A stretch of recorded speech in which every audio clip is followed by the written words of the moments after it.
That seems a good enough time as any to get things started up, don't you think?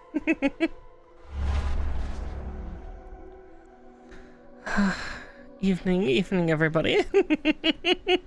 Again, apologies for how last week went. It was kind of a bit tumultuous, and I still feeling a couple after effects, but we got a new week to get started, so it's something where I need to start marching forward. But yes, so yeah, tonight we're going to be doing Gunpla, or building Gunpla. Bad puns. What you gonna do about it? But with that said, how about we swap over to top down, and we'll get everything up and situated.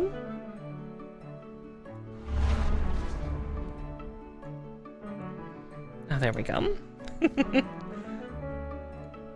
Always a little bit of a hassle to see where I'm gonna go. But yes, so today's build, I really need to stop keeping drinks on my desk for this reason, is we're starting to get to the big boxes. But we are building Master Grade 𝗙𝗶𝘁 Gundam version 𝗙𝗂𝘁. So this is going to be an even more technical version, much like how Wing Gundam Zero Custom was. So we are in for quite the treat. Now this is a favorite of mine, but I've actually never watched the series 𝗙𝗶𝘁. I just remember 𝗙𝗶𝘁 from the Gundam Battle Assault games from when I was a kid. So I can already tell this is going to be a lot of parts. Oh dear. Oh goodness.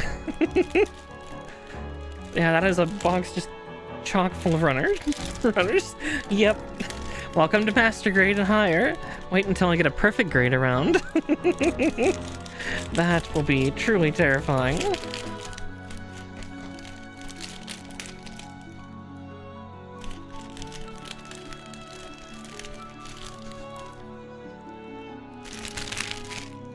So yeah, we get to definitely try to organize everything. We'll find out where everything goes. Like, certain runners I'm going to put back in the box for now, because I don't exactly need them yet. Let's see. Oh yeah, we're getting ready to build the big one here. Oh, that'll be a challenge. So yeah, this is the A runner, as it should be. Oh god, there's two A runners. That's terrifying when there's more than one. Oh dear.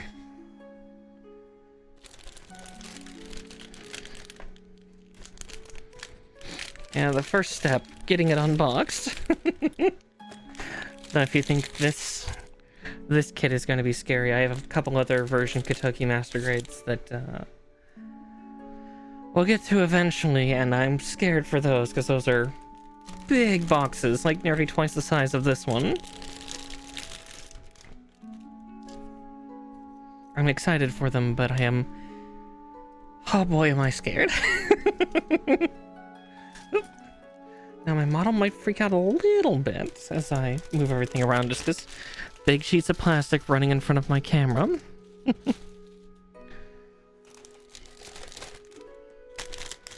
Guess I just watched my model twitch there for a hot second. But yes, if you just want to lurk, I saw that you did that command earlier, Celestina. Nothing wrong with that. Absolutely nothing wrong with that. Just hide amongst those tomes and potions and have yourself a lovely night. No need to overexert. Yeah, this will be fun. I see the pilots on that runner. This thing is going to be big. The 𝗙𝗶𝘁 was a pretty big unit.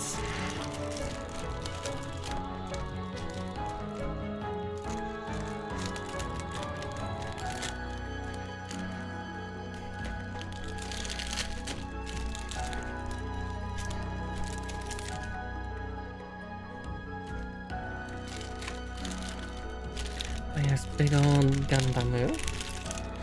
Let's see, those are the D runners. And 2 of them. Oh, goodness.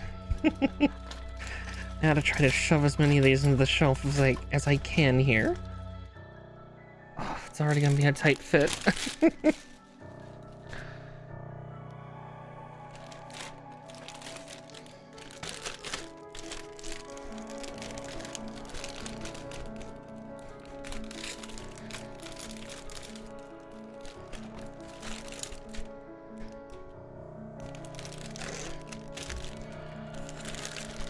Oh, I know what that sheet is. So these are not color correction stickers. These are all the decals for this fucking thing. Oh, gods.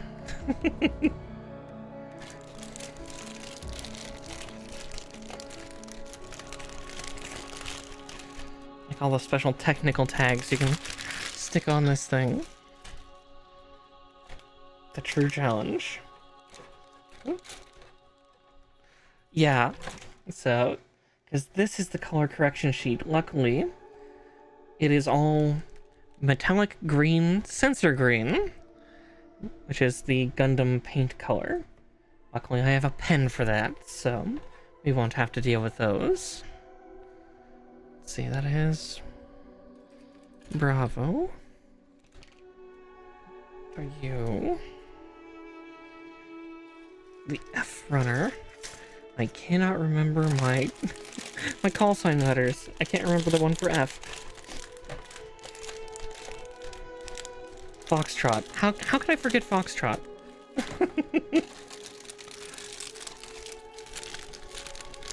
Oh, looks like a part came loose. Off of which runner, though? Ah, there it is. So that is I1. Cool. Good to know. Yeah, Foxtrot. Yeah. Okay, I'm gonna put those over here. Actually, I'm gonna put that part in there too. Okay. Just 2 more bags.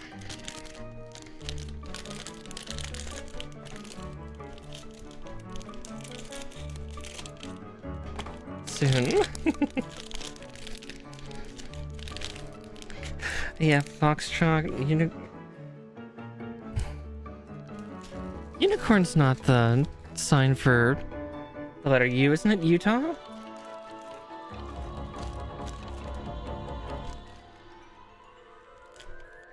The rest are right, but I don't think Unicorn was the was the military call sign for the letter U.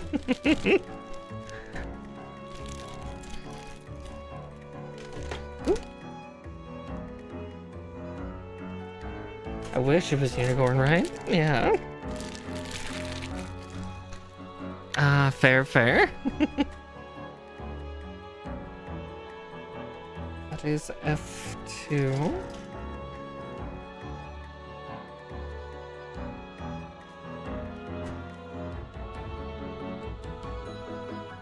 H.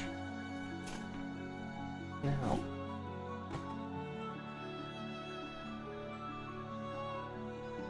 Yeah, looks like this box actually took quite a beating. Because... okay, that broke off of there, so at worst I might have to glue that on if I absolutely need it. But we will see. Oh yeah, uniform. Right, it's uniform, not Utah. Yeah, looks like this box took quite a thrashing, so... luckily I've got some crazy glue on hand to fix that as needed. But we'll see if we even need it.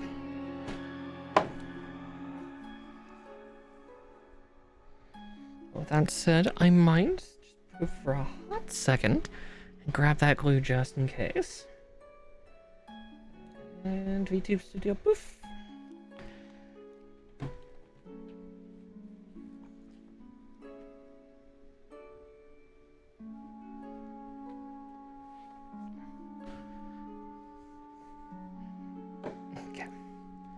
Again, that's just in case if we need that part, 'cause, yeah, goodness, yeah, this kit took a hit, which is really weird, because looking at the box, it's not in terribly bad shape, but I guess all the parts must have jostled around quite a bit in transit or something. Oh yes, mobile suit MSZ-010 𝗙𝗶𝘃. Now this one is very fun because it's got, this thing is just a walking armament platform. That's part of why I liked it. Also the fact that it's pretty darn big, especially for some of the older ones. Though I say that as, like, I think, oh, I'm trying to remember my Universal Century timeline. F91, I think, is not the latest in the timeline now. I think, I say now, considering that I think Crossbone takes place after F91. I think.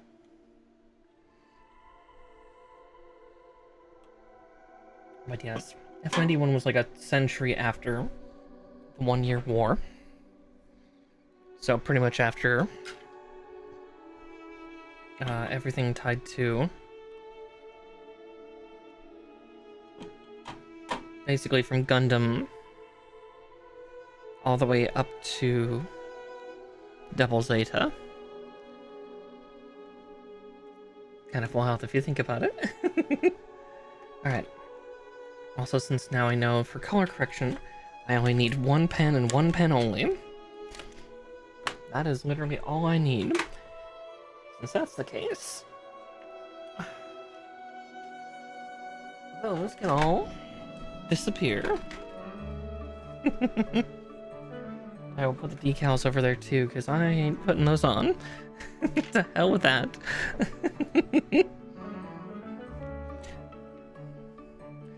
Yes, color correction stickers. So that's what these particular stickers are. So they did not give me pieces that were in this color, this metallic green.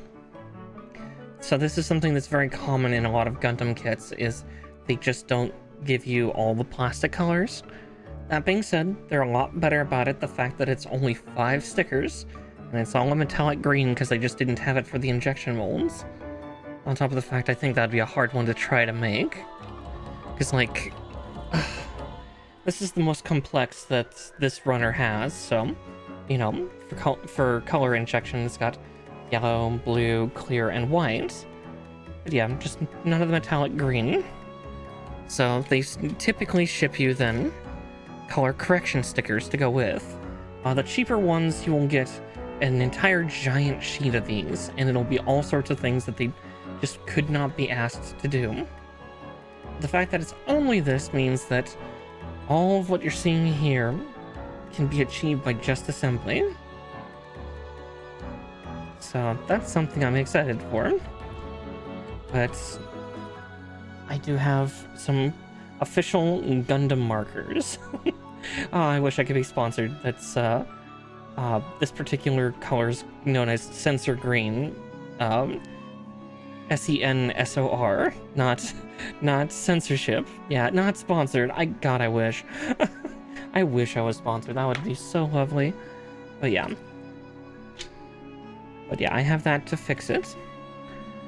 But yeah, also here's the terrifying thing. So, 𝗙𝗶𝘃 sponsored by Raid Shadowlands. You know, I wouldn't entirely be against it, but yeah. But with that said, here's also the terrifying thing. So the 𝗙𝗶𝘃, much like the Zeta, and sponsored by Bandai Namco. We'll leave it to interpretation. Oh god, somebody destroy me. Looks like I will have to use all those missiles, so I will. Before we get too invested, I gotta do a little tiny bit of repairs. One moment as I do. Because one of the parts here broke, but I can fix it if I don't lose the part already.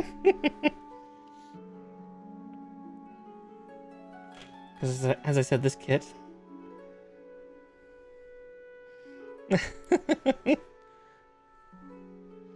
Yeah, then I can't make Gunpla, as well as other things. But yes, let's... Now, should I use Gorilla Glue on Gunpla kits? No. Is that what I use anyway? Yes. Okay. Actually, while we're at it, grab a paper towel. So yeah, before we get to build, I get to repair, because this kit came a little bit beat up. Which is kind of a shame. Can't remember whether I got this at the convention or not. It keeps it... Yeah, it pretty much does. Oh, there we go.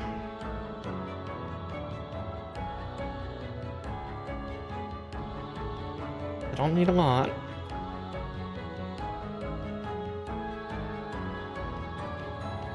Just gotta make sure that I don't accidentally fuse it to me.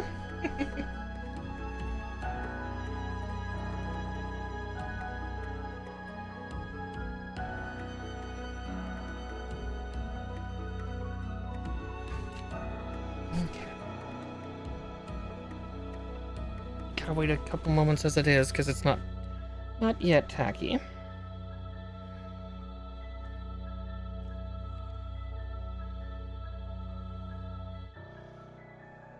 Oh, that would be so cool.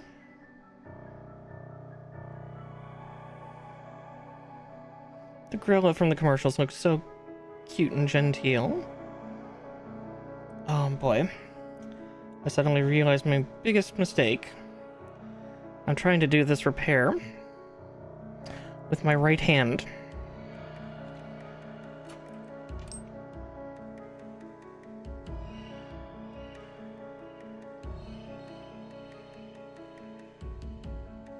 Those of you that don't know, I am a southpaw.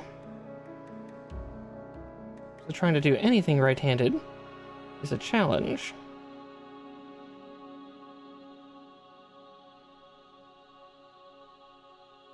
Well, that's a lie. I know how to play a couple instruments right-handed. And I use a computer like I was a righty. Okay, it's not yet activated. Oh, the term southpaw? It comes from, yeah, southpaw. Yeah, it's still, you're right, it's still one word. But yeah, it's supposed to be kind of the outlier, hand dominance. For fun history facts, why, left-handed folk aren't always trusted in a lot of situations. I could go into more. Come on, Glue, just activate. We'll probably be here for a couple minutes, so I can wait anyway. But yes, southpaw, or left-handed people in general, depending on what history or country you go to, will depend on how you're treated, sometimes. Like in Japan, for the longest time, if they found out you were left-handed, they deemed you as an idiot. Because you couldn't do things right-handed like a normal person. Goodness, is that Glue not activating at all? Come on.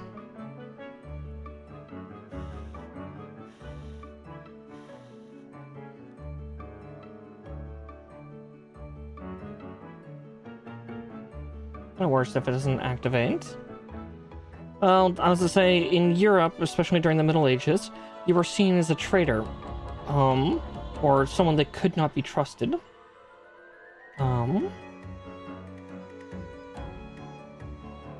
Yep, non-conforming equals bad. Oh, I can feel my left hand cramping. Yeah, that's just not activating. Maybe there's not enough glue. Maybe I wiped off too much because I was paranoid.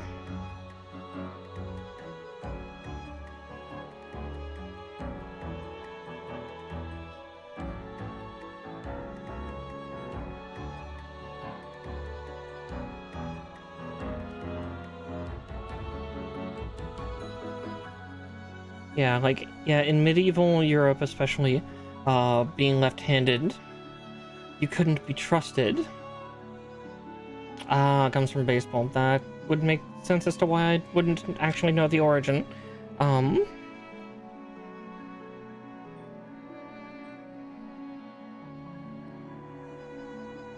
Okay.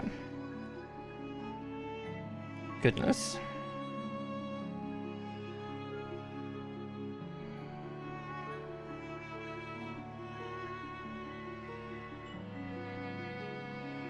Yeah.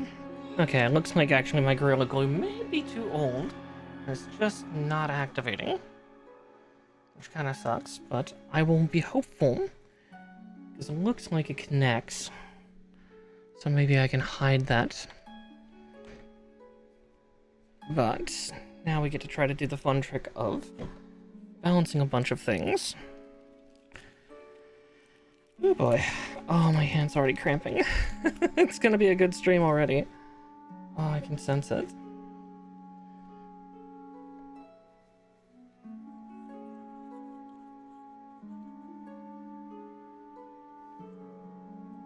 Okay, cool. But yeah.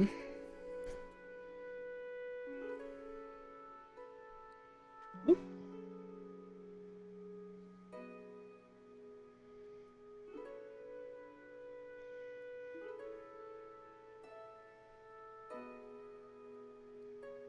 Okay.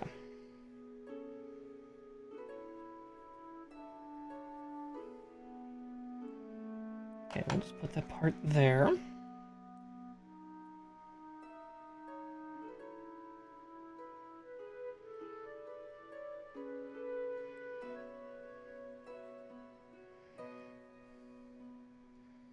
Okay. We'll just try to obscure that one when we get to it. Hide the damage I was given.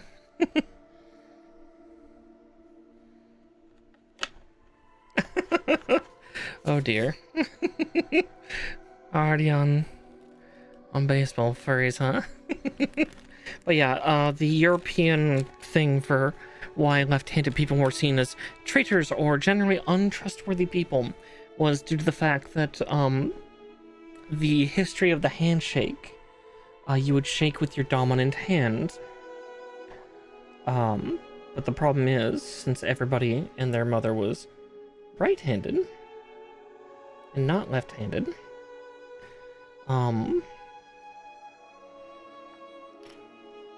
didn't quite work for southpaws. Okay, I cannot use the tweezers right because they don't have grip.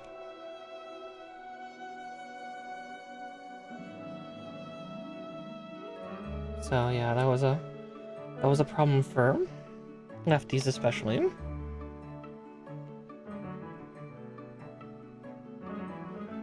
Because you wouldn't be shaking hands using your sword hand.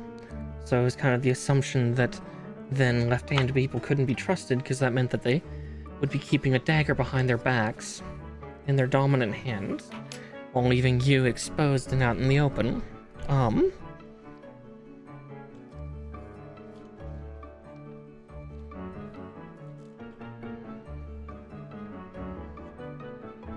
And that's where sports mascots come from. Oh dear.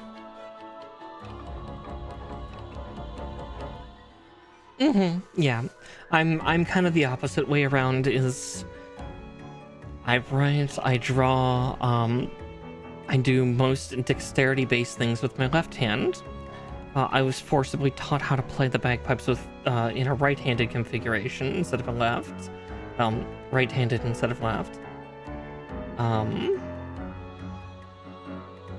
taught myself some guitar left-handed, much to my father's chagrin and me restringing his guitar. But yeah, then I use a computer right-handed because MMO mice for left-handed people fucking sucks. And it's just easier to have what I have. I don't even think I could use left-handed peripheral systems at this point. And nobody makes them.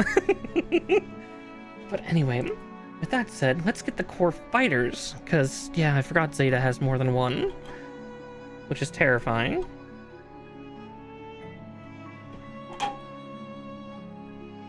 Okay. God, this is gonna be gun tank all over again, isn't it? Oh dear. Okay. A3s and D19s. Oh, God's preserve me, I just saw the pilot in there.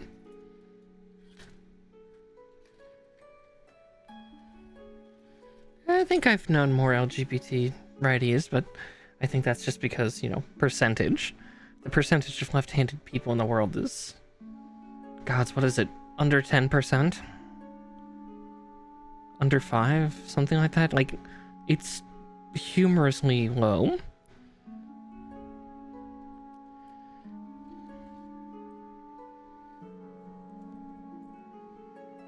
Also the fact that left-handed people tend to have a shorter life expectancy.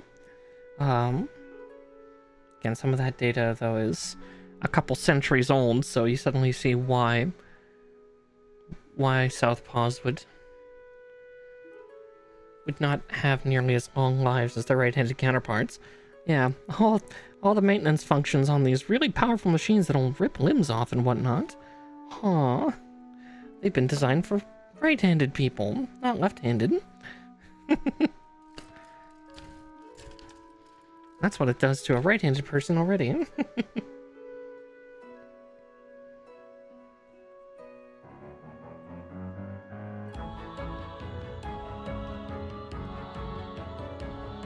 Okay, there's one. Let's get the other D-runner out. Yeah, I can already tell this is going to be a wild mess of a build. something easier to reach around. Oh my.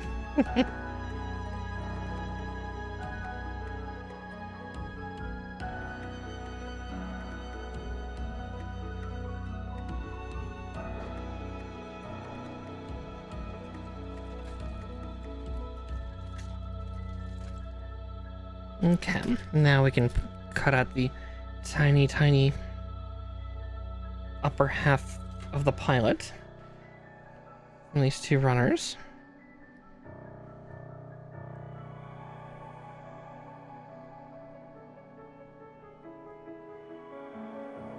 Nope.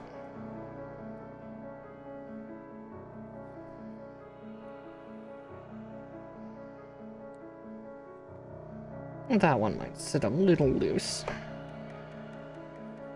Let's see.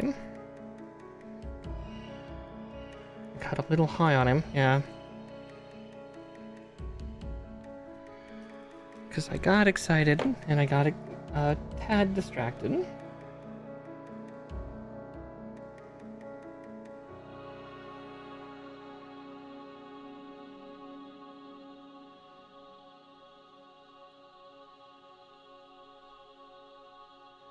Yeah, that one gets to sit loose in his cockpit. That's okay.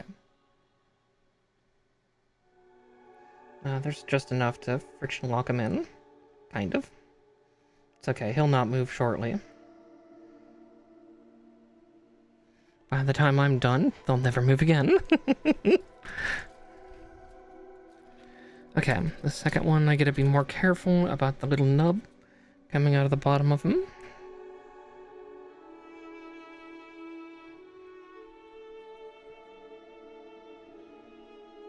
See how old this kit is, because unfortunately I see that we do have rubberized parts, so I already have one complaint going.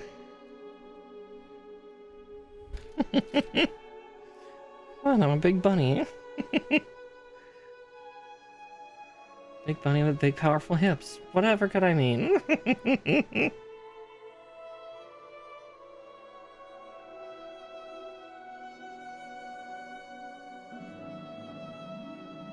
Alright, little guy.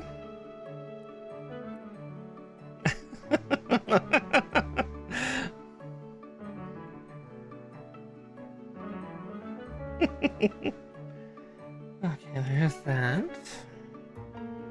Alright, time to lock these little guys away, though. Let's see. F1 and F214. Those are H. Right? No, those are F. Right, those are.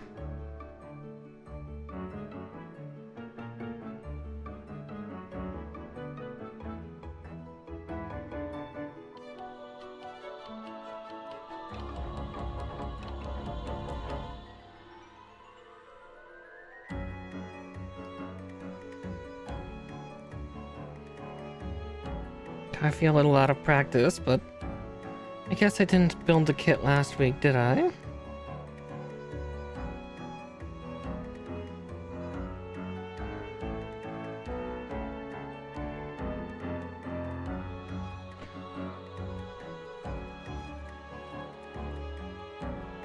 Let's see.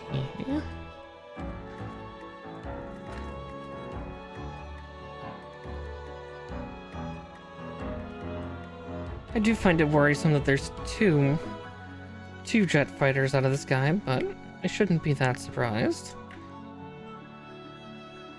Well, that's not good. That one already popped out, and I only cut one runner slot. Yeah, my working hands are getting rusty, just a little bit. Okay. Said it needed something for the D runners as well.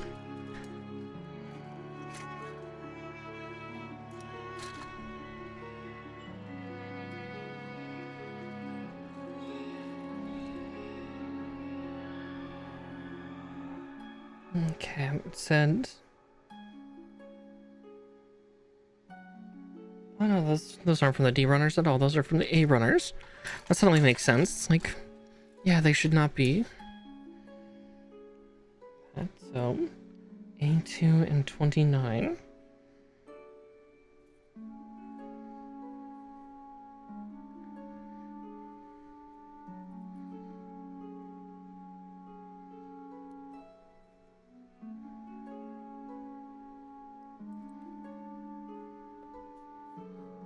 There's 2.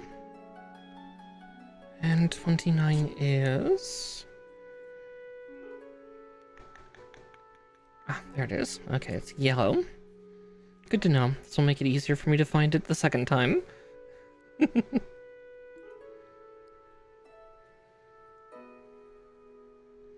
Yes, part of me wonders and worries why I have to build 2, because yeah, I don't actually know much of the lore about Double Zeta other than the fact that it's got so many particle cannons. That's really all I know about it, is that it is a walking, like, beam weapon platform.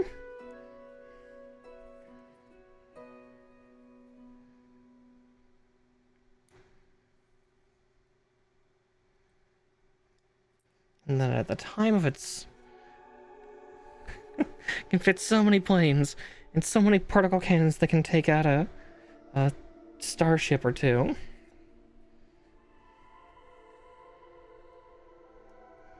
Well, yeah, because especially from, like, RX-78, RX-78 and all the others from the original Gundam, from Zeta, and from Double Zeta, they wanted to have a mobility platform, basically, for the pilot. So the core center unit of each of those mobile suits and Gundams was a jet, in order to provide better mobility for the pilots. But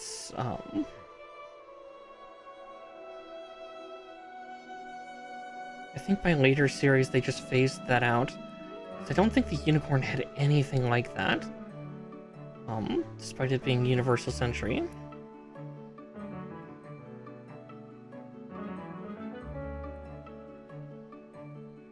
Up.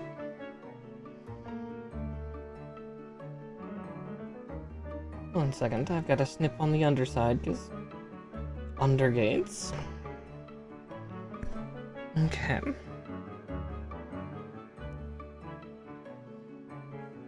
But yes, this thing, like, I wish one of my cats would actually go in the cat bed right now. He's so cute. But yeah, like even the crown for this one, the antenna crown for the 𝗙𝗶𝘁 was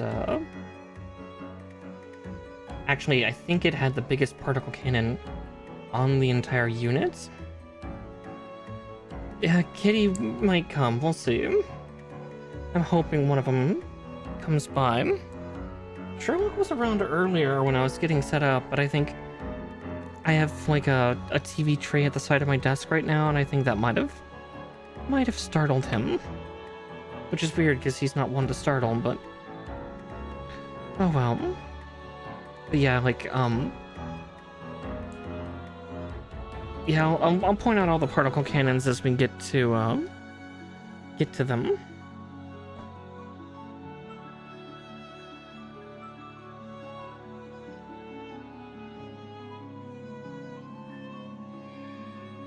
Yeah, gun, pretty much. Yeah, where's Talon when I need her?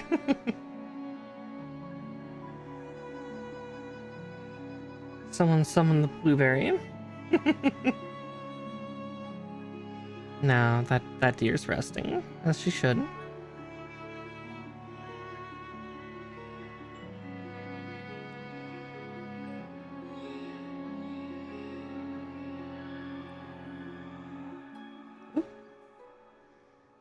The loose guy. Yeah, she very much does. I do too, but considering, oh god, I think it was yesterday I slept for like 11 hours or something. So, I'm not exactly hurting.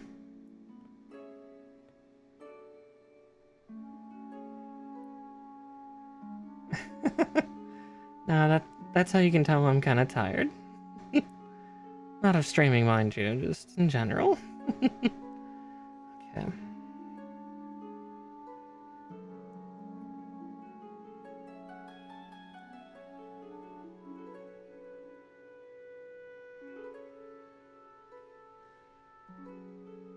Yeah, last week was a very, very tough week for both Lynn and I. But again, we'll both get through it. We'll overcome. Stronger than before.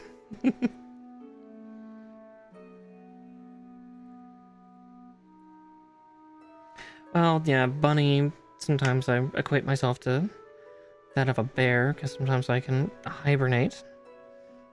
Years past, I used to hibernate all the time.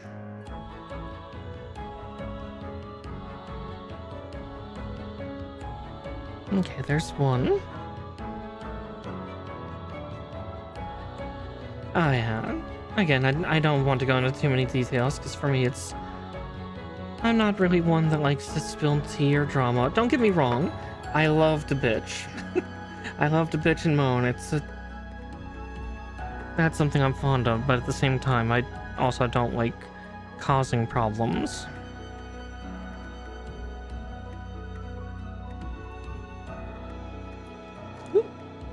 Ah, little parts in like dinky little holes that are too small.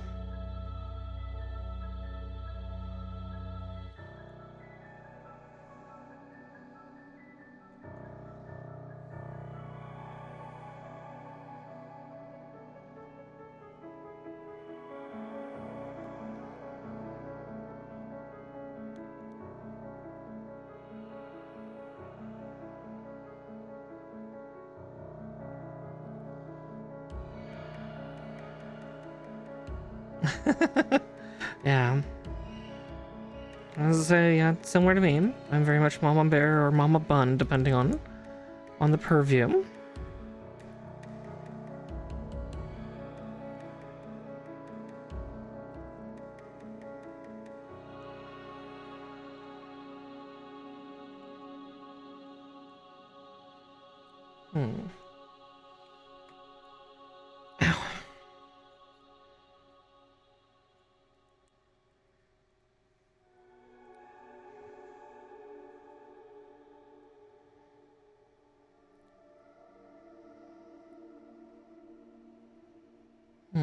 Interesting.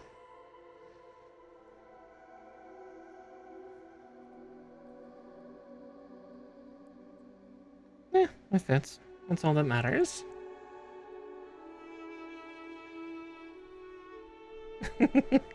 Oh, exactly, I don't like to start drama. I tend to like to be the one to end it, if anything. It's like, and this ends here. Okay, yeah. Those runners need to be a little more separated. Because, good grief, 4 cannot fit on one shelf area. D20.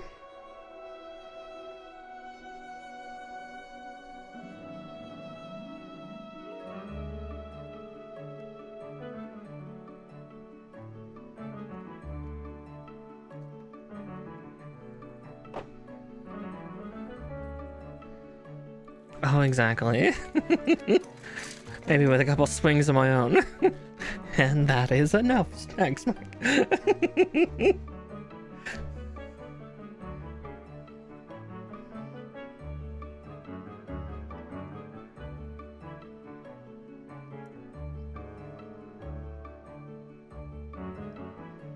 Yeah, bonking about, yeah. Was a little bunny foo-foo.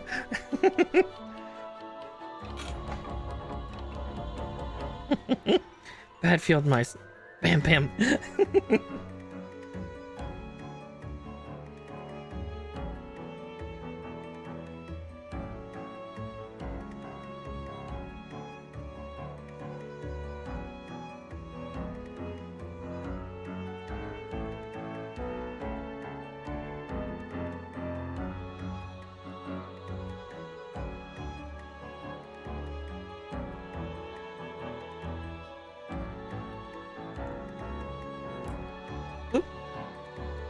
The little guy's just gonna keep popping out, but as I said, he won't be able to for long. Cause yeah, I snipped him a little short on his pegs, so he's not staying in his seat like he's supposed to. Keep your arms and legs in the ride at all times, sir.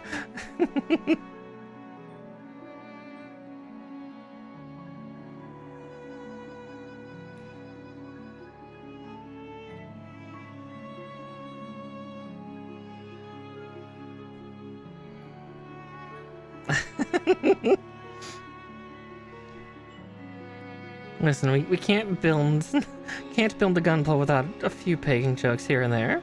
There's just so much pegging.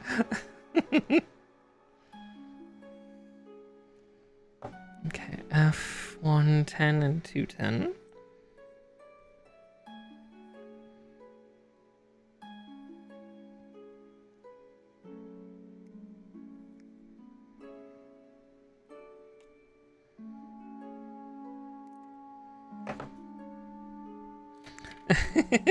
And government mandated pegging jokes, exactly. Hun, it's time for your 4 p.m. pegging. Yes, dear. Oh dear.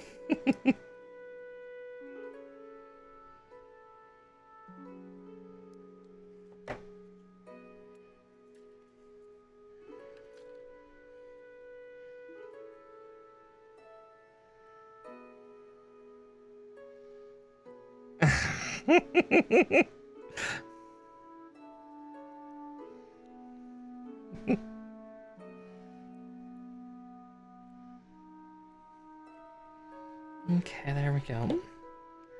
Getting more solid by the moment. Alright, D14.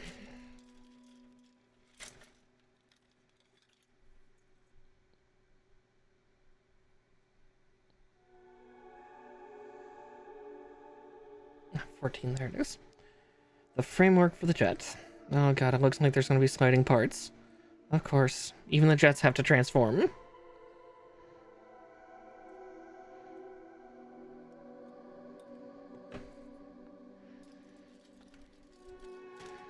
It's funny, because this thing has both, like, yeah, a core jet fighter, but much like the Zeta as well. This thing has a bird mode, a flight mode, like for its entire frame. So this one honestly looks like some type of flying Megazord when it's like that. Alright. Let's see, we'll do these one at a time, I think. So I don't get lost. So A14, 30, and 31.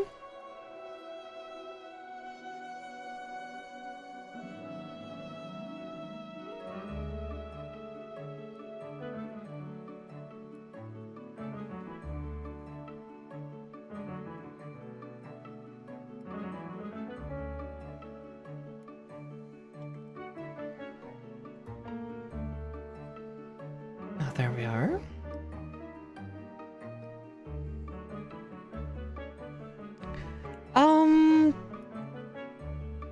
That would be more like 𝗏𝗏 and Sentai. I guess aside from maybe like when they first debuted on television, you're not that far off, but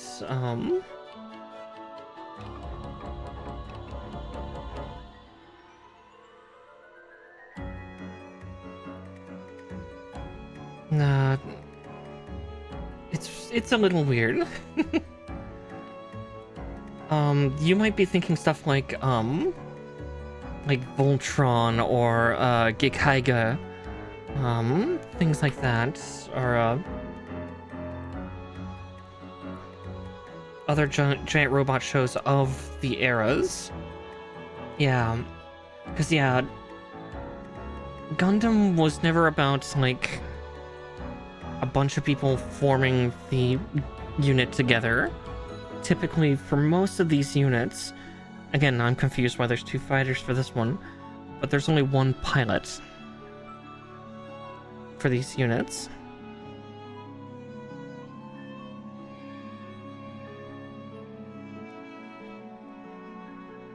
If that makes any sense.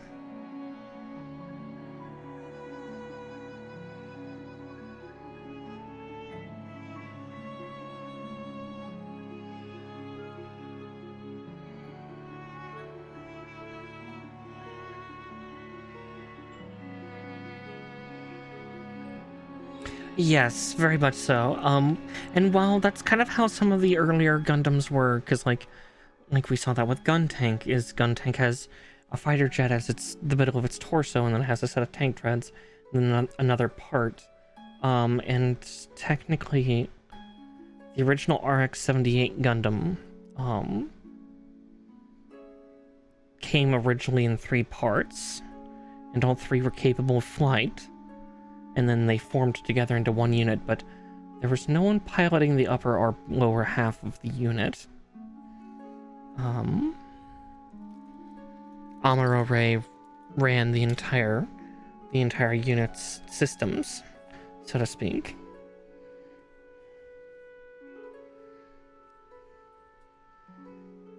And yeah, as time went on, they eventually did away with that, because it was like, oh, cool transformation sequence that'll get people in. And yeah, like some of the other mobile suits and Gundams later on don't have that at all, or just have like a flight system where they can transform into a bird mode or a flight mode just for faster travel. But then even then they kind of started to do away with that. Like I believe like some of the units started to have like basically flight sled systems where it was a unit separate from them that would fly them over. Yes. And yeah, the premise that Gundam had versus like Super Sentai or anything like that, like Super Sentai, it's always been about teamwork and togetherness, where Gundam has always been about the horrors of war.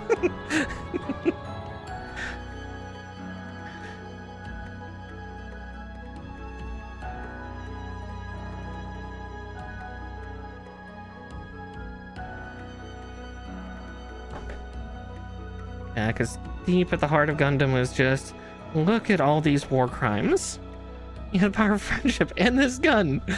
Which, hilariously, that is a screenshot from a 𝗏𝗏. If I remember correctly, that was 𝗏𝗏 𝗏𝘂𝘁? No, it wasn't 𝗏𝘂𝘁. 𝗙𝗂𝘁. I think that was 𝗙𝗂𝘁. Wasn't specifically the 𝗙𝗂𝘁 unit or armor, but I think, yeah, I'd have to go back and look at the picture again and cross-reference. Yeah, the power of friendship and this gun I found. Okay, so there's 6 to A15, so now we encapsulate. But yeah.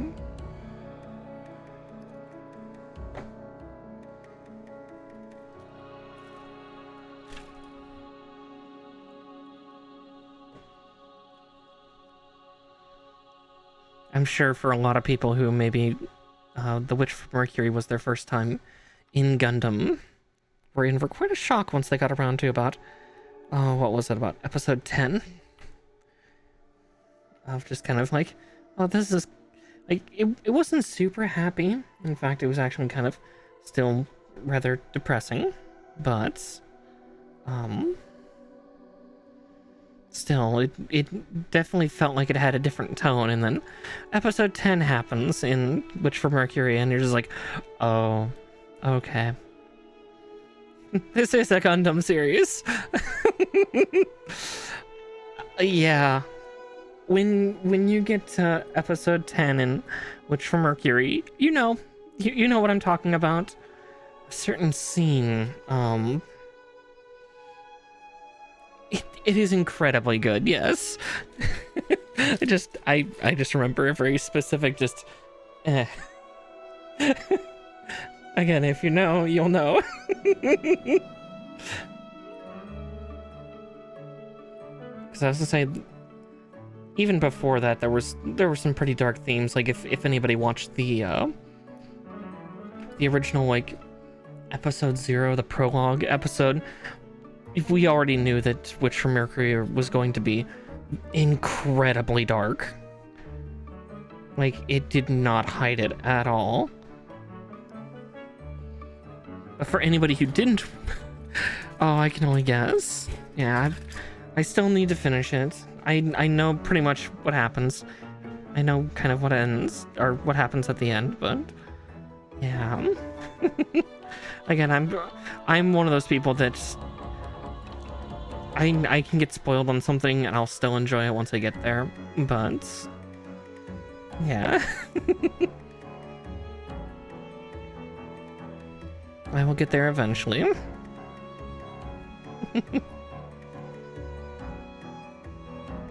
But hot off the trail of that, though, is there's a new Gundam Seed Destiny movie, because I know the news has been all about the new model unit for the new Destiny unit, or the new rendition of the Destiny unit.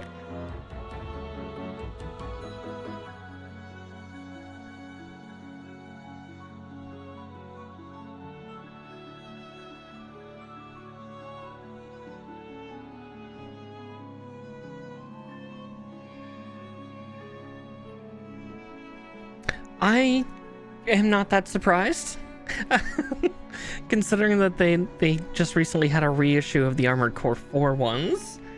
I'm guessing those are probably going to be made by 𝗏𝗏𝗃, I think, if I'm remembering right.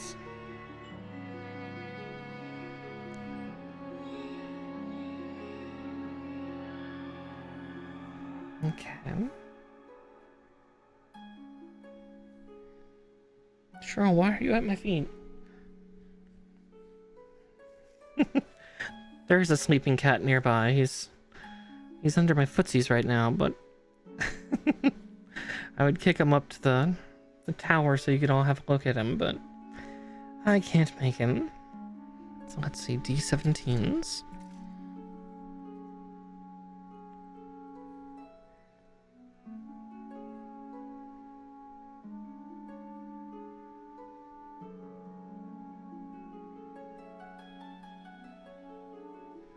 Actually, I will cut out all 4 D17s because it looks like they are the same. But I will definitely try to get hold of a couple of those. I also recently saw a really beautiful pair of Armored Core 4 White Glint cosplays. One of them accurate to the unit, one of them cutified.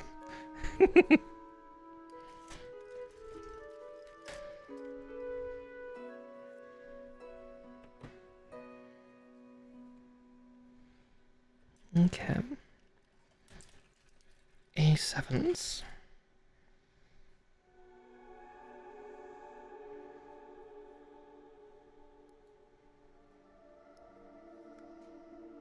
I think that was from a Japanese convention, though.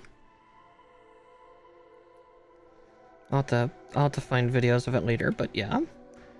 I will likely hunt down a couple of those Armored Core kits so I can build them, because, you know, for me, Gunpla is more than just Gundams.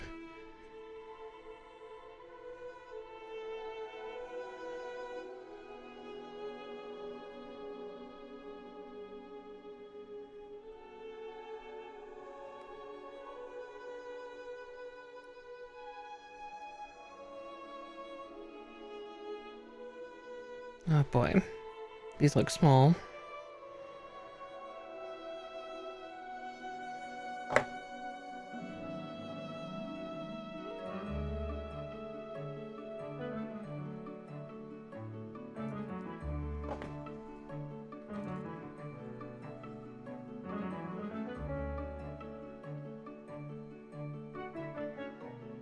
Well, we are making the thrusters for these things, so...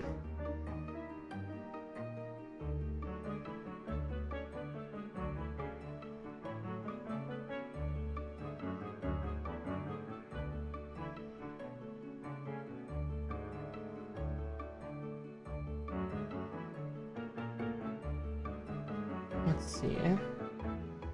How are they wanting me to connect this?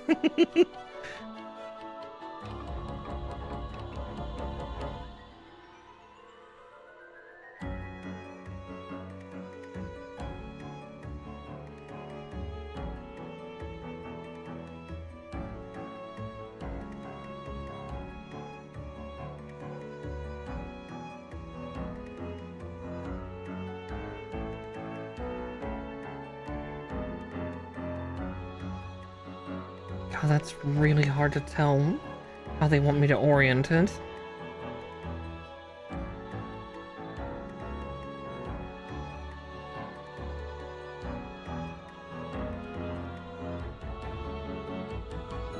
Let's see.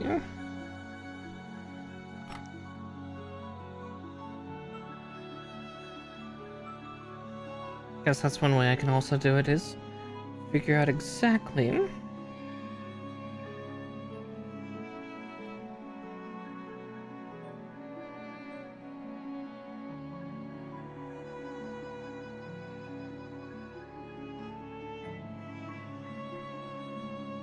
how they want this connected. That's above, yeah, I have no clue how they want that to connect.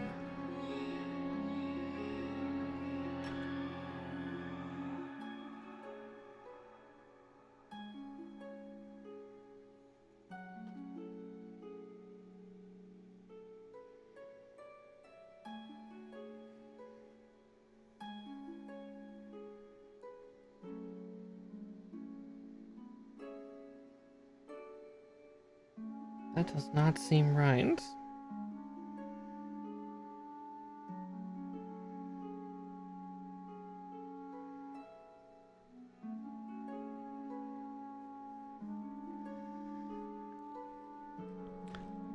Connect them with magic. Oh gods, I wish.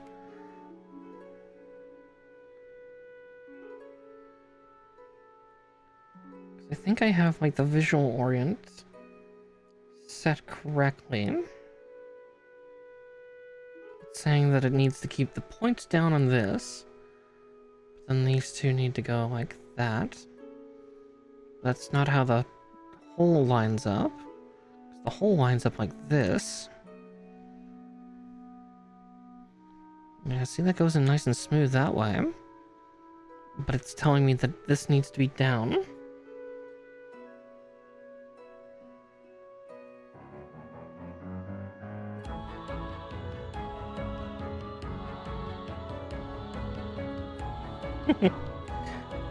Local rabbit confounded by plastic.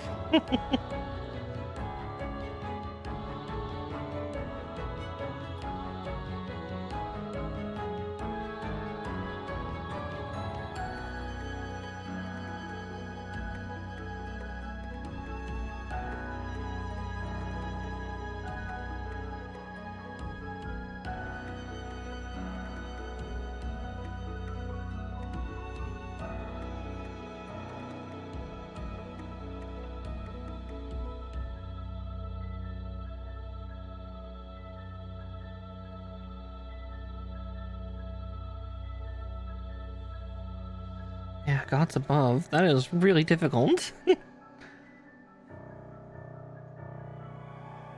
sorry, my model's gonna bob all over the place. I'm like peering down to be like, what do you mean by this? Oh my goodness, my poor tracking.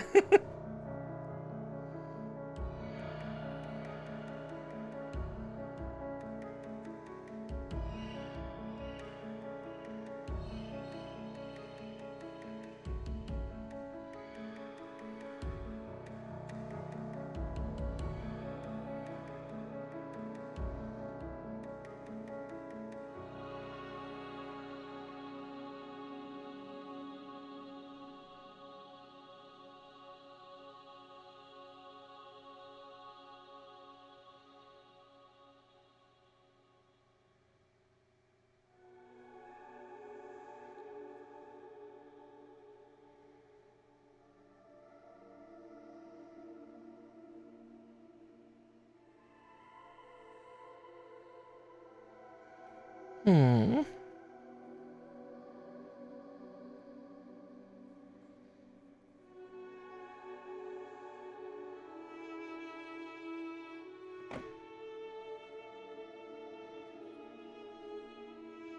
If I can get one part to fit in where it's supposed to, supposedly, I can make it work. It's just it's figuring out exactly what the hell they mean here.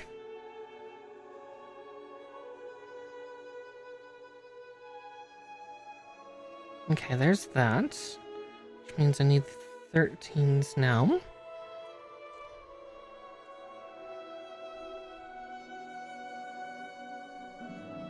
Yeah, that's really hard to decipher, but on the plus side, once I get it, then I won't have to worry so much when doing this a second time, because there's only one set of thrusters on one side of these things.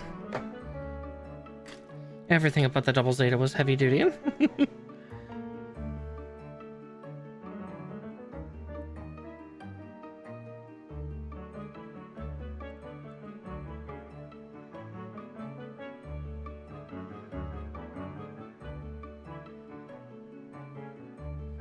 I mean, look at some of the units that it kind of went up against during that generation of stuff. I start spinning. Oh god. Fairly certain I can do that with this model, but we shall refrain.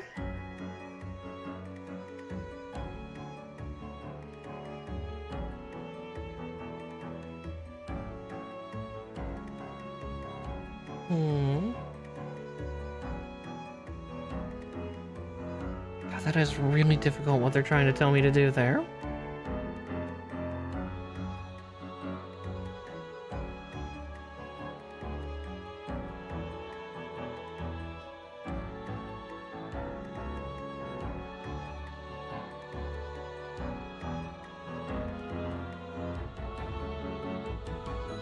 Oh, I see. No, I was right.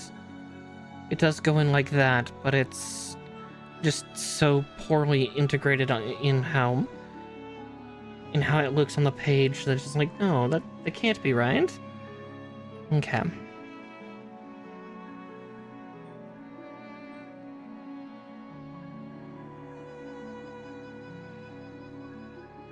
Because that's not what the orientation for the wing looks like on the picture.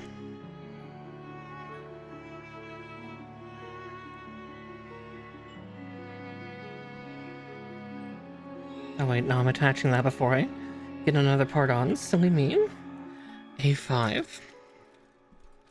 Yeah, because it looks like in this picture that it's pointing, like the corner of the winglet is supposed to be pointing downward, but they're meaning pointing back towards. As I said, they're trying to do something three-dimensional on a two-dimensional object, and it's like, that's not how this works. That's not how any of this works. Ah, there it is. There it is. There's A5.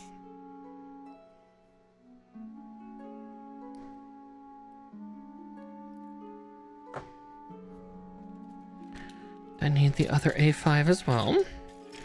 Yeah, how do you physics using a two-dimensional plane to build a three-dimensional plane? Sorry, bad pun, but it was there.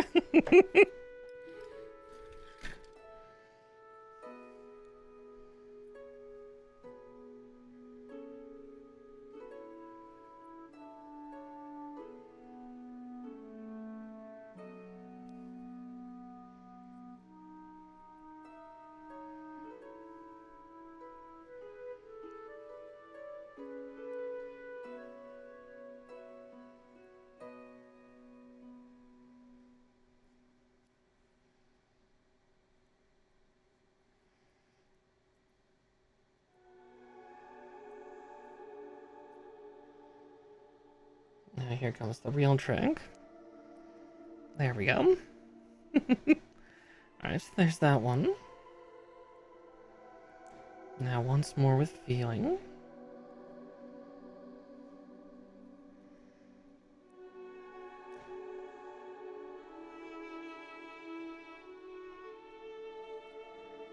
Okay. And now we do it again, but for the other side, but now we know better. Now we know what we're doing, I think. Maybe. So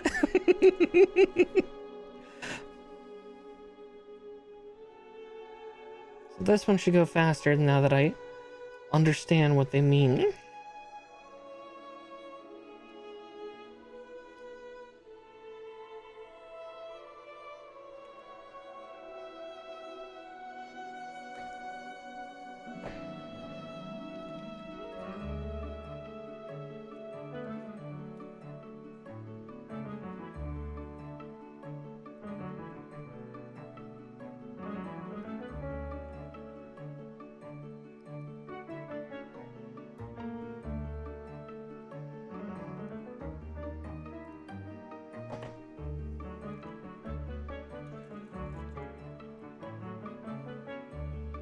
Okay.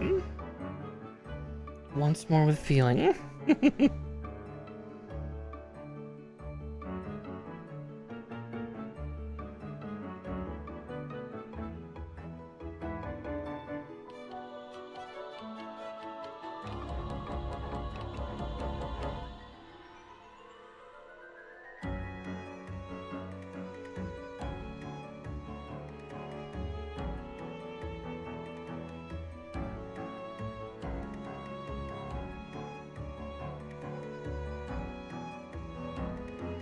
Okay.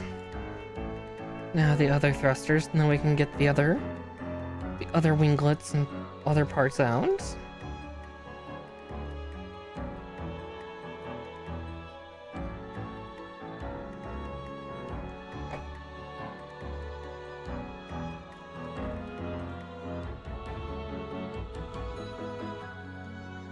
Yeah, so usually on the plus side with these kits, you don't actually glue them together. That glue was literally for a part that was broken, but unfortunately that part came pre-broken. But we will make do. I should be able to put it in and obscure it. Okay, so there's that.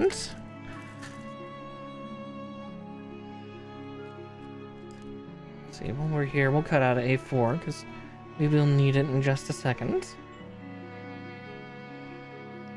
But we are not quite there yet.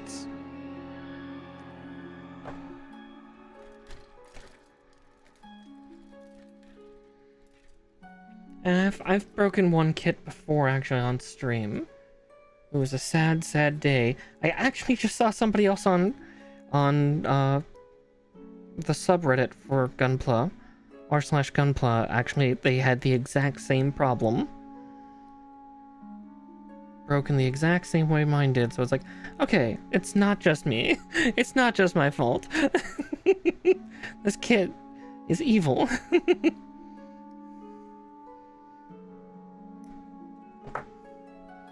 Yeah, I would never encourage or discourage others, but yeah, after dealing with that kit plus another real grade, I am afraid of that category. Real grade. All the complexity of master grade in the scale of high grade. For those that don't know for kits, high grade kits are 1/144th scale, where master grades are 1/100th. So, you know, kind of almost a 50% increase in size. Actually, a little more than 50% increase in size between those two grades. And the real grade is just basically master grade's complexity, but with high grade's scaling. Which is a bitch. 1/144th is very small. Especially with little fat fingers that I have. There is not a failsafe. Nope. You break the part, you are screwed. You either have to hunt down somebody who's just selling bits, typically. Case in point, I broke a shoulder on the real grade 𝗙𝗶. So I either would have to buy a whole new kit and build the torso all over again, or hunt down somebody who made spare parts. Because they typically don't give you spares. So yeah, that happens. You are quite literally shit out of luck.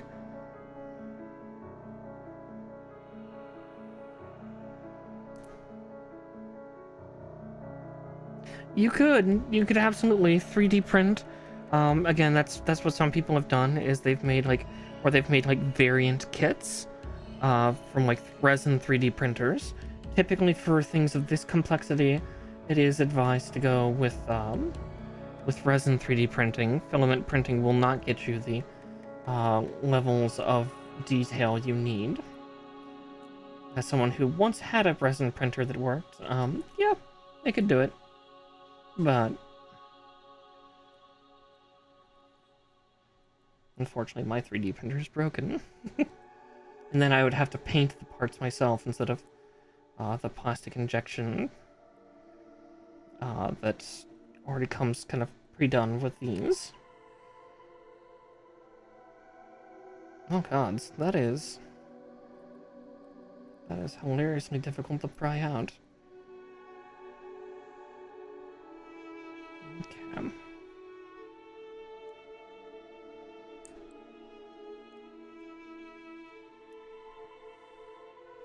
There we go.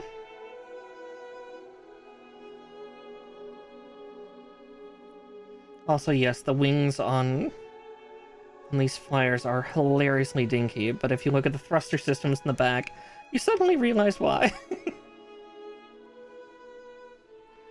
Primarily for space, where our aerodynamics don't matter, but they were capable of flying in atmosphere from what I know. But yeah.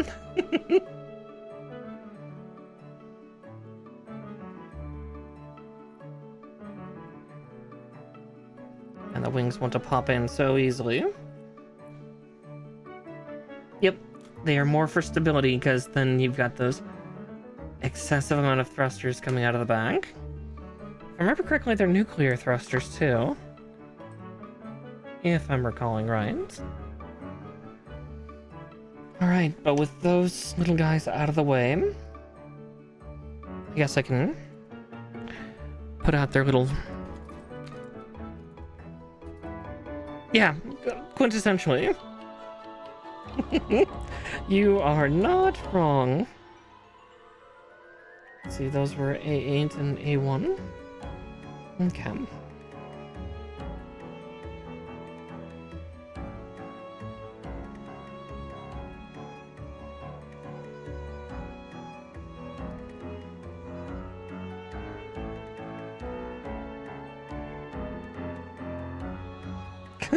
Yeah, exactly. Especially this rocket that's not supposed to blow up. That's the difference between a rocket and a missile. One of these is designed to go boom at the end. One's supposed to hopefully come back safely.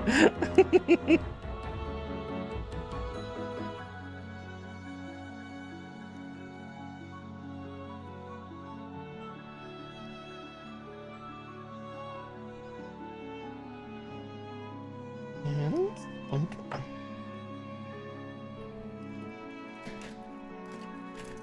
The little invisible wheel systems are these. They didn't want to have to design that. Which is, I mean, fair.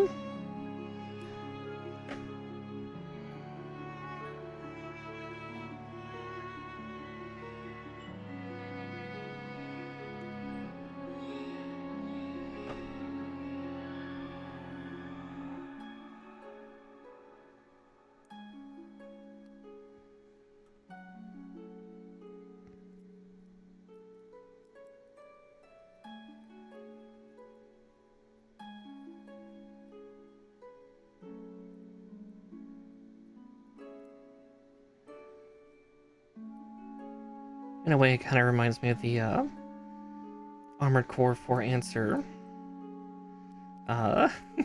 intro video. In that sense of like all the rockets and stuff they slapped on the back of White Glint as it flew crazily in for a mission.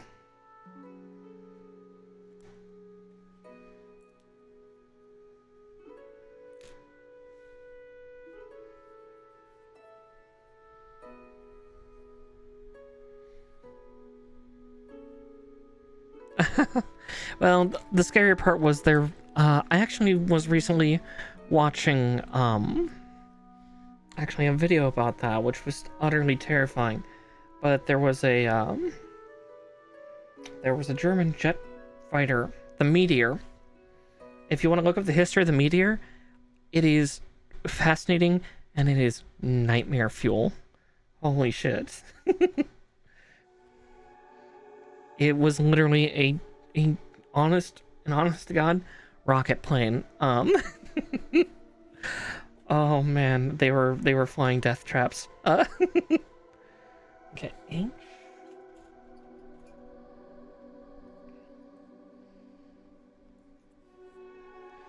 Oh yeah, the Gloucester meteor, I think is what it was called. Yeah. Because it was originally a German World War II plane that they were designing. I think it had a total like engine flight time of like 7 minutes. But the thing was at the time so stupidly fast that nothing could like really outmaneuver it. But it's like part of its like fuel system was some of the most caustic and like dissolvent fuels that any leak was pretty much a death sentence. Because like if it leaked inside the cockpit, goodbye to the pilot.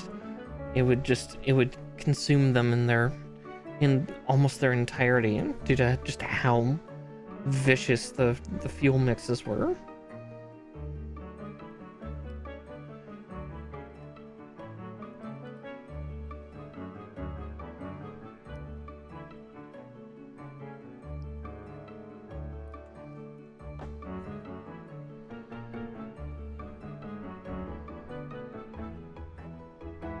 Yes, the Messerschmitt was a death trap. It in fact was. There are records of it.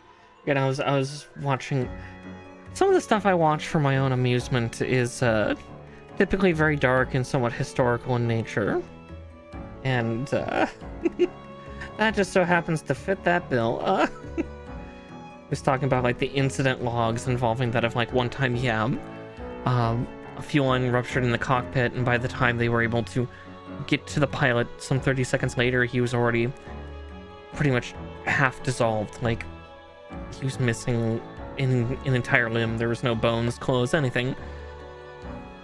Yeah, just oof.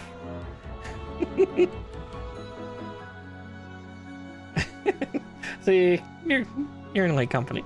Yeah, that terrifyingly, it was at least a quick way to go, but yeah, that's not a fun way. Because yeah, it didn't last long. That was just in 30 seconds that pretty much like half his body was nothing.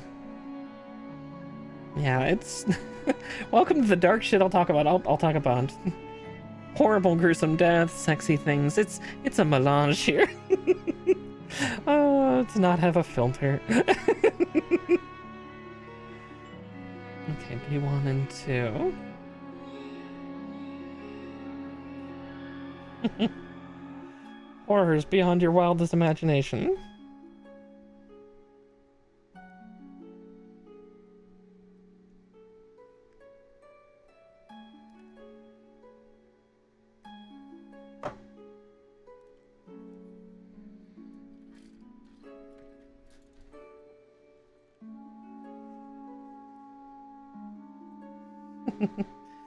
Yeah.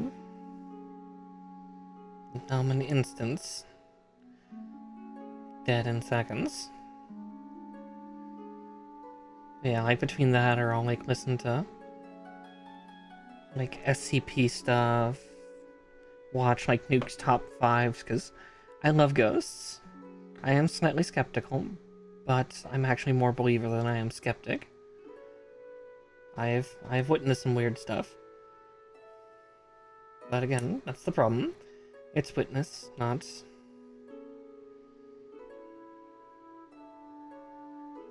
See it? Oh no, I put the wrong one on.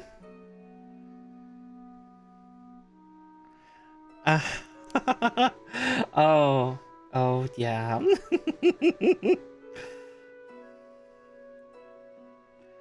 Jonestown.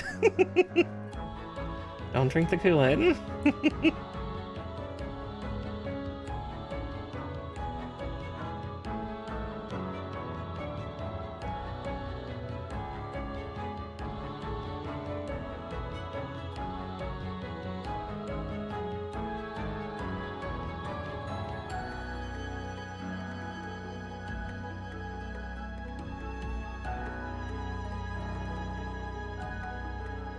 That does not surprise me, but kind of like with certain things, certain brands just kind of become the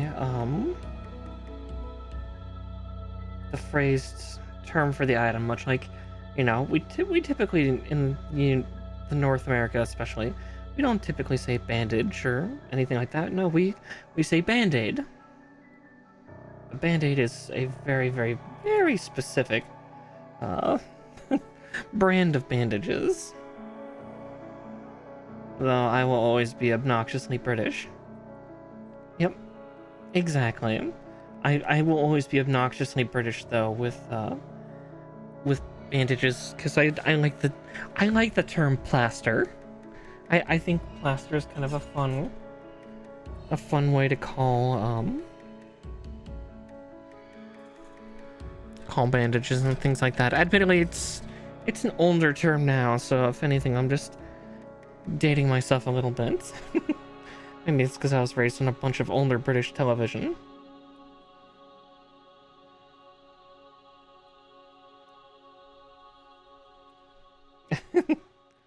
Yeah, that's more than fair.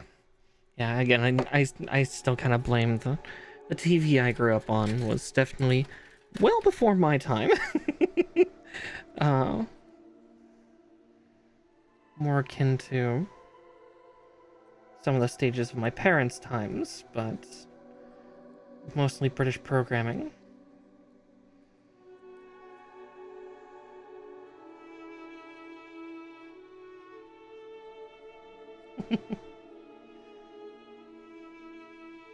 Because, like, yeah, for me, up until the Marvel Avenger movies really came out, I knew of them in the comics, I did, but, I always thought of the British television show, The Avengers, which is more of kind of like a spy thriller series. But again, that is a wildly, wildly different thing together. Okay, so that part's done.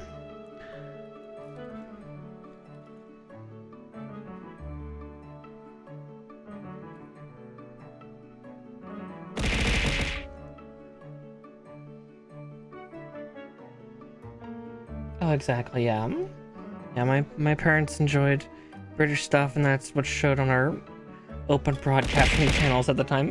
Okay. I'll eat or I'll de-shrimp and drink.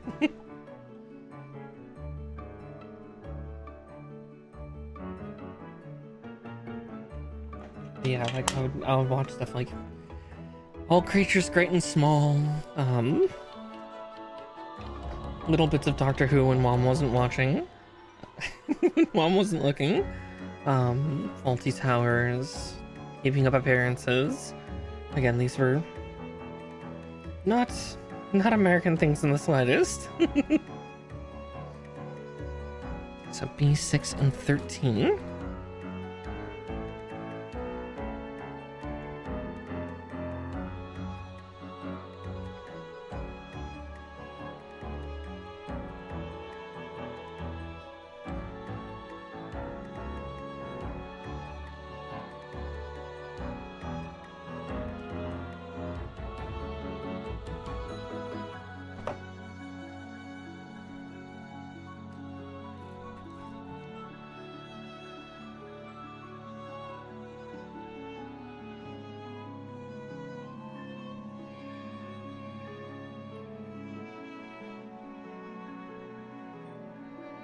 Good girl.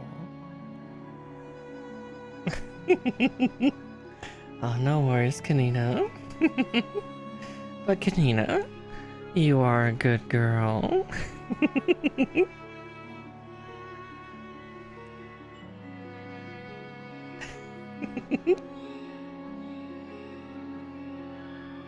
Alright, and I need D25s. Glad you enjoy it. 25 is... Ah, the hand found it.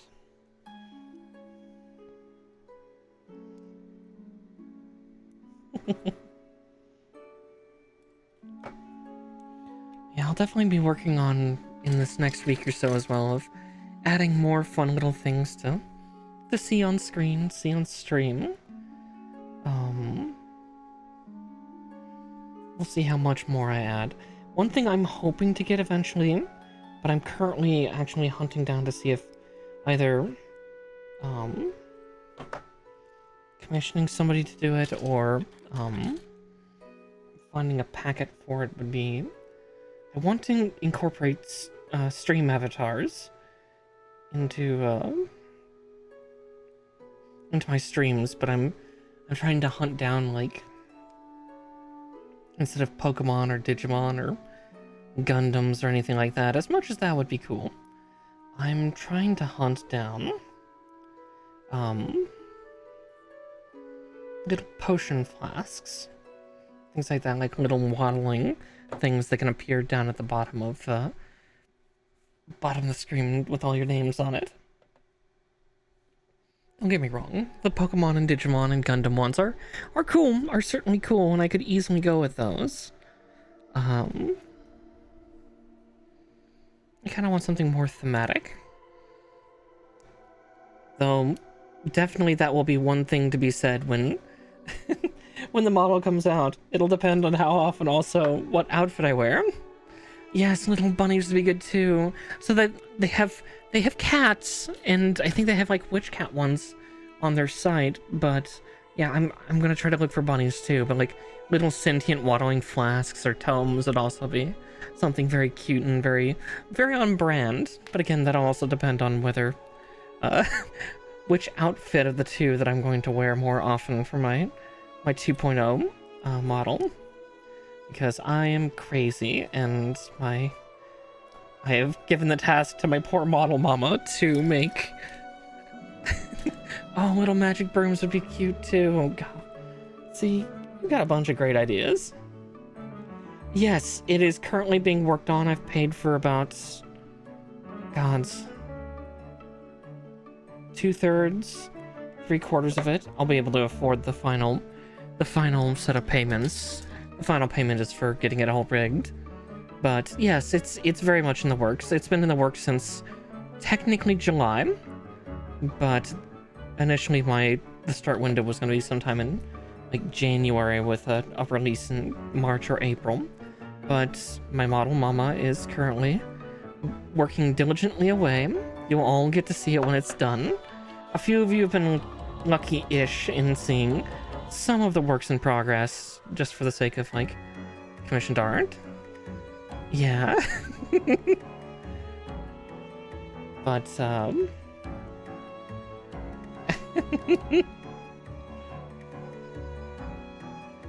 yeah, I'm very excited. Yeah, I will... Here, give me a second. I'll actually send a command to the machine, the bot, to have it do something for me. Be sure to give her some love. Her stream windows, though, are a bit cruel for us over here in the West. Her time zones are equivalent to somewhere in Europe, if I remember correctly. But yeah, go send love to let's see, I need to make sure I'm spelling her name right so I don't accidentally send you to the wrong person.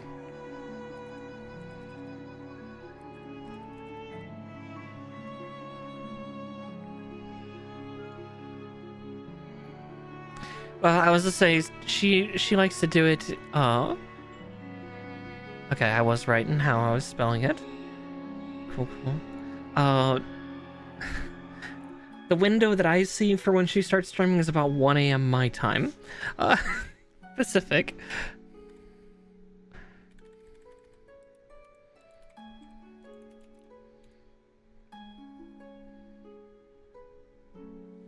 Yeah, as I said, early morning, I think somewhere in Europe. Again, I'm not going to dox the board here. But she's very sweet, very quiet, and does a bunch of art streams now. But yeah, be sure to send her love.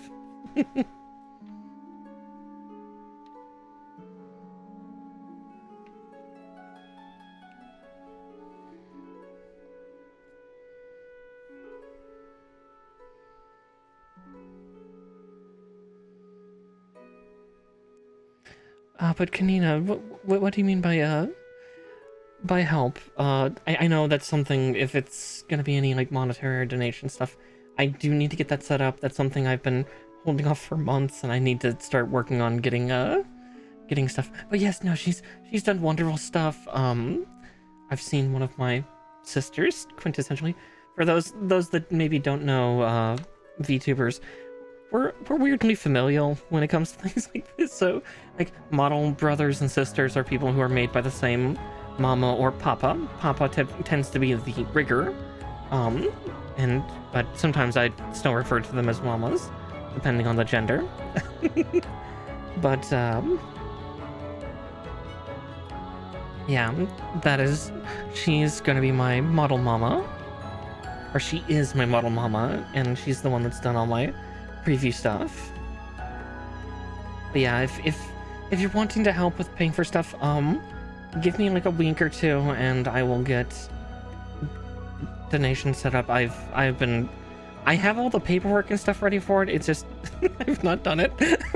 As per usual, I'm dilly-dallying on the important things because I'm worried. I mean, even I'm currently covering up the donation tag that's actually currently right here.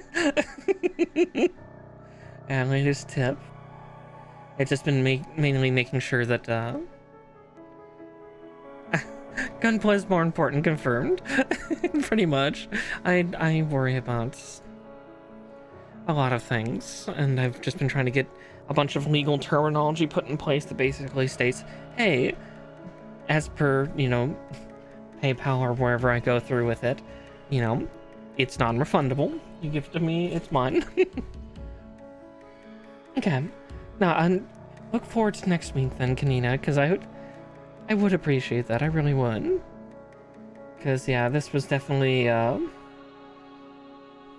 quick hit to the wallet, but I kind of knew it would be. But, yeah, I'll definitely get that set up next week, because I don't have that currently running.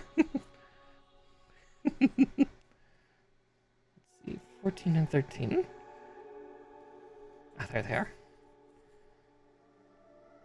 Oh, Oh no, my mod's going into my DMs.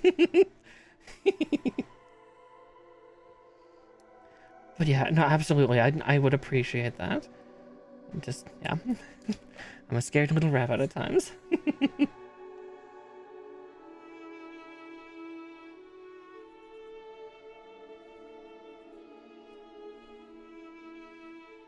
Oh, same. Getting art commissioned is so fun, whether it's gifted to me or whether I throw swaths of money at at my friends. Just be like, here, draw me doing stuff. Have fun. Oh, mine's not for D&D. So sometime maybe I should probably make a maybe a not safe for work version of Twitter page sometime. If I'm not already permanently shadow banned. Would not surprise me if I was. Let's see, 11, 12, and 5.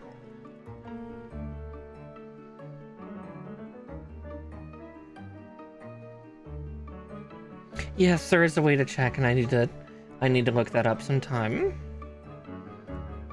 Not that it would be the end of the world.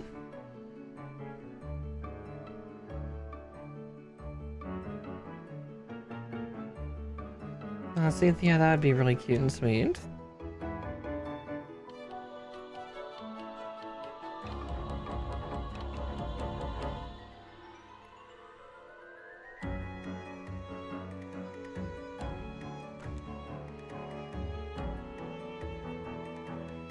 It's holding that one on. Think that connection? Yep, okay. And I said 5, right?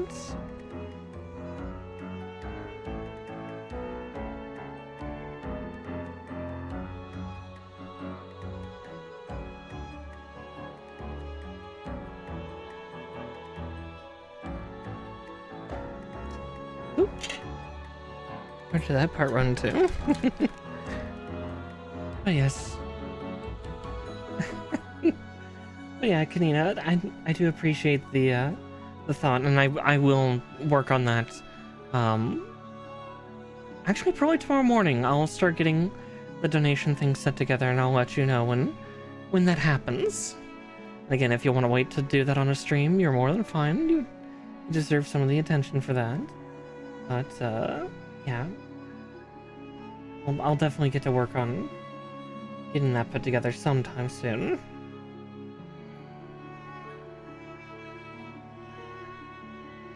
Hey, nothing wrong with non-D&D stuff too. Oh god, that's a D&D thing, or a tabletop thing I need to do sometime is Anura's partner gifted me a copy of that. Oh god, what was that one called? Something Drive. It's a tokusatsu tabletop RPG primarily designed after Kamen Rider. Yeah, Toku RPG. Yeah,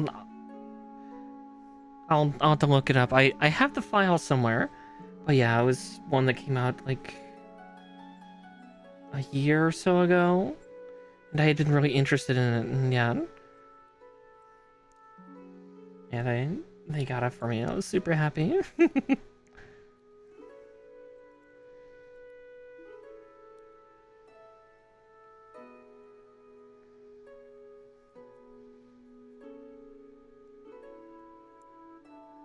I know I've also been like waiting for the what was it, the Power Rangers Hyperforce tabletop books to eventually come out.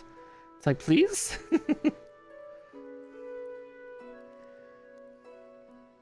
And it's like, please, I am beyond interested here.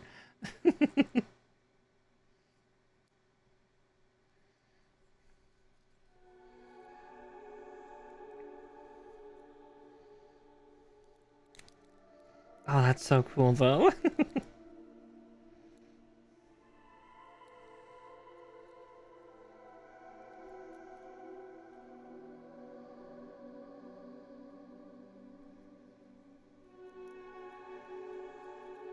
Goodness, I was really rough with some of those cuts, wasn't I? I see another nub right there. There we go. Snipped clean.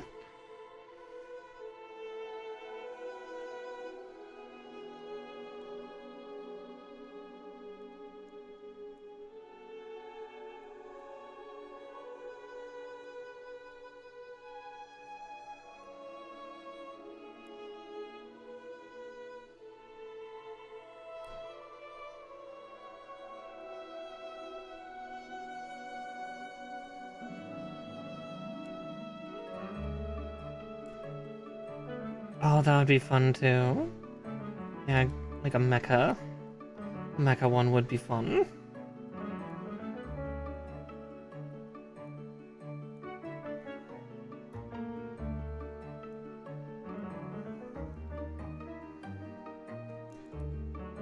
Oh, there we go. It's like, why is that not seating together? Because, yeah, those are supposed to go over.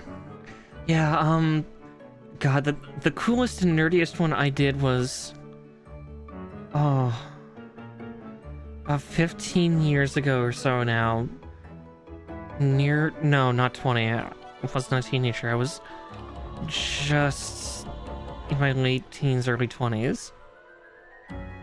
A friend of mine was actually developing a Star Trek tabletop role-playing game at the time, and was like doing, in a way, it felt kind of you know, a couple years later I then played Star Trek Online. It's like, wow, you tried to incorporate all the elements that Star Trek Online did too. Cool, okay, got it. Yeah, it's good to just work on one, maybe two, for the sake of your own sanity. Trust me, as someone who had a lot of plans and stuff too, yeah, be careful. Don't burn yourself out and turn yourself into turtle soup.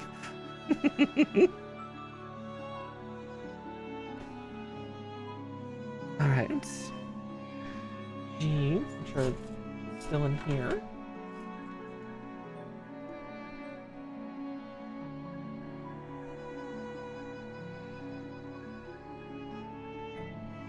Yeah, don't burn yourself out too hard. You know, I'm just gonna snip that 13 out because it's about ready to fall off as it is. So we'll get back to that one. Yeah, some of these runners took a beating, but let's see, is this in fact the G runner? No, this is the I runner. Ah, G2 is the silver.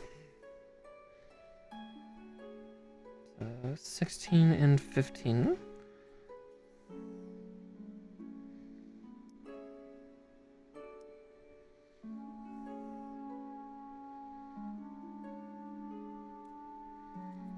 Oh, exactly.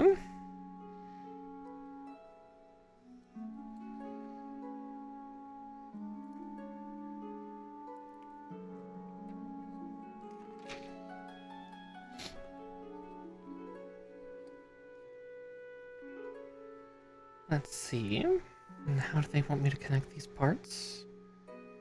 Carefully.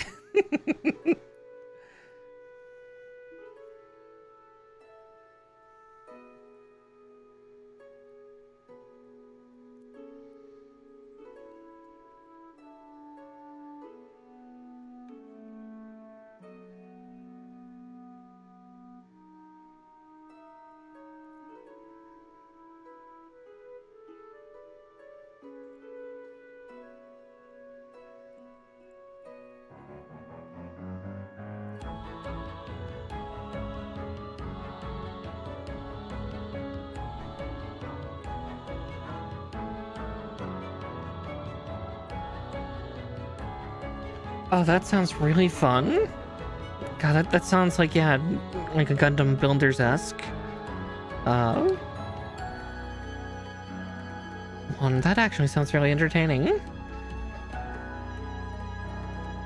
Alright, time to stuff my bear guys full of fluff. Ah, that was already done in the show.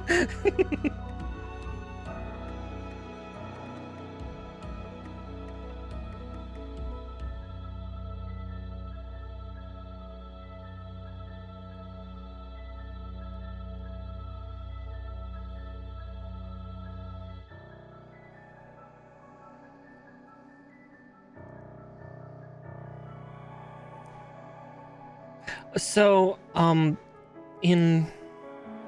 Actually, I can even show you one of them if I can reach over here. I have a whole collection of the little buggers.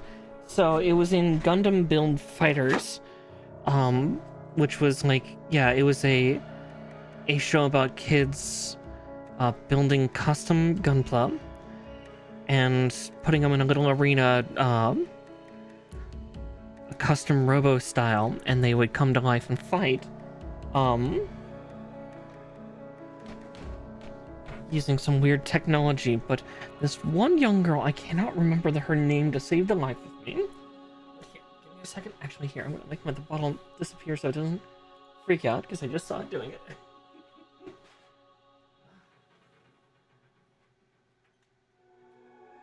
But,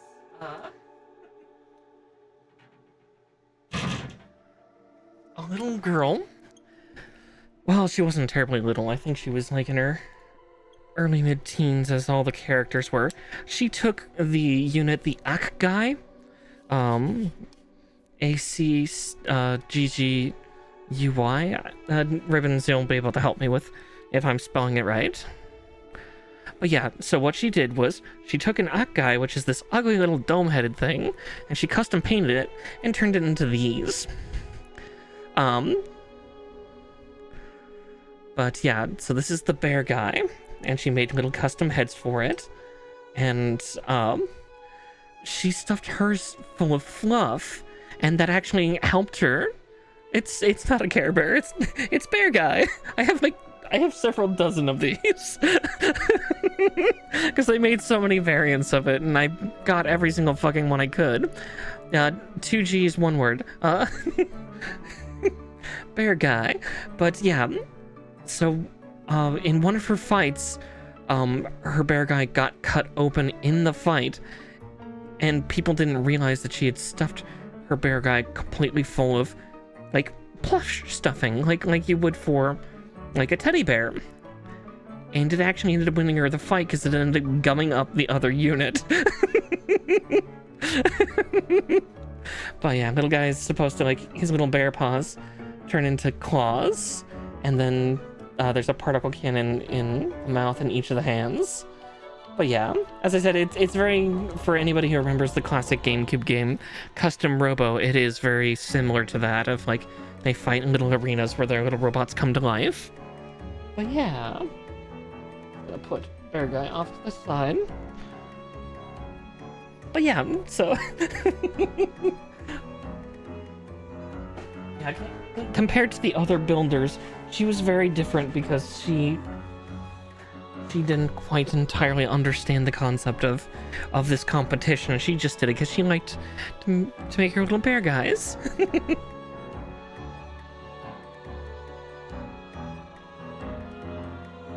Okay, 38 and 39. But yeah, tangent. Yeah, they're just little guys. And then there's like there's petite guys, which are about half the size and very cute. And those are the ones I have like 4 dozen of.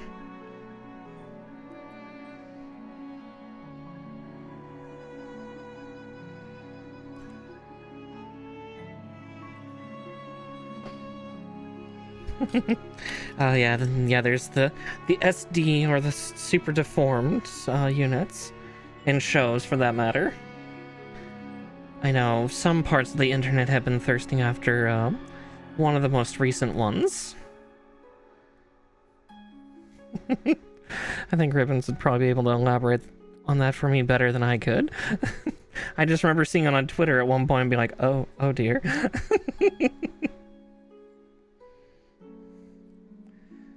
For those of you that don't know, that yeah, typically the Super Deformed series tends... Oh yeah, it was the F91 Ninja. They made her a cute girl, but yeah, she's she's got fishnet stockings and a dumpy of an ass. Good grief, they gave her gave her some junk in the trunk. Yeah, she's a curvy little thing. See, Ribbons would understand the madness I spat. B8. Let's see. Oh, there it is.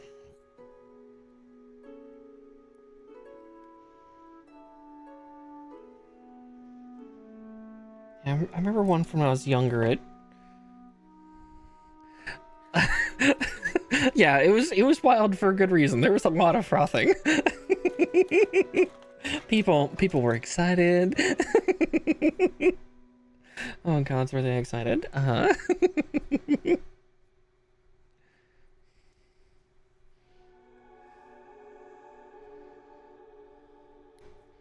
Okay, I see undergates on this already. It's warning me of that in the sheet, too. Little nubs that will get in the way. But at least I appreciate them being the way they are, so we can try to hide the cut marks. Try, at least.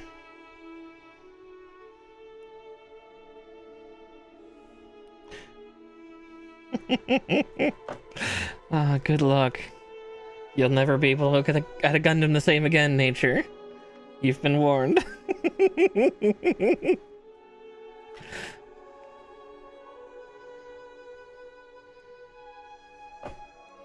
But yeah, for those that might not know, the super deformed series tend to be, you know, by super deformation they mean like, you know, DK mode, big heads, little bodies. Chibi would also be like another way to kind of describe the proportions. But yeah, typically more mechanical, but that one's definitely looking a little more human, or maybe akin to some of like the Transformers designs.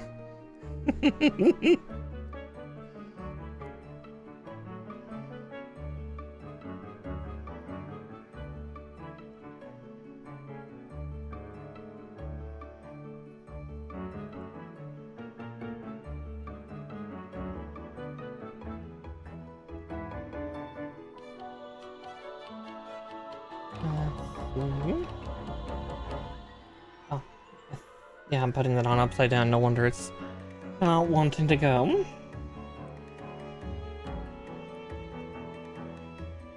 There we go. Much better.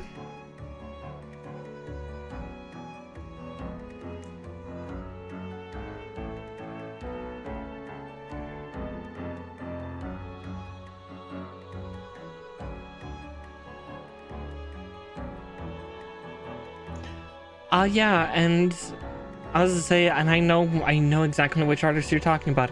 I don't know them by name, but I know who you're talking about, because that artist actually got to design a figurine, or one of their designs actually became the official for one of the Fem Transformer units, and it's a figurine now. I was just watching some people review that this last week or so.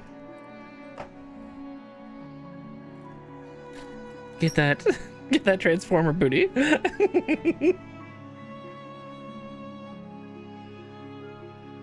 Yes. The funnier part is that particular artist is a hentai artist.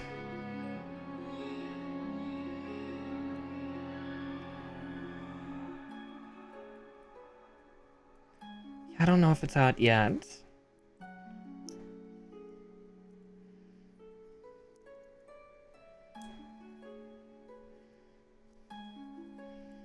He doesn't love a good bit of naughties every now and again.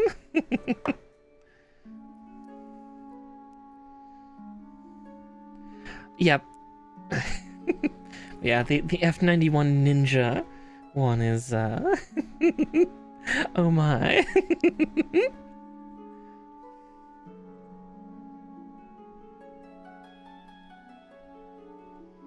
Okay, B9. I can see it right there.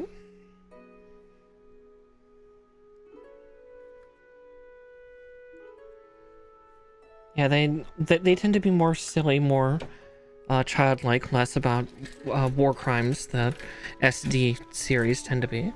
They're again more fun, friendly, things like that. But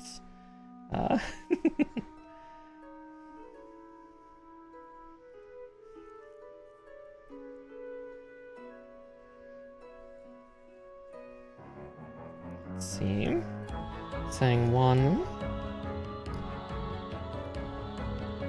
It's to go like that.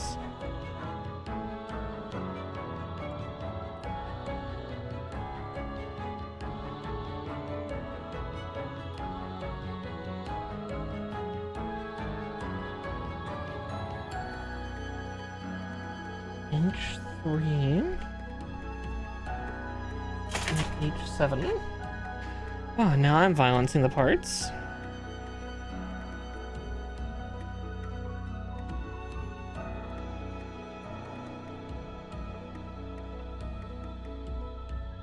Oh yeah. Well, and not just artists, but also like actors, actresses, all that sort. Yeah, but yeah, no, it's.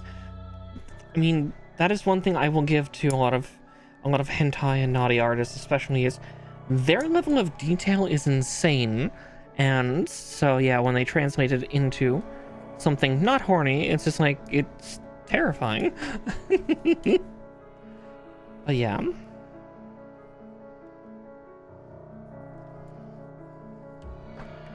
Yeah, you get to learn anatomy very intimately. Incredibly so.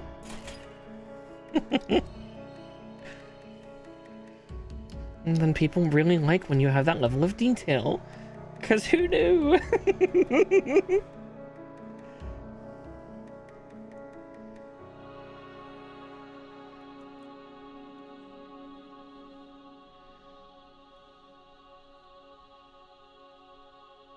Sorry, just fondling over this piece real quick as I make sure there's no undergates or anything.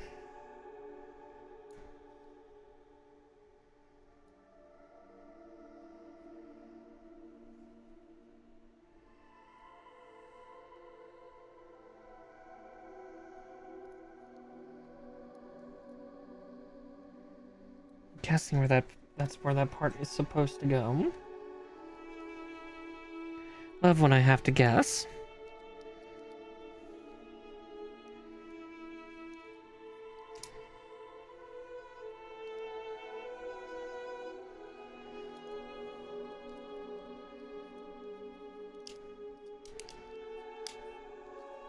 There we go.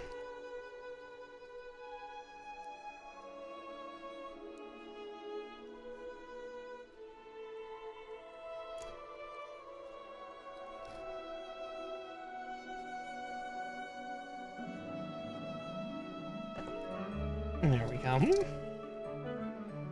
And from here, so we've done most of the chest. Now from here we get to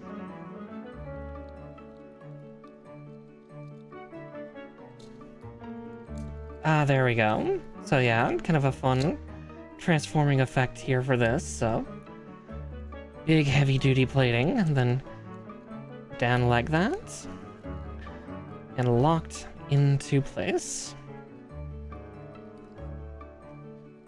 Yeah, this thing has a whole massive transformation sequence for jet mode.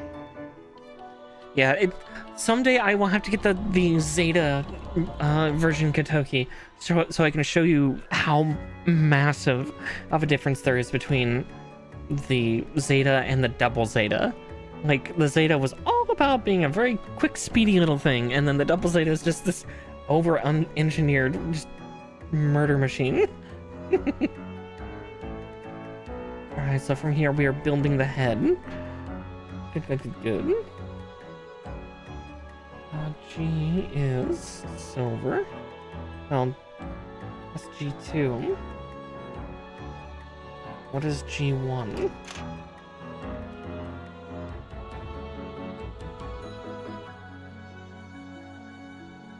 Quintessentially, yeah, like the final attack of the Zeta was impaling somebody on the nose of its flight mode. So quite literally a giant knife. Oh, this must be the other G-Runner. Yep, it is. Yeah, so here you become the knife. Yeah, pretty much. Alright. So there's that. Let's see, let's go with B14 first.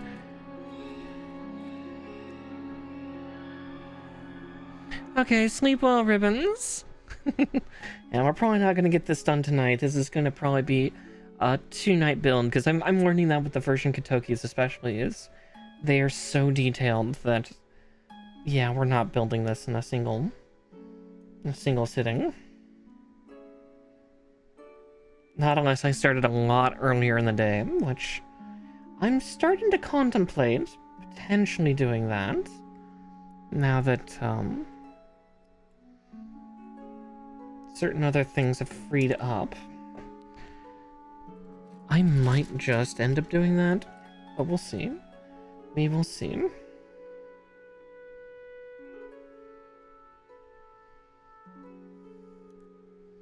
You know, go full-time streamer mode. 10-hour streams for the most part. I'm a little worried to do that for Gunpla just because of the amount of posture stuff I have to do with my body for building. I'm kind of in a weirdly upright position that's, I don't know, there's some weird movement I have with moving about. I am not shrimping. It's weird. I catch myself trying to shrimp and then I correct, and I'm just not leaning against my chair nearly as much as I'd like. Okay, but we start the stickers now. And by the stickers, we mean the pen. Oop.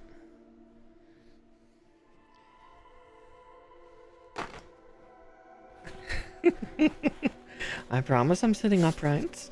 I'm being good this time. I shall shrimp later. Okay, so a little bit, but at the same time, that's got plenty of paint on it still.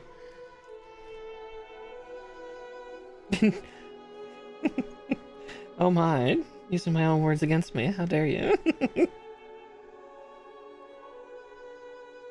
Okay, before I do that, I just noticed I did not trim this as well as I would have liked. And boink!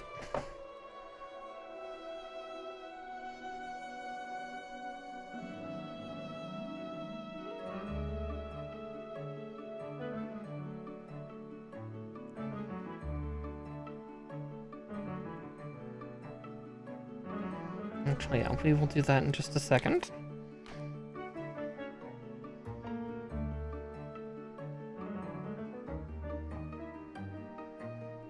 Actually, no, we'll do that before we...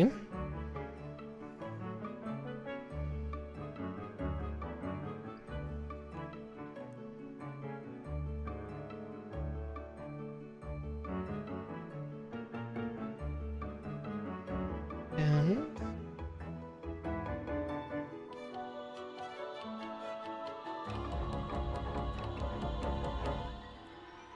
there we go. There's the eyes.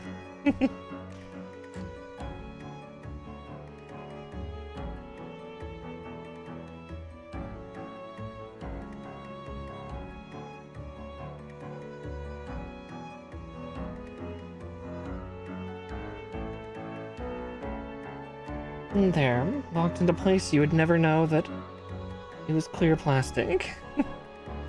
You'll see it better once I get it more assembled. So F134, I need the chin.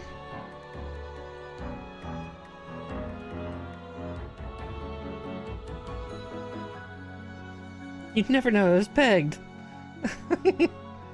Oh dear.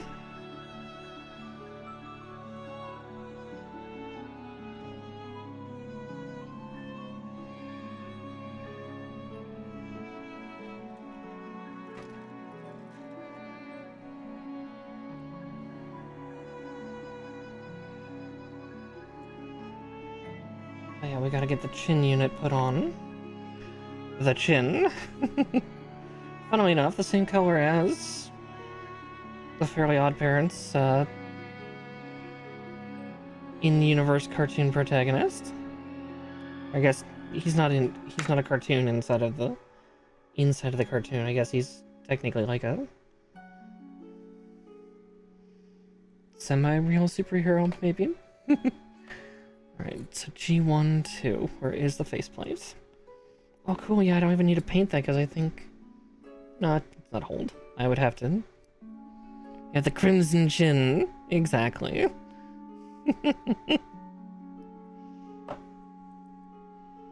That was a fun show too.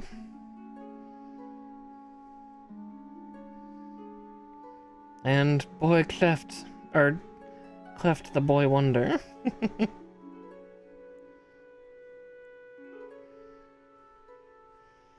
Oh god, those are small little fiddly parts and my fat fingers are having difficulty with it.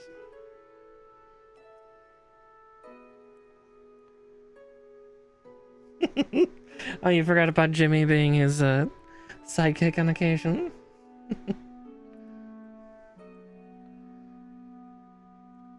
Alright, there we go.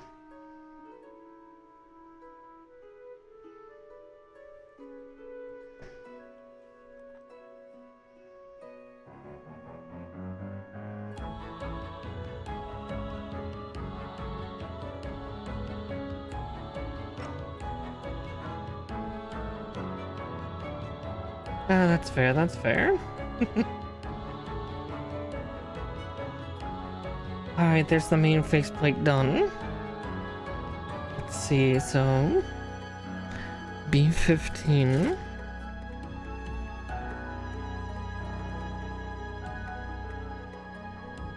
Oh, there it is.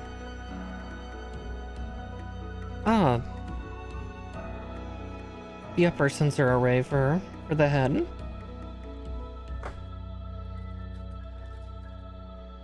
Okay, so there's that, and I need G15 and 6.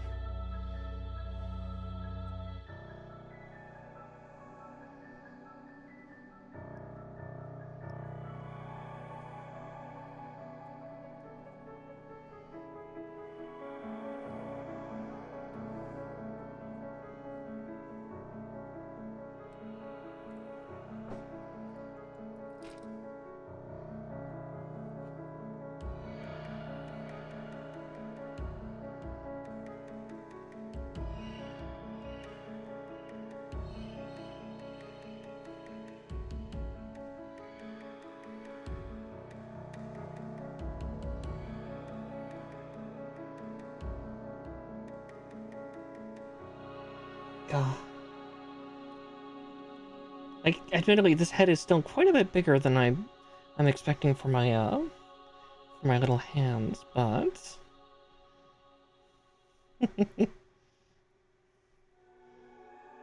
Alright, there's that.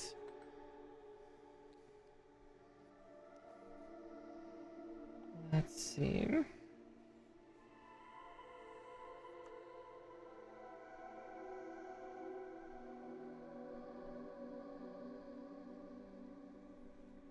I'm also just looking to see...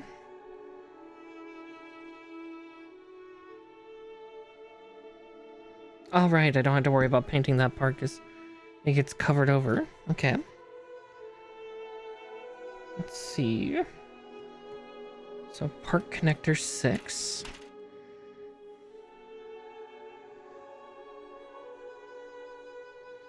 Our old friend, our old enemy. Rubberized plastic.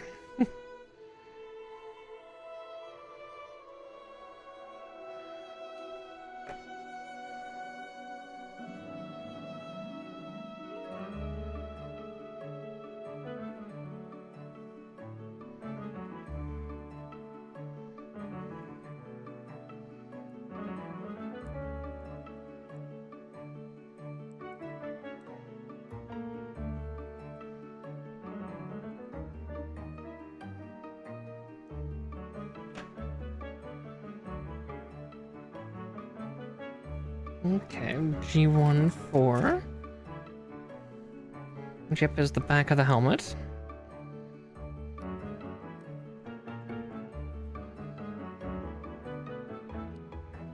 And... doink.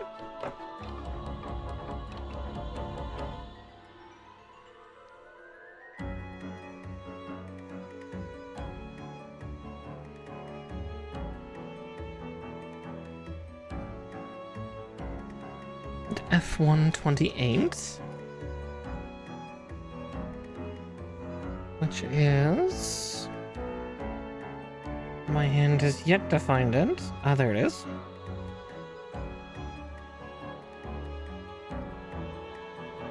Such intricate parts. Oh god. They expect me to put it together. Building's half the fun, though. Or at least I think it is. Oh shit. That popped out. How did that pop out? How did that pop out?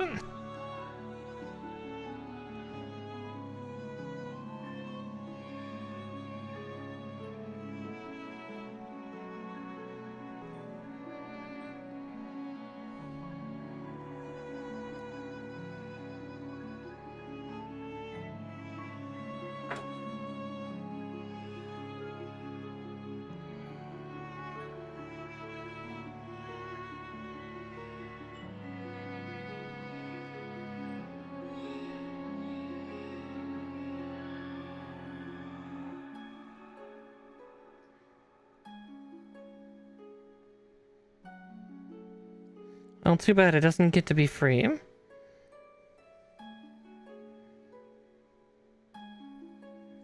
It only gets to know one life, and one life alone. Deep inside the head of this thing to... eventually go loose and cause a wiggly head. Because it is rubberized plastic, so...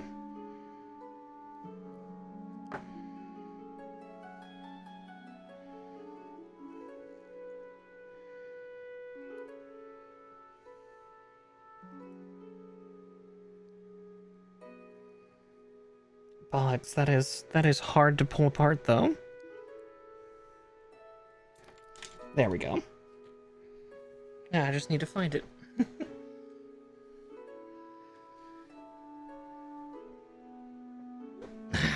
There we go. So no head. Later. Goes for any of you. Oh.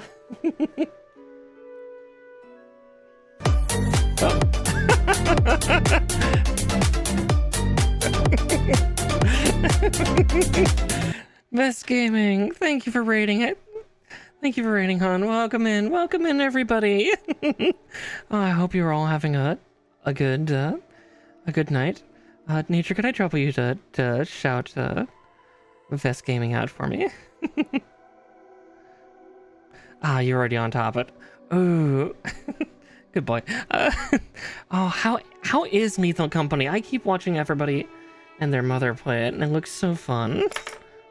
The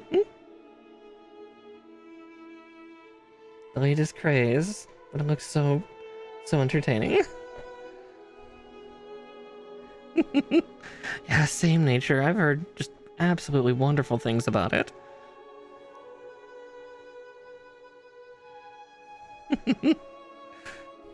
I'll definitely have to try it out sometime, get some people together for it.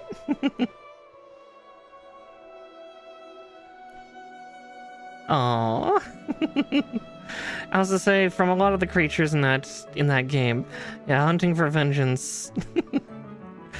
It seems like they're likely to eat you. I've been watching 𝗙𝗵𝘁 play it. But yes, oh yeah, the spiel.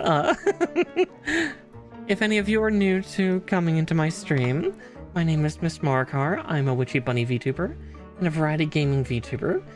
Though typically on Mondays, I'm building Gunpla, and tonight we are building the Master Grade 𝗙𝗶𝘁 Gundam version 𝗏𝗏𝗁. I will shield to my little heart's content.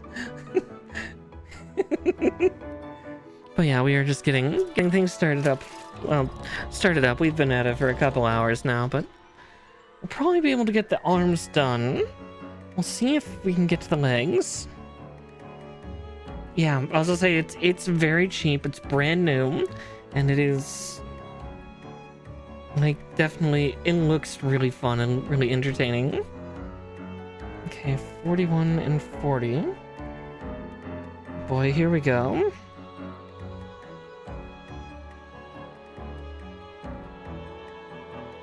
Now we build the antenna crown, which 𝗙𝗶𝘁 is pretty darn impressive.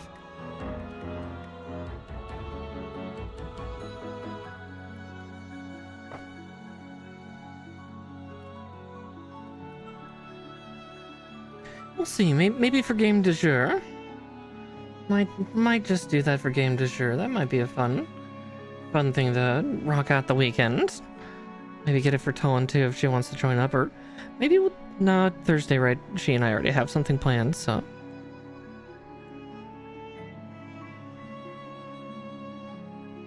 But yeah, no, maybe some of the viewers and you and everybody can join me.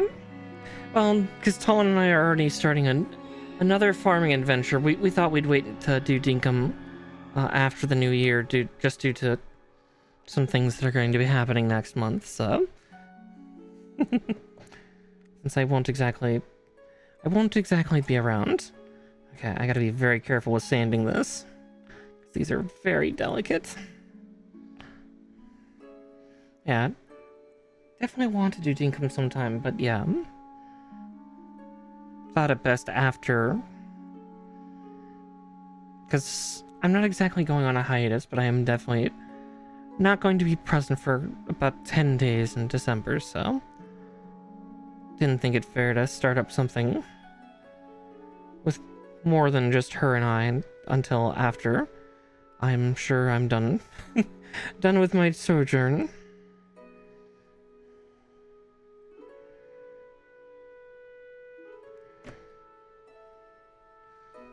Oh yeah, sanding this part is just...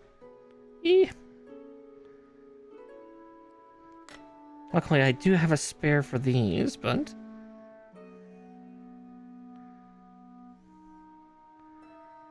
Oh, exactly, yeah. I'll definitely be trying to rock as much Christmas as I can. I won't be able to stream while up there because I am not lugging my system up.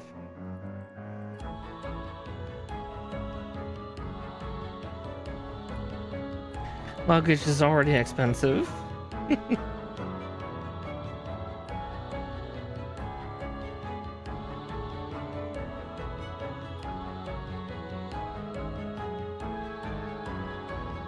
There's just no way I can also take up my my computer and all the bits and everything, because it's just so much. What happens when you custom build a computer? Yeah, it's got all the fixings and therefore is very heavy.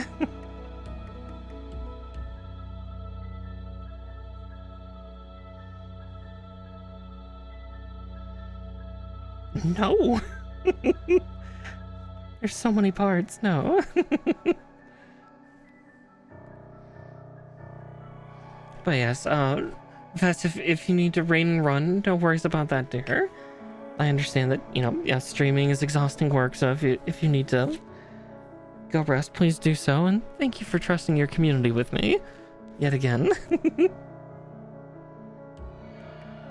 Alright, now we make the particle cannon.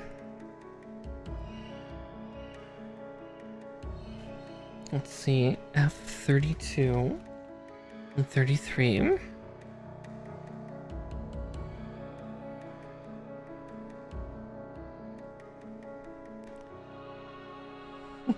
Oh no! Yeah.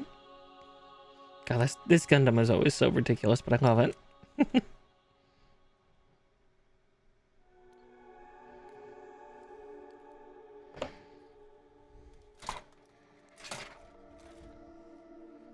I still need to get it in Gundam Battle Operation too. Someday. G2, which is silver. G2 19. Oh jeez, that part is minuscule. Sweet and holies.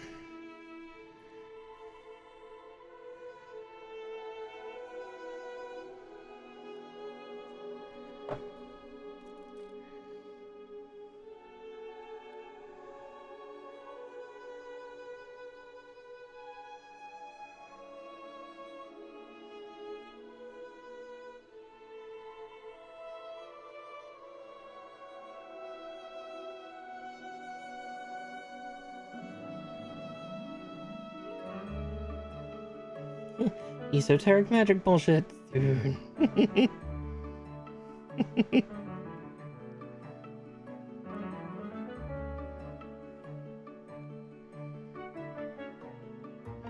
Oh yeah.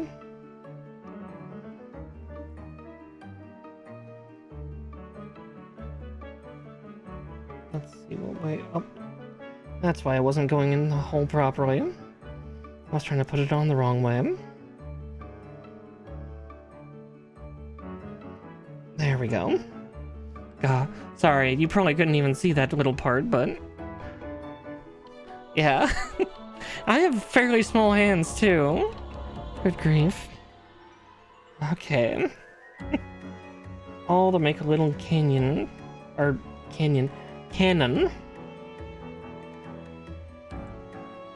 this big old emitter crown. Okay, an A43.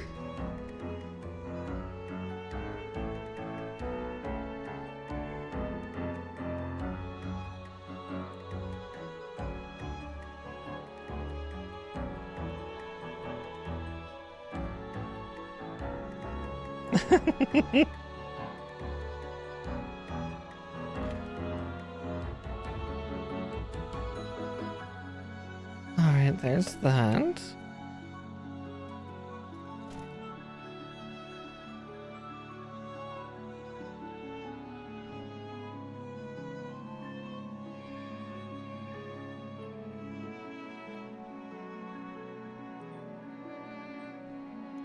Whew. Okay. Now that that's all on, then we can just slide it over top here. At least that's what it says. Is it not all the way in? God, that's so scary. Delicate parts, middle fins. Ah! Part of the original crown coming off. Stay in your home, please. I beg of you.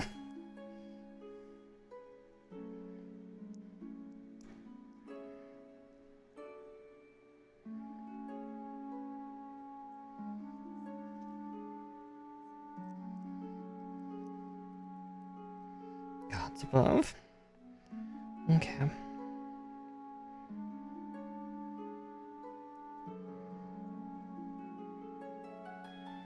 Yeah, they're not in all the way. Come on. Just be a good part for mommy.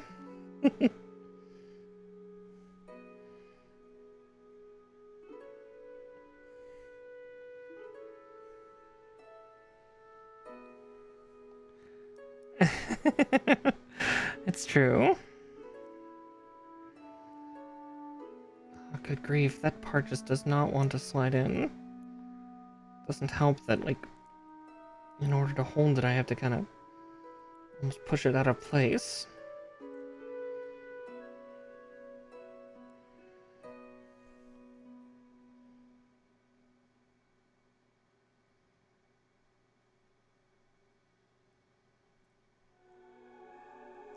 Oh, there we go. I felt it. I felt it slide in. Just right. Oh, God. But yeah, so that huge crown gem on the center of the head, that is a massive particle cannon that fires out of the head. Yeah, that's just the head. And for terrifying comparison, we can cut this little guy out.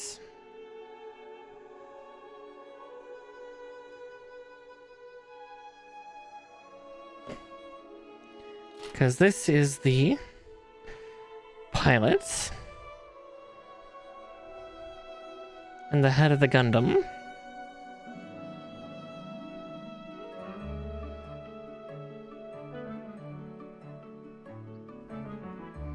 Here, I'm gonna try to put them both in my palm. Yep. The head itself is about probably, what was that?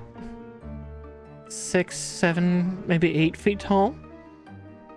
Pilot's about 5.5.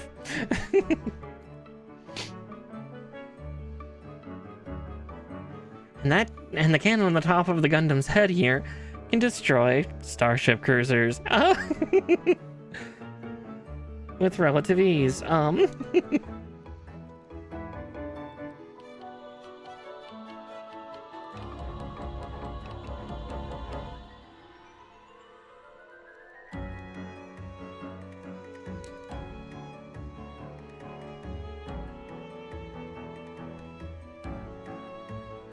Yeah, such a big punch out of, you know, a 60-foot tall machine.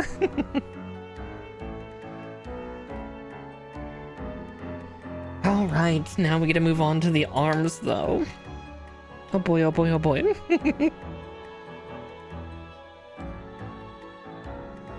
Yeah, the beam itself, I think, that emits out of it ends up expanding to about this much, about the width of its torso. When it fires out, it's the same for its got a set of 2 sets of like beam pulse guns as well that are mounted to the arms.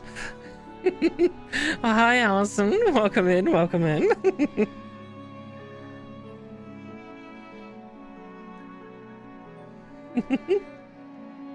All right. I've got plenty of them then. Alright though, let's get these arms on their own. Yes, Allison, welcome in, dear.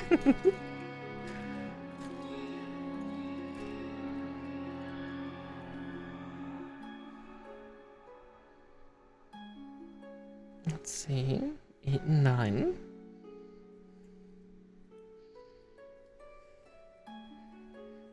Yes, welcome in one and all. Let's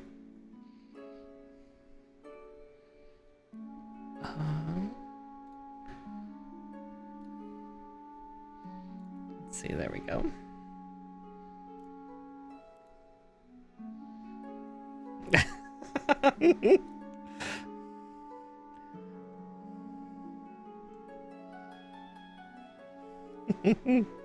Listen, you greet everybody in the channel with Gluten Morgan.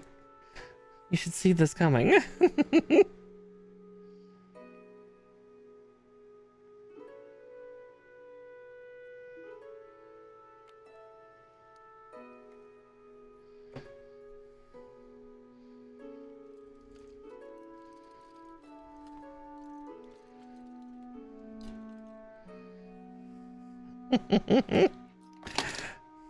Ah, doughy Jesus.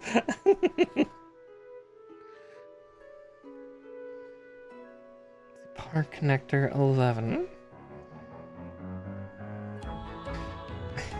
You strike me down, I should become more powerful than you ever imagined. Should become even more doughy.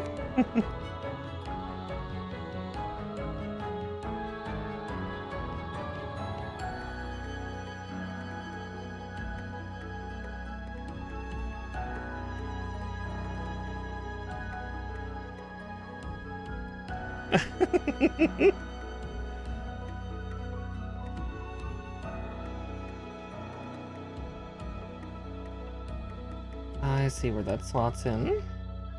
Just like that. Oh god, that's a mood and a half. They will magically disappear into my face. Yeah, I've been absolutely destroying some leftover buttery, flaky, pull-apart rolls that I bought, dipping them in what's left of the turkey gravy I made for Thanksgiving.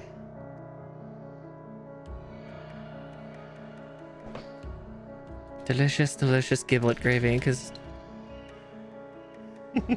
maybe I'm strange for it. I use all the parts I'm given for my turkey. All of them.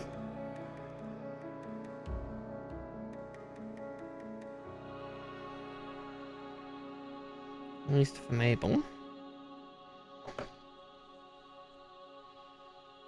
Ooh.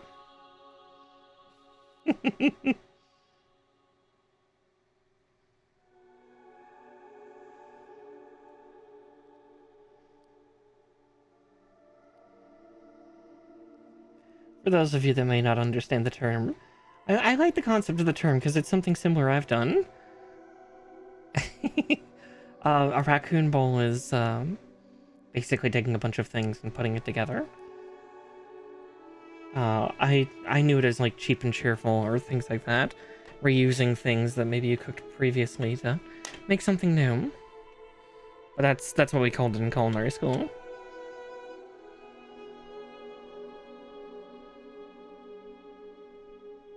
Because that's how we served it, or how we sold it to other folks. Because the food rules in the state that I learned in, at least, was you could recook food once and still sell it.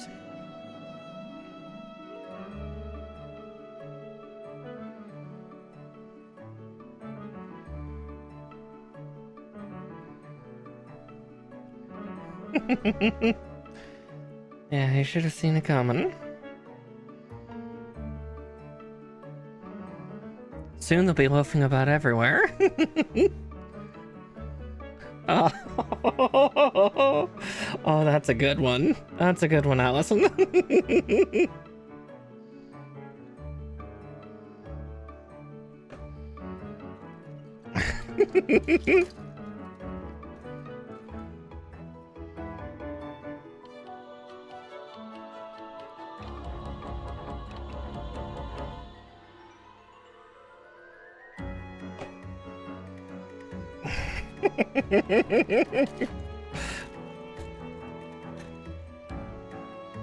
She'll taunt you a second time.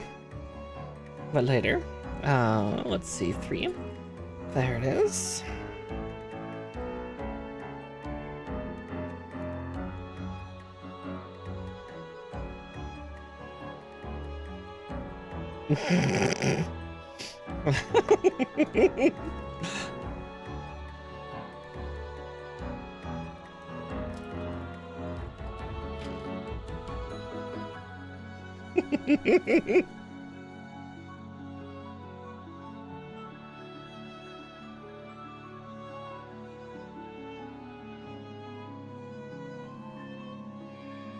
Oh dear.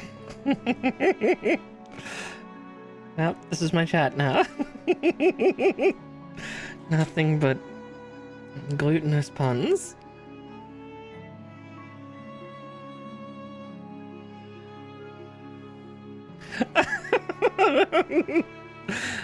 Oh no.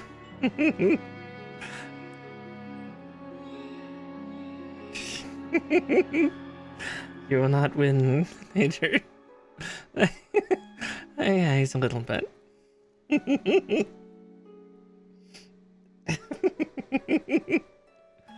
Oh dear.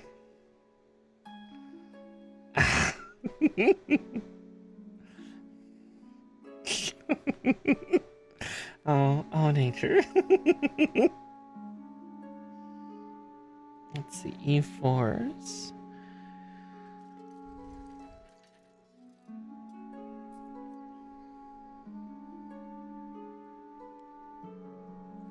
Ah, there it is. Good grief. Her ability to bounce back is impressive. Like a good dough. Want that little bit of spring and bounce. Yeah, I was to say, Nature, you're dealing with a very powerful brat. She's very good at what she does.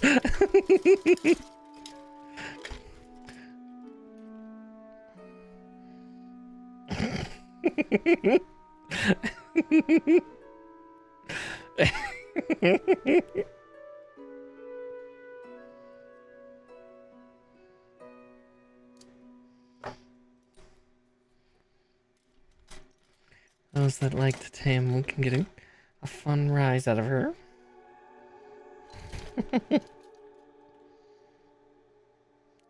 10 and 11.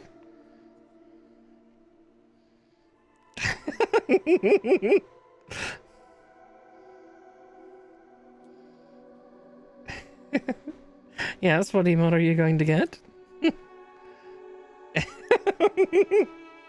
Yeah, Listen, I'm not nearly as quick on them. Despite being a bunny, I'm not exactly the hare in speed.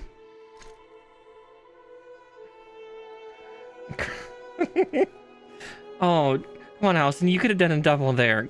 𝗙𝗏𝗃 Come on.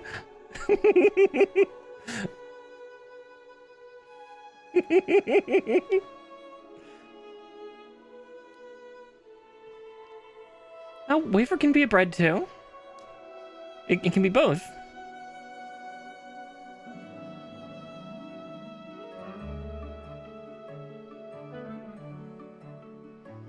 Considering my brain immediately went to, unfortunately, my brain went to, communion wafer.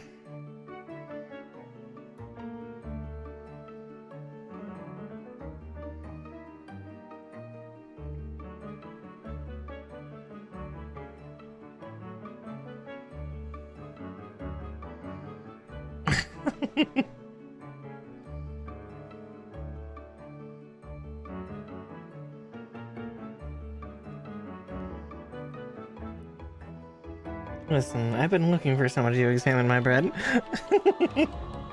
Check my wires, if you will.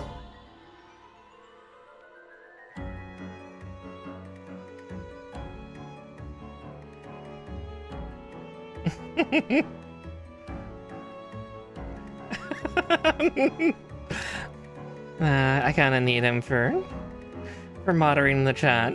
He's my only mod.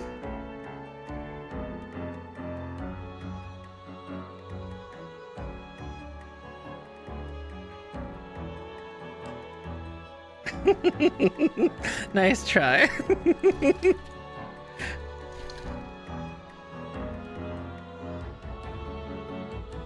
Don't worry, there'll be plenty of times. You know, that might be what maybe we do on Friday. We'll see, we'll see. As I said, we're starting a bunch of new things now because I have time. Maybe on Friday, for First Person Friday, we can do, Deep Rock Galactic or something. That might be fun. Ah, well, you'll be missing out. Unfortunately, I probably won't be joining as much on that as I can. Because, yeah, I got a stream schedule, and Fridays and Saturdays are the best days for streaming, sadly.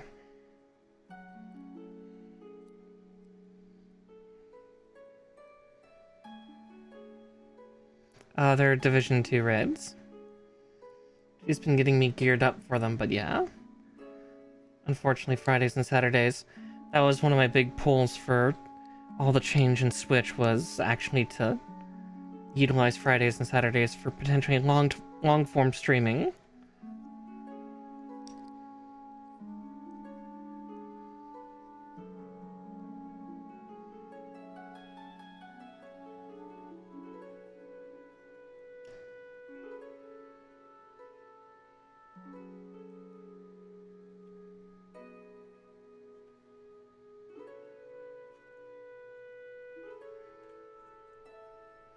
Okay, that is not supposed to be there. Okay.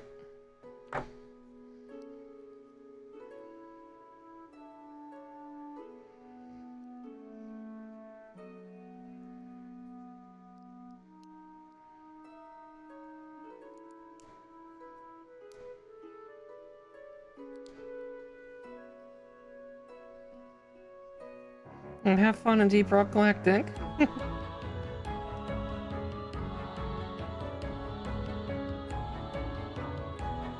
Yeah, not Dragoon. Oh yeah, exactly. Well, you've got a rock and stone, so no worries.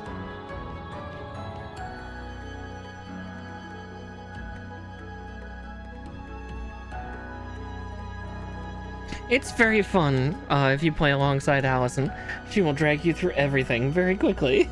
Be prepared. My poor little brain cell already has enough time. Despite being a bunny, I'm rather pokey. C4 and 5. Ah, there.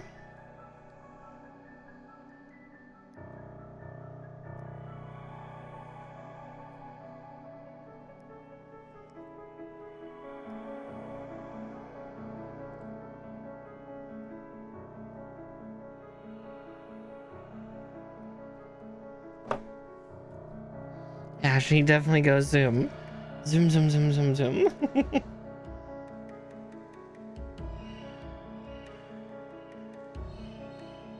Gods, there are undergates. Ooh, no.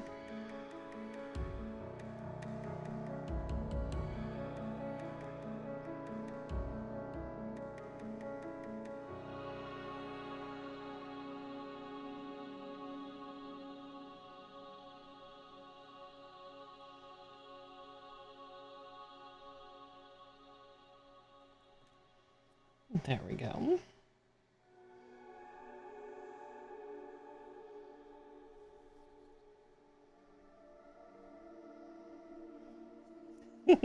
It's also, it doesn't help that I can get easily distracted by things.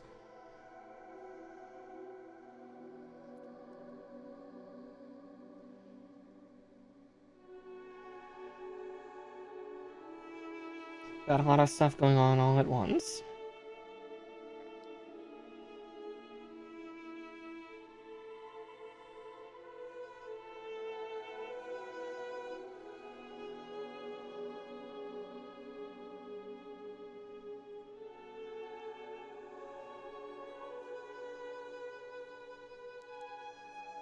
Alright.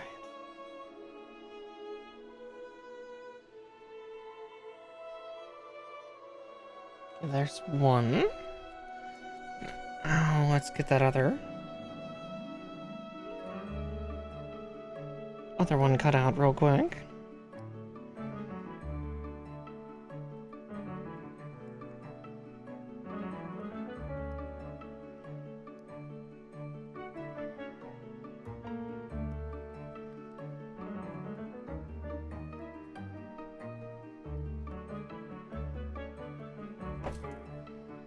There we go.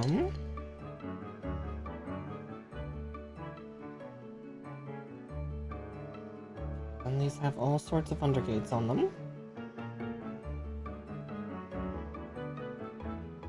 So I gotta snip those off.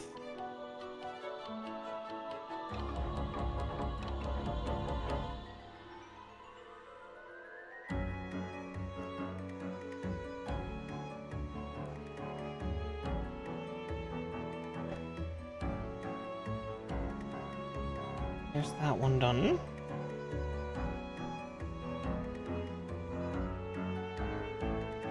Yeah, if I'm chatting with somebody in chat, I can get sidetracked. That's why definitely as a streamer, it's like, that's fine. You're either good at games or you're entertaining, and I like to think I'm the latter. Like, don't get me wrong, once I get something down pat, I can talk and play at the same time. It's just, until I learn what exactly I need to do, it's definitely harder. Harder for me to do that.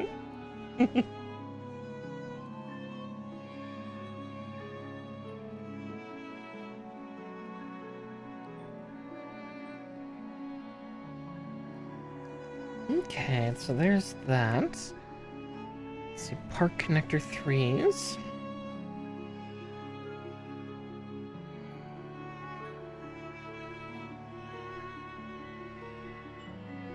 Oh, exactly. It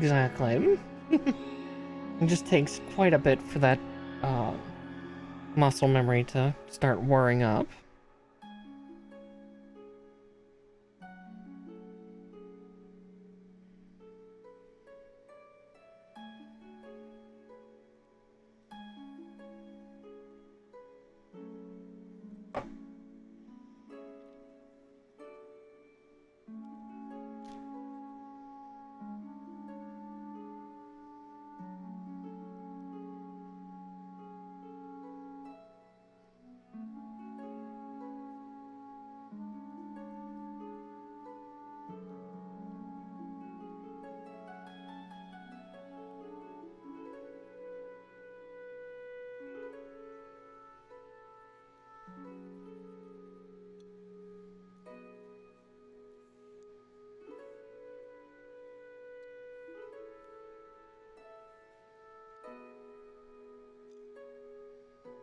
5 and 6. Ugh. Gotta pull all the plates out. Let's see. Ah, there they are.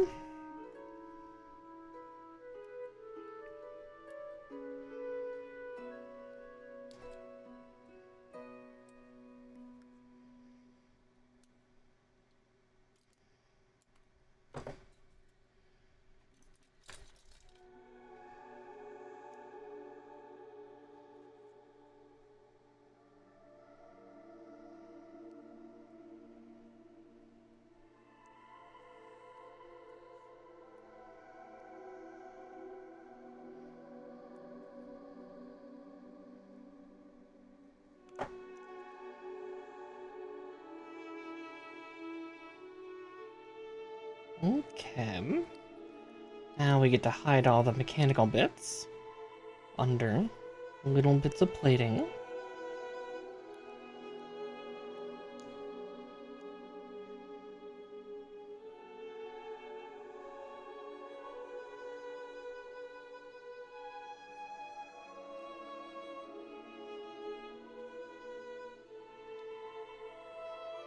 Yeah, but here's the terrifying thing for this, so, you know, looks like a nice normal arm, right?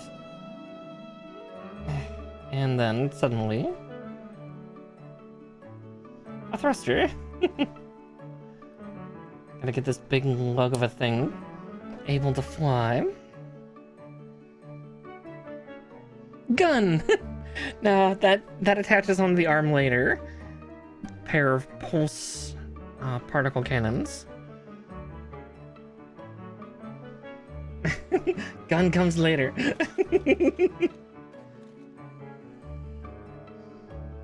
Okay, F1 and 2.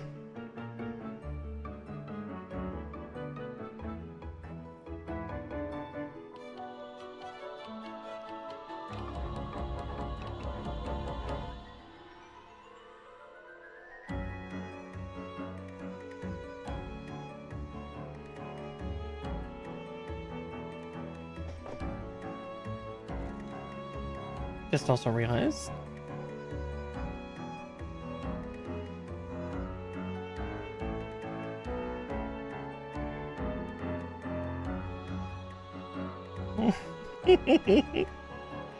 Ah, Joker. Getting into all the things. Yes, I'm working on the arms. Yeah, that seems to be following a similar construction to last time of,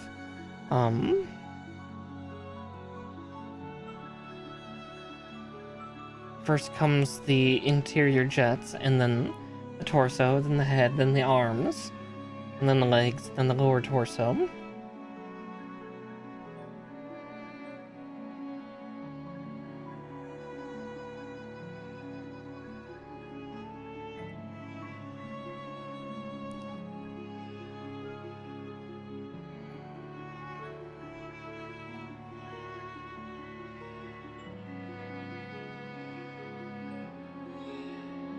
Now I just have to figure out where they're telling me to put these little red parts.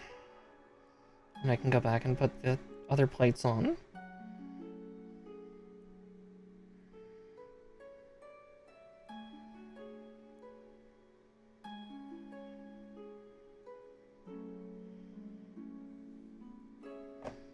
Actually, we'll put those other plates on now so I don't forget for that one arm.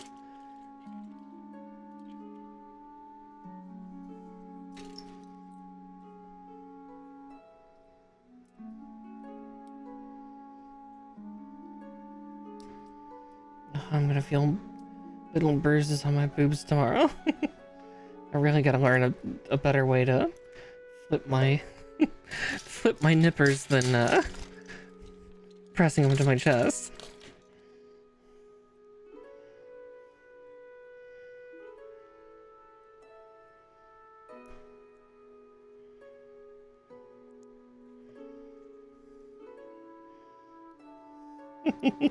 I don't mean to. Booba bruises.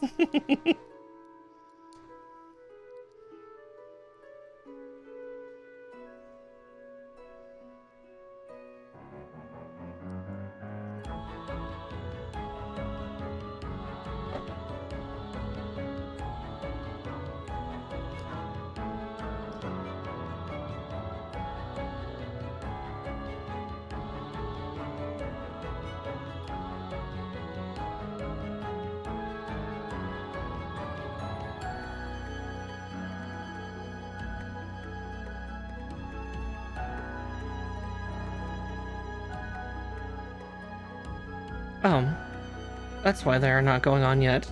I'm a few stages too far ahead for that. No wonder that's not working. But I need to connect to it. I've not connected to yet.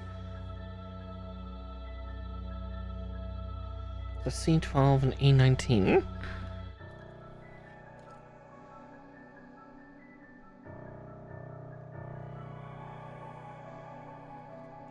That's the B runner. I'm not gonna find what I'm looking for there.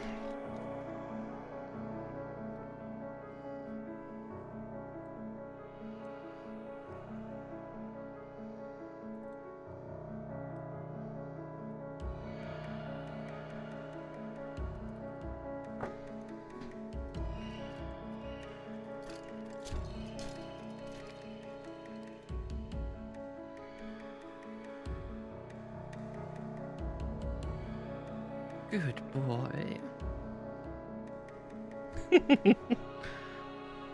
No worries, Mr. 𝗙𝗶𝘁, but you are a very good boy. Welcome back in.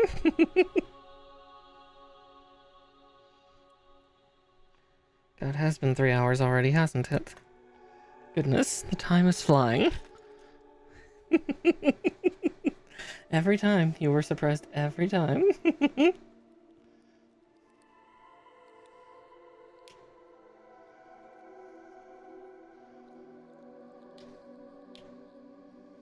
Alright, and then A19.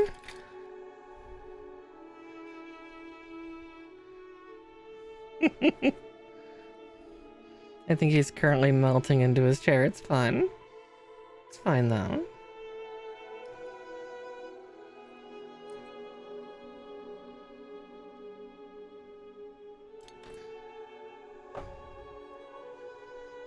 Actually, while we're at it, we're gonna nip those ones off, because I don't need those hooking into things. There we go.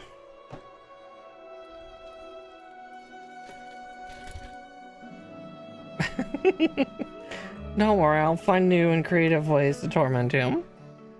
I mean, all of you for that matter, but...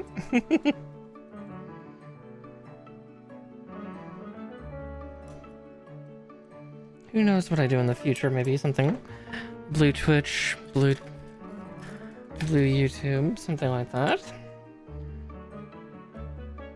I know Talon's been a great dear in finding some extra content and stuff that, yeah, is not suitable for sites such as this. You know, pure Christian Minecraft server stuff.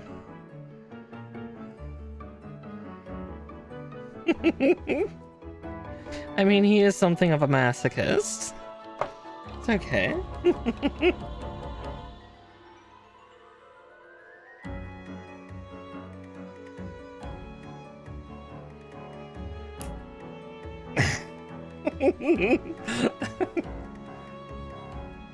Yeah, no wonder he doesn't mind. Yeah, exactly. Deep down he likes it.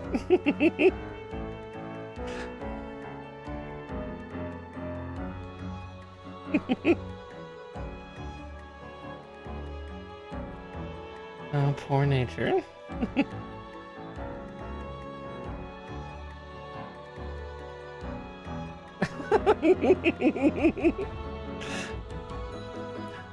Many hearts too.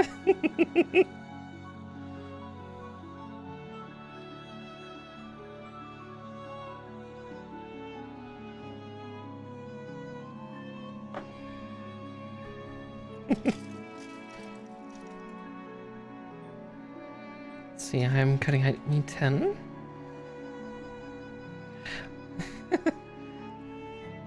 Oh, groaning with love, oh my.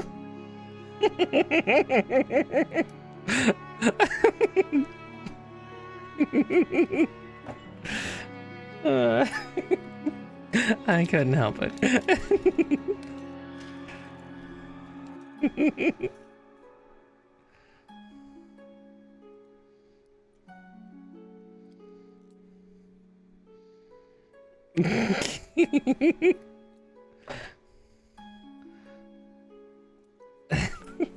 No, he's not dead. He's fine.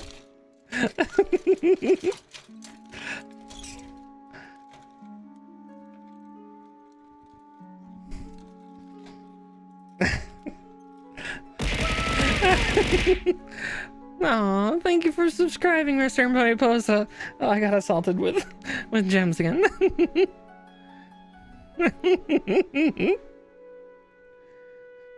Yes. Now you too can avoid the adverts. I am so sorry for them on my own behalf.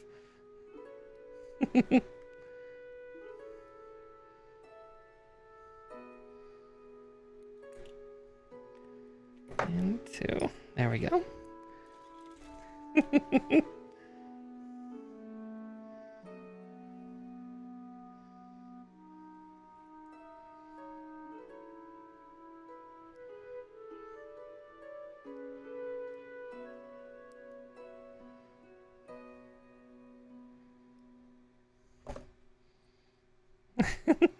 That's more than fair.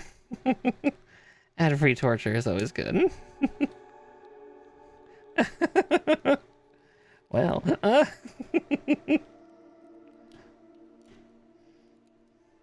that depends on your purview. Okay, that's partially connected, but partially not. Let's see, can I pry that off?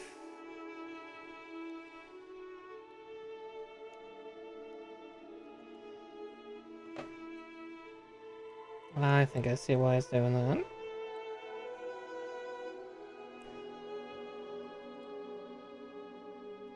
Extra nubby bits.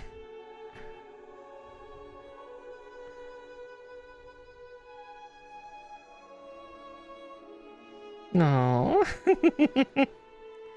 I'm sorry for keeping you distracted.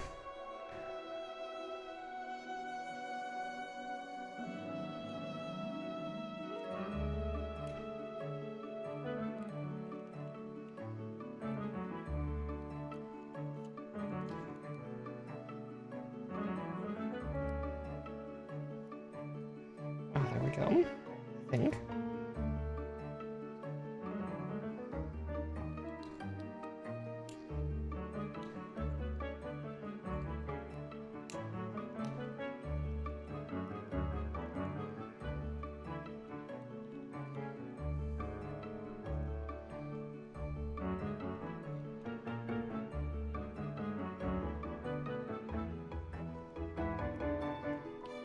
Aw, that's good at least.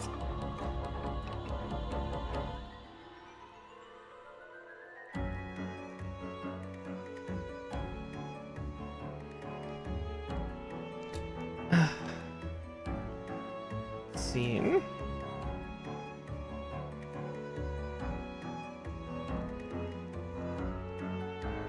There we go. Just had to bend it a little flush.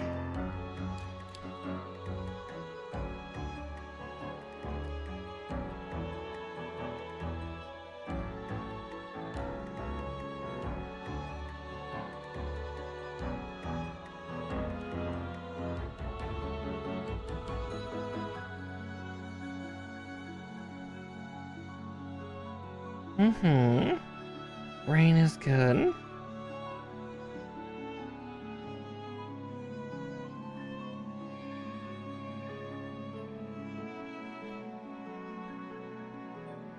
I need more of it right now. That or snow.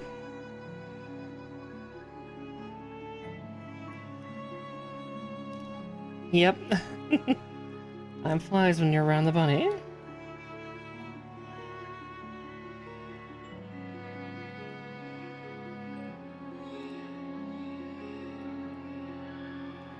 Okay.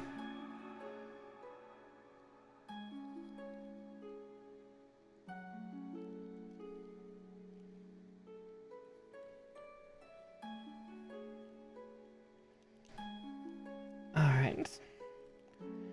There we go for that part of the armature. Looks like now we're doing... Is that the pauldron? God, I can't tell, actually. I can't remember 𝗙𝗶𝘁's armor configuration. No, we're doing, I think, the shields that go on this thing. Okay. 6, 7, and 22.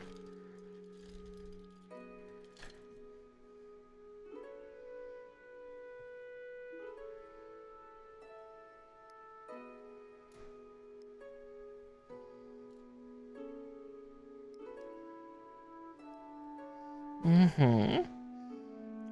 Thunderstorms are cozy.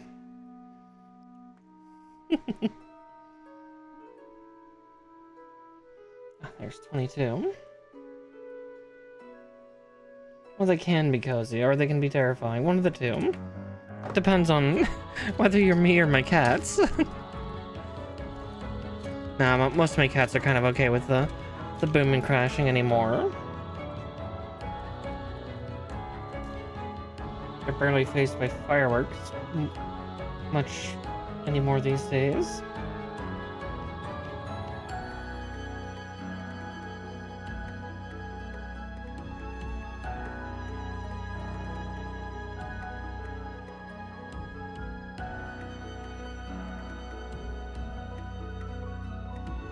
Okay, there's one.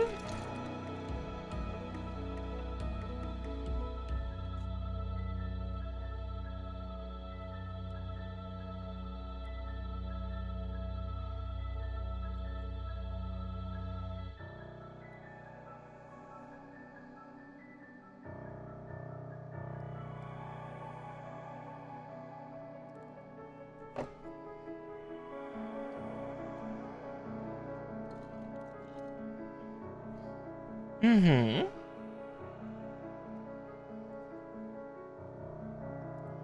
I just love the sound of, like, rain pattering against glass.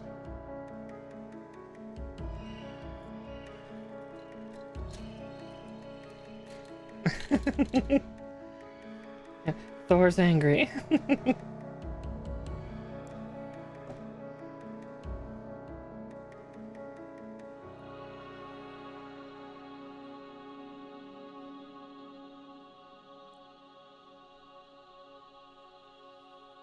Okay, there's that part done. Now C16, but E9 comes on first. Let's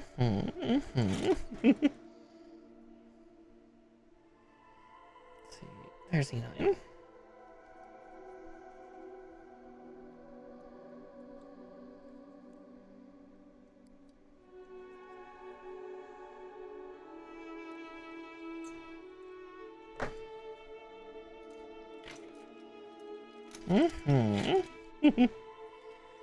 Very pretty.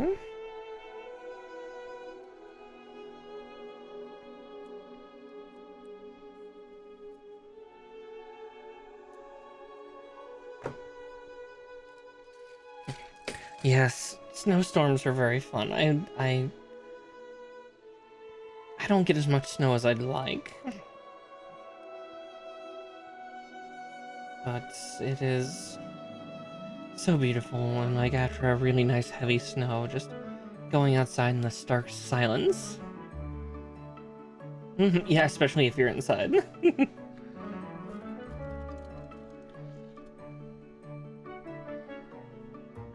Yeah, that's why you stay inside. Don't go outside, bad.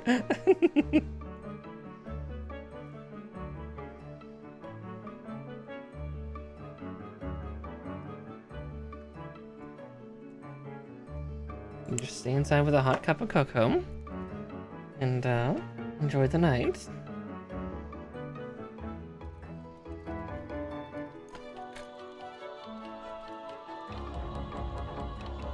Maybe have a nice fire going in the hearth if you got one.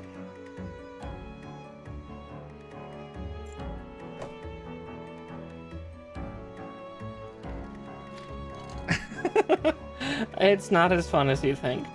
No, you don't.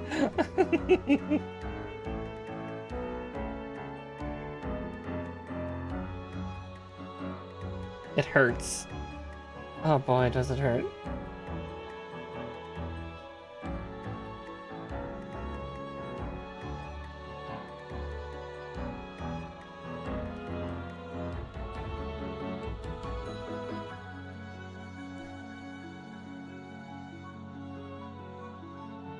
No.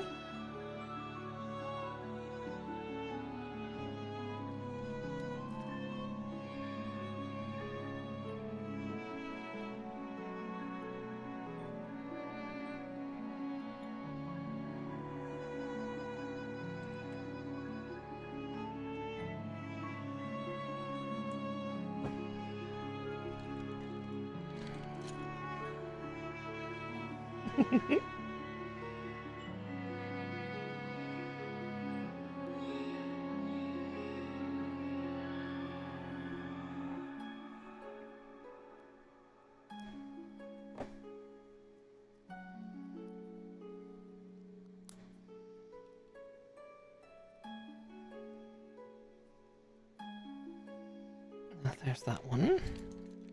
Now once more with feeling.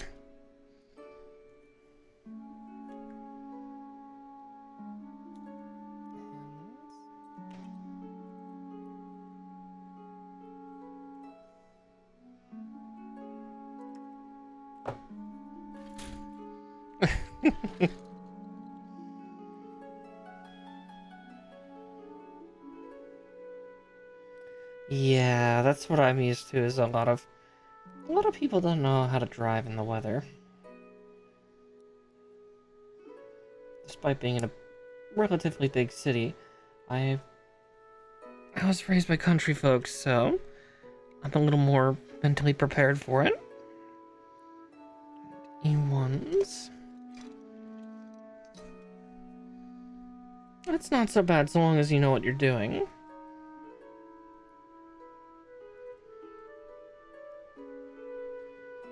I'm used to some specific canyon driving that tends to get a lot of snow in the winter time, because I had family that was out near something like that, and yeah, you learn how to drive in it real quick.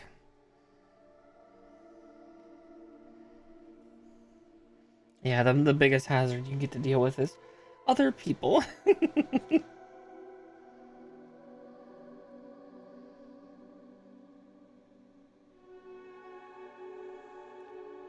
Oh boy, other people.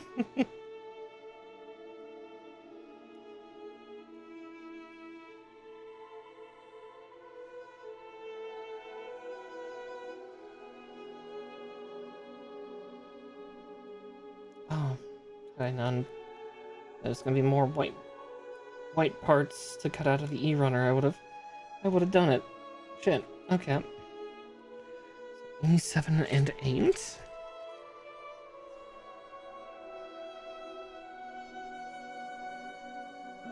Yeah, we're building the pauldron. I know what we're building now.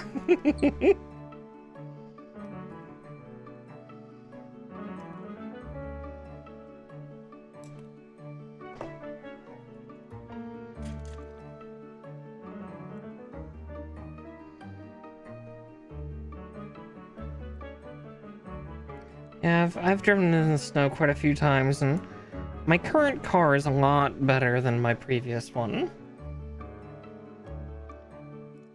But there were some fun things you could do in a PT Cruiser in the snow. If I'm lucky, I see a couple days of snow every year. That's the depressing part for me. But I do live in a rather temperate area, so despite it being colder, it rarely gets snowy. Makes me a sad bun. I love snow.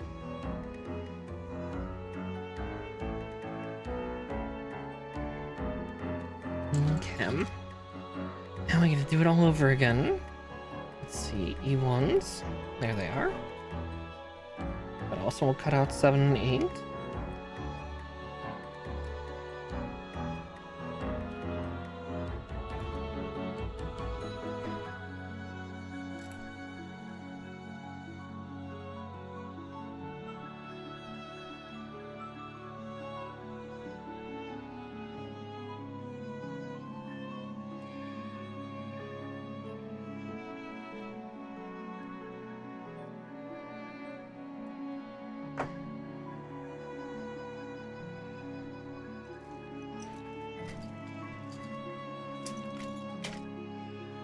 Yeah, as a passenger, it's a little spookier just because, yeah, you don't exactly have the control that you want. Somebody else is trying to do that, and depends on how much faith you have in the other person.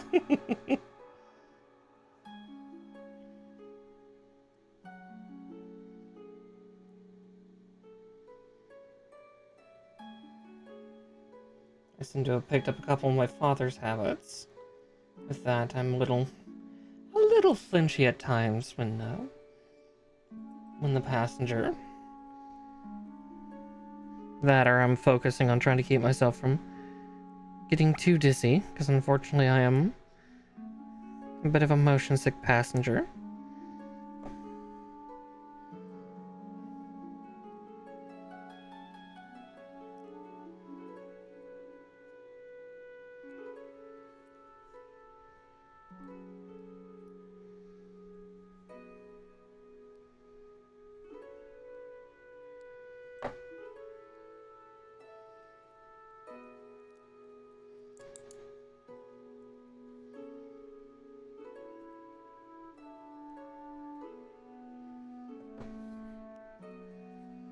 Okay, there's that part done.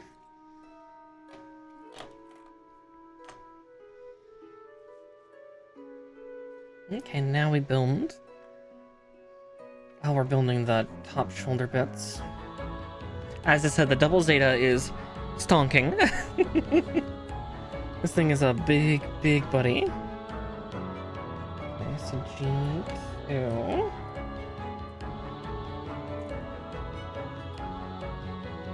$14.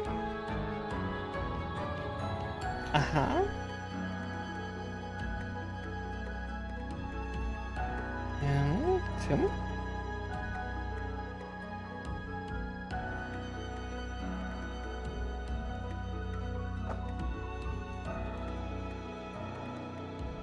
And A44 and 45. C44 and 45. Excellent.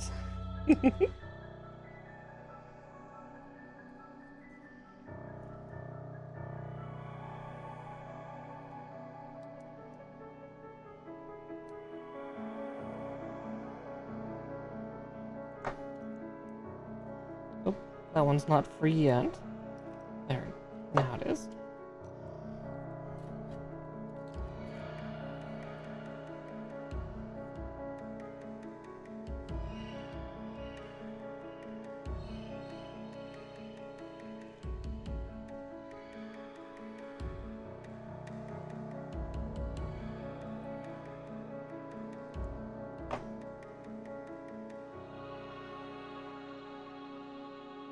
Let's see.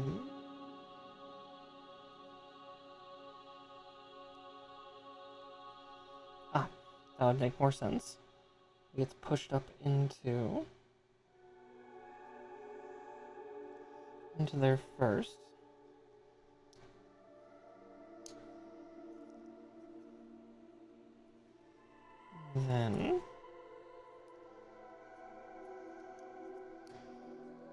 Then sealed up.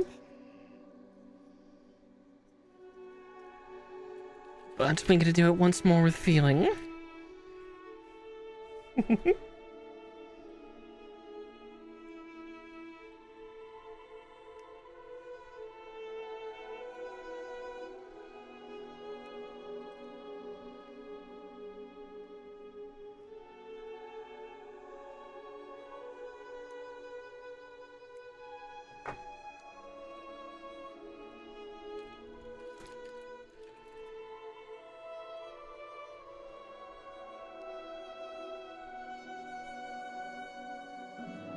Just gonna clean up all the undergates that it's telling me of. Alright, then from there, once more with feeling.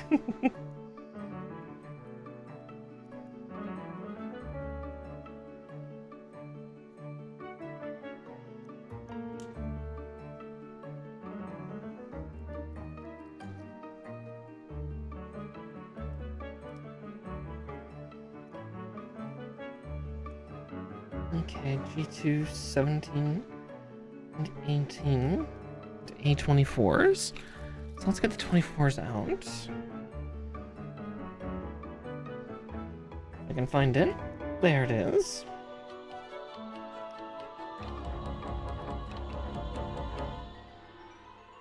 No undergates on this part at least.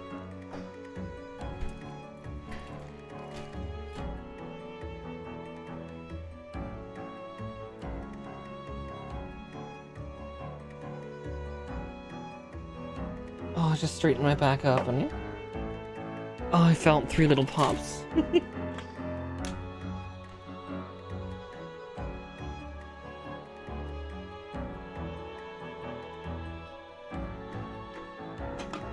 Yeah, I unfortunately get rather motion sick being in a car as a passenger. The worst one is, even if I'm driving, I cannot watch a train if it's in like a freight train. If it's going in front of me, my eyes start trying to auto track each car, and starts to make me dizzy.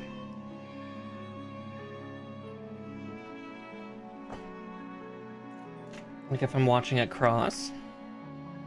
It is the weirdest, it is absolutely the weirdest thing in the world, but I gotta be careful.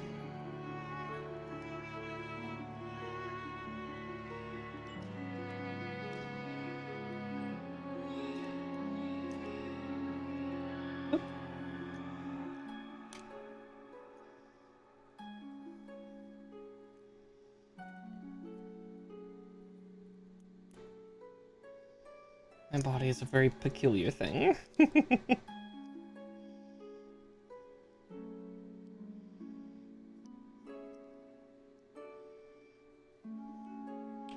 Yeah.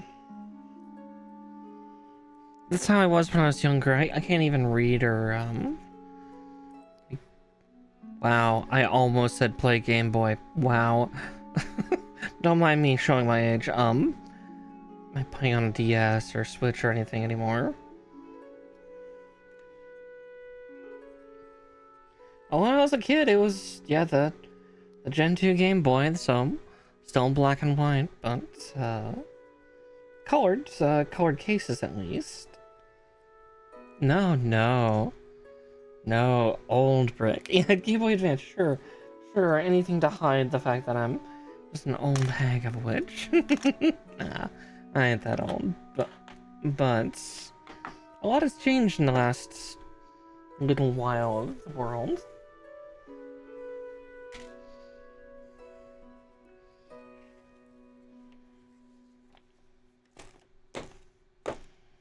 Yeah, I remember saving up some money and getting myself a Game Boy Pocket so I could, and a brand new copy of Pokemon Silver. Just, of course, I think I was like 12, I think, maybe 10, somewhere around there. Just pointing out my croneliness. Did I do everything on this page? I did not. C19s. Yes, Soul Silver was wonderful, and I was very mad when they didn't implement certain things they did into like the main line of games. Yeah, Soul Silver was a phenomenal remake.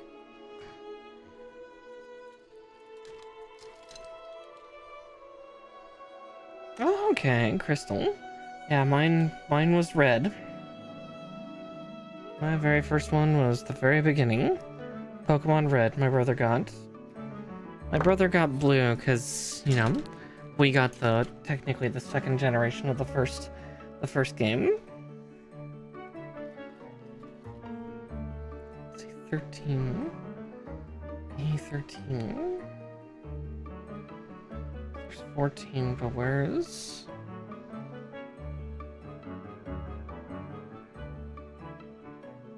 Oh, there they are. Yeah, that was a very fancy Christmas one year for my brother and I. We got like the full like fancy little box kits of, you know, the colored brick Game Boys, complete with a box to hold them in. It could also hold a number of cartridges in little cartridge boxes, and a copy of Pokemon Red and Pokemon Blue each. It was a lovely, lovely thing. Great for our little old me.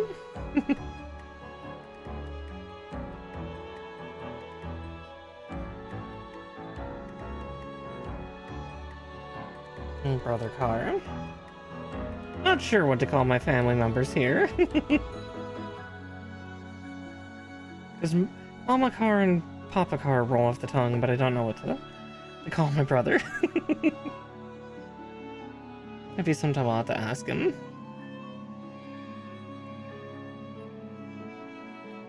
I just hope he doesn't say his actual name. The Coven. No, my family. You guys are the members of the Warren.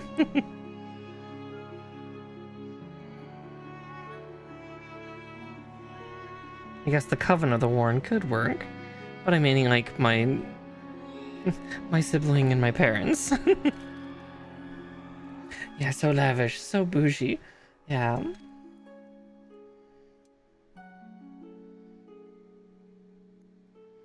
As a kid, I thought that was a fairly normal Christmas, but yeah, looking back, I'm like, wow, those like had just come out. Those had to be expensive.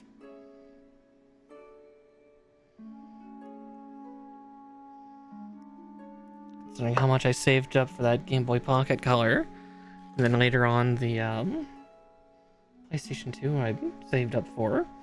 Yeah.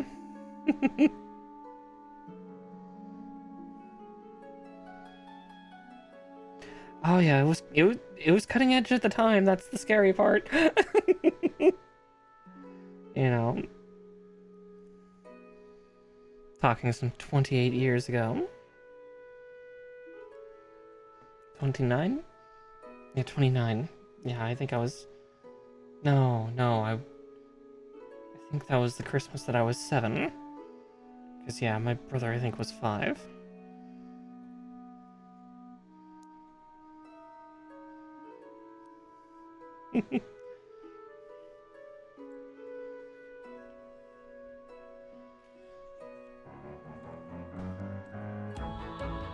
Okay. So A21 and 22. Oh, there they are.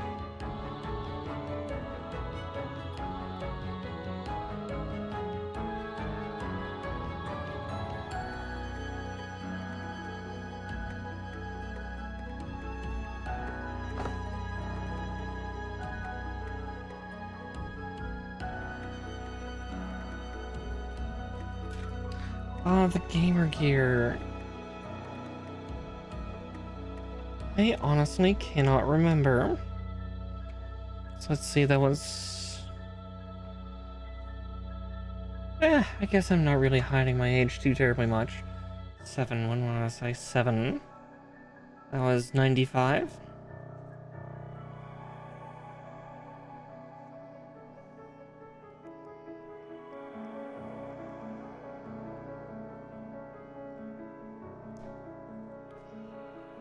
Ooh.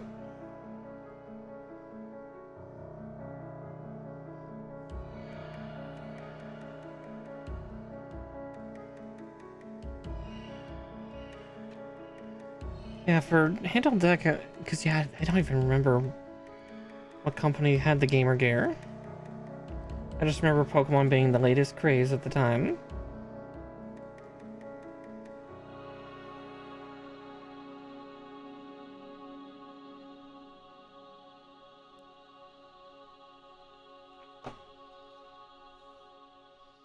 Sega. That was probably why Sega wasn't too popular in the area I lived in, at least.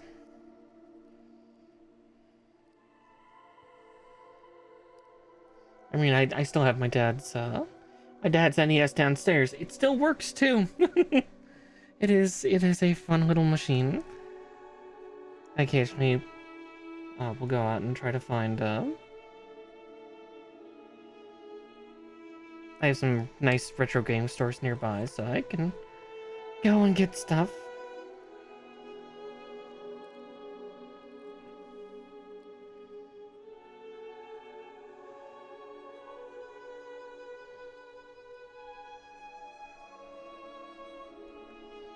Oh.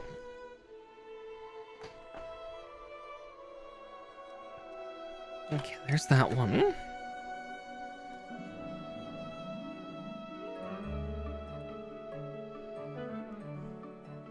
Yeah, mine's downstairs. So downstairs I have what I call the retro room, which is a cute little thing that I've made out of the den.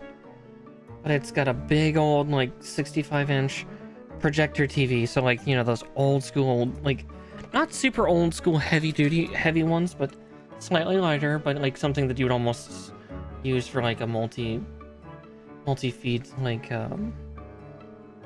CCTV array, almost.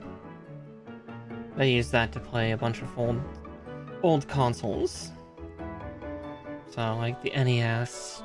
I need to get an emulator for like, SNES and N64 and whatnot.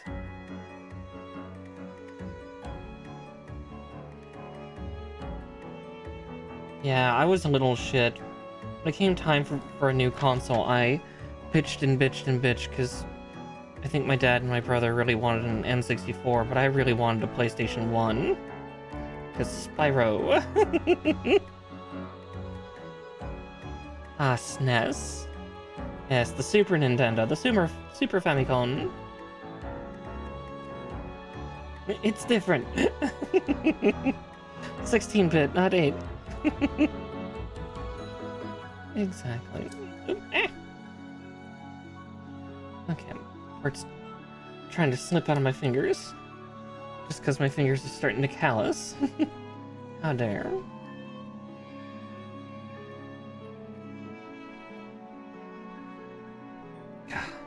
We're almost done with the arms. Almost. I think we might be able to get the legs built, but we might actually finish the entire build tonight. I don't think this one has, like, a complex wing array like, well, the wing had. So we'll see.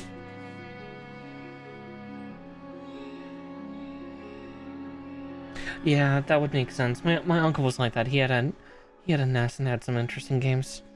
I think I have a couple of them, but yeah. I remember playing the old Beetlejuice NES game at his house. Though at home I would play stuff like, yeah, the trilogy of Mario Bros. And try to get past the first fucking level of Top Gun. Good grief. Top Gun was hard to try to get through, because trying to land your plane at the end of the mission was a trial.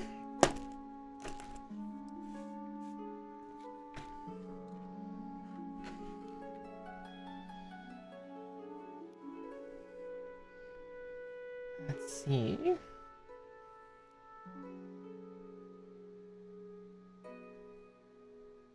Let's get the C-15s out, and then we'll start cutting out the other things.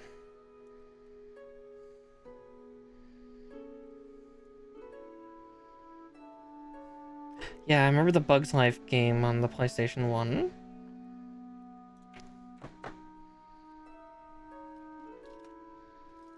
Spyro was very fun. It was very different. I also had a game like, I think it was called Gex. It was such a weird game. That game made me develop in weird ways, I think. F16 and 17. Yep, Gex. Yeah, it was a trippy satire that I think was more aimed at not children. It was fun though. I remember it being very fun and kind of trippy.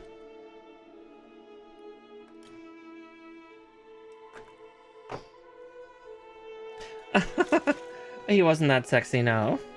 It was more like a lot of the topics and jokes he made were much more adult in theme. He wasn't particularly handsome or anything. He was literally just a bipedal gecko. Like think the Geico commercials, but just sassy.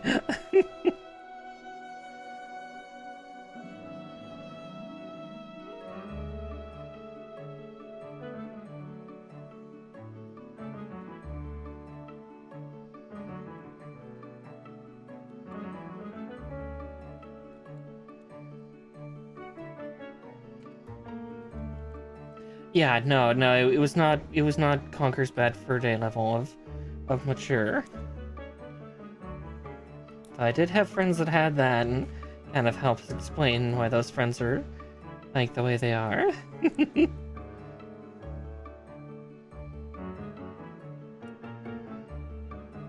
𝗙𝗵𝘁 did have some magnificent clangers. For anybody that is having the Great Mighty Pooh flashbacks.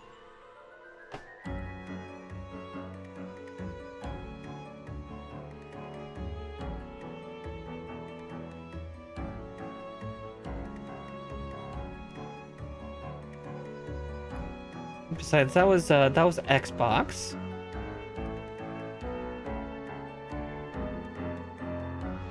Yeah, probably a good thing. I definitely was the unchecked on the internet kid. Hi, Mischief. Welcome in, dear.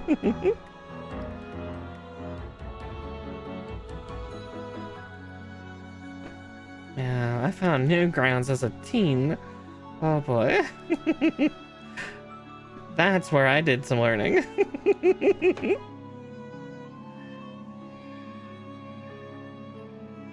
Yeah, preteen to early teen years. Hi. Slowly getting this Gundam put together. Yes, Zone 10, Shade, all those people. F1 and 2. Or F119. Okay, it's that part.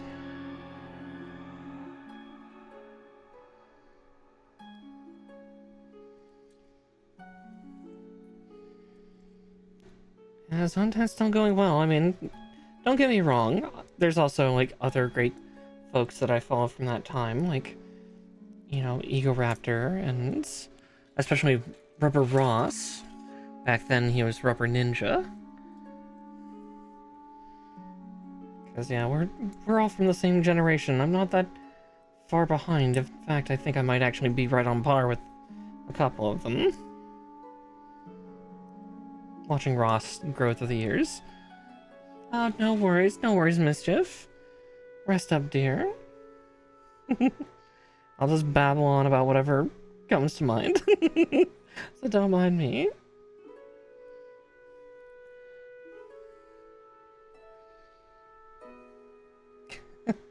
And then later on nature, those become kinks.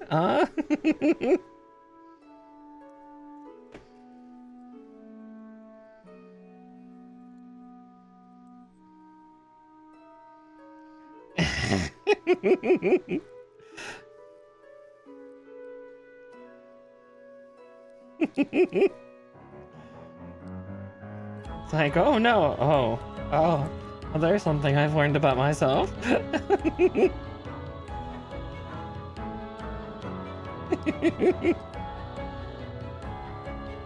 Between that and a couple other sites, yeah, I definitely adapted in certain ways.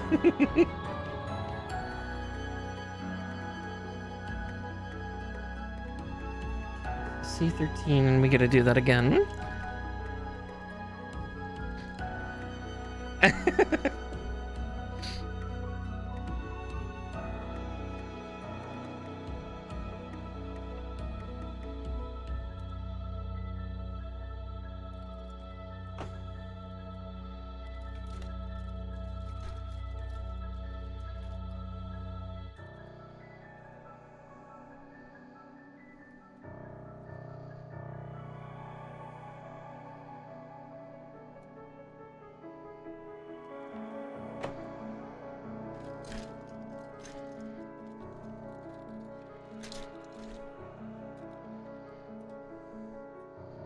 Uh-oh.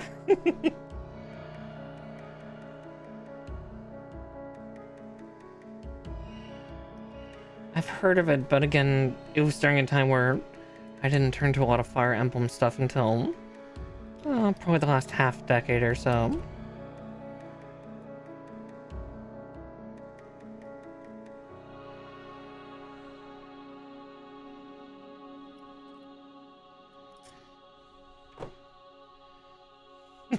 It's true. Leia loves Fire Emblem.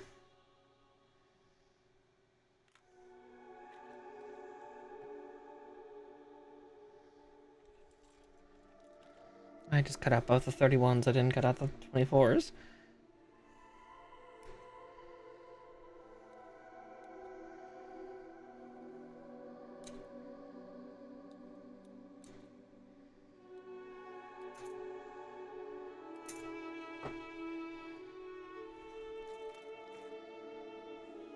Yes, waifus and husbandos galore.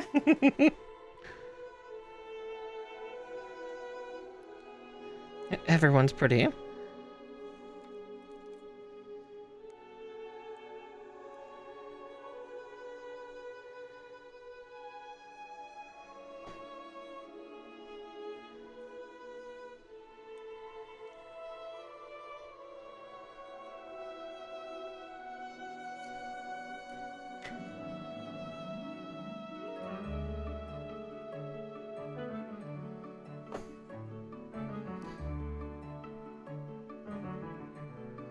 Of course. There's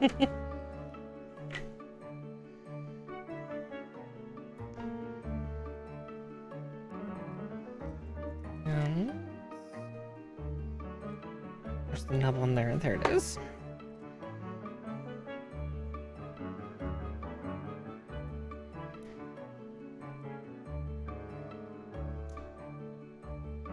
Oh. That one has an extra nub one.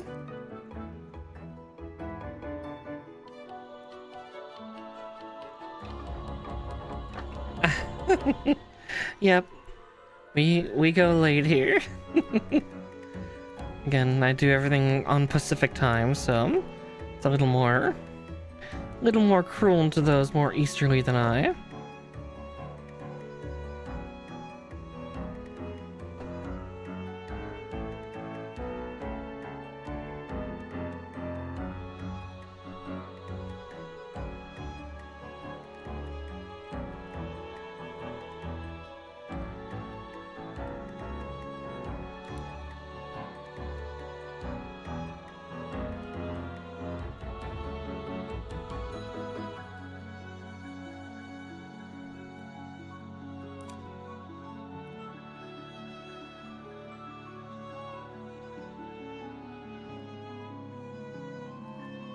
Yeah, I definitely go late into the night. I kind of like starting around 5 p.m., but I'm going to test maybe on Friday and Saturday starting quite a bit earlier and going quite a bit longer. It's just at some point during that I will have to figure out food of some sort. Let's see. But yeah. That way then I can cater a little more to Eastern folk. Unfortunately, that might cut into raid time for stuff.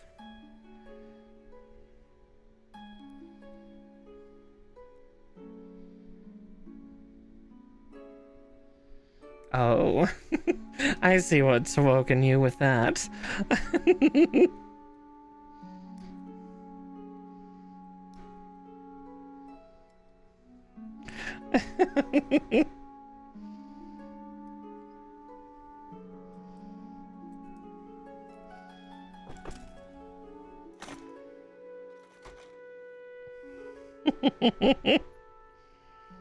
Part of me's like, yeah, how would you feel about being tied up or maybe put on a pillory?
Woof.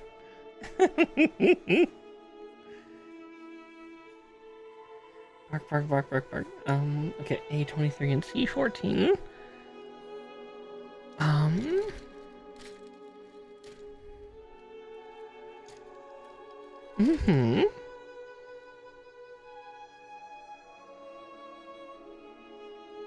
Plenty of sleepy times, but yeah, I'm definitely going to be testing this week and next week with some alternate times, maybe.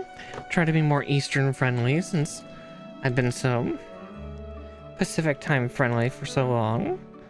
But it's a matter of convincing myself to actually try and commit to it.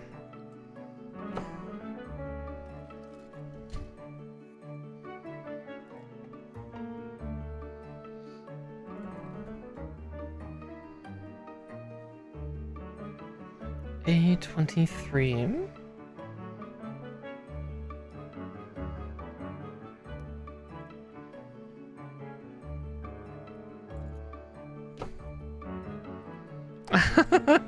I'll make sure to. Don't worry. I will make sure to not leave myself too hungry.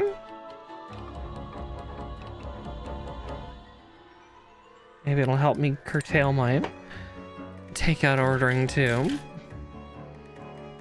But we'll see about that.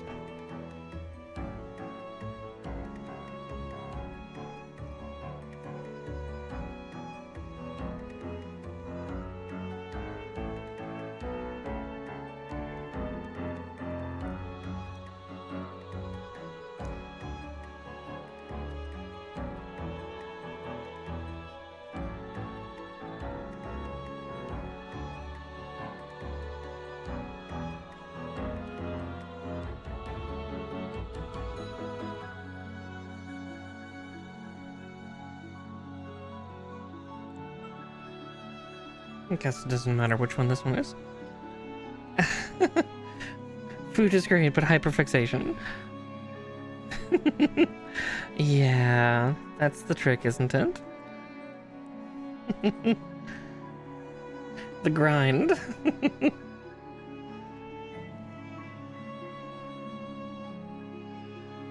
Okay.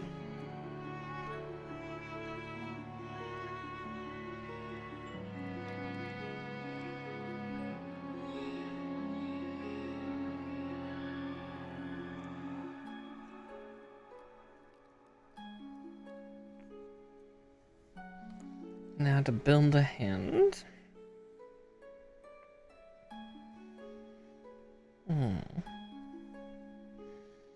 Oh geez, the thumb is articulated like that.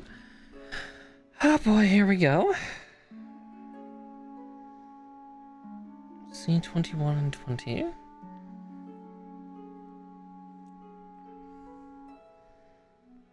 I've got to build the thumb myself?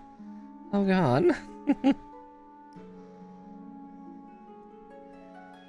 I say that as I know I will have to do that with the perfect grade. I know I'm going to have to do that with that damn thing. No, it's not the weird spider hand this time around. No freaky deaky spider hand for us.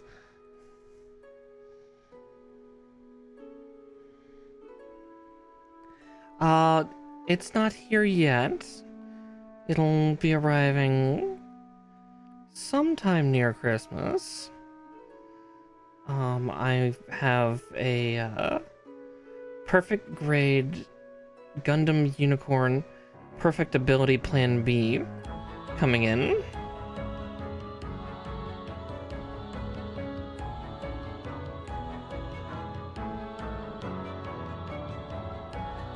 Yeah, that thing is going to take me easily like a month or a month and a half to make.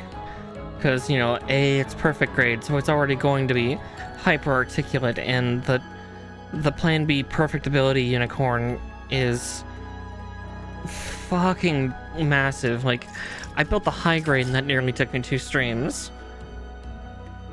No, so the one Aki made was the Master Grade Extreme Gundam Destiny. I don't think she's built the perfect... Yeah, the perfect grade Perfect Ability just came back into reshipment. recently. Yeah, they came back onto like a second print pre-order this summer. Myself and another person I knew were able to get our hands on one. It is it's a biggin. You'll see. You'll all see. There's a B30 and 24. A 34. 30 and 34. Yeah. And that's another size class. The perfect grades are 1/60th scale. Because God save us all.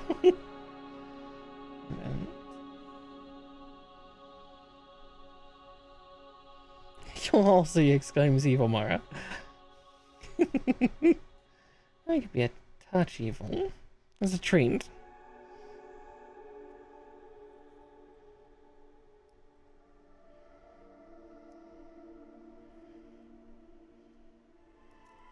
I mean, as any witch. Is any witch truly completely good?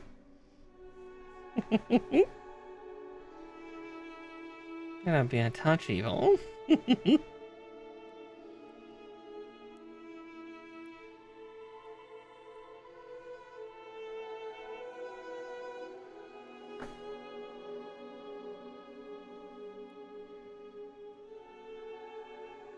All this good witch, bad witch nonsense.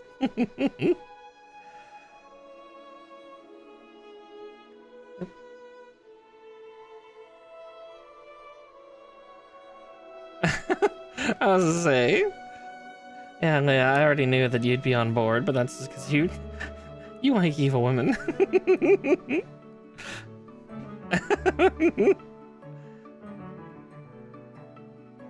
I know better. I know better with you. The more evil, the better. I'm not that evil, mind you, but just a little bit.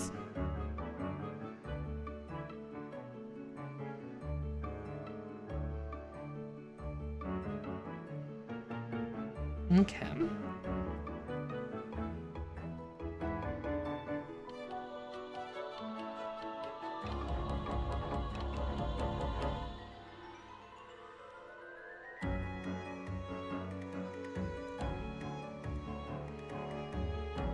I mean, could and will are two different things. Always good to know the difference.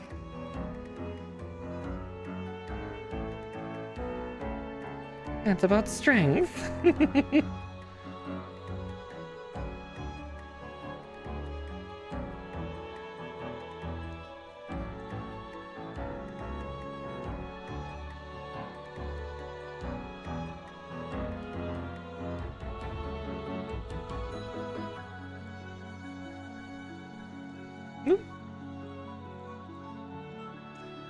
Alright.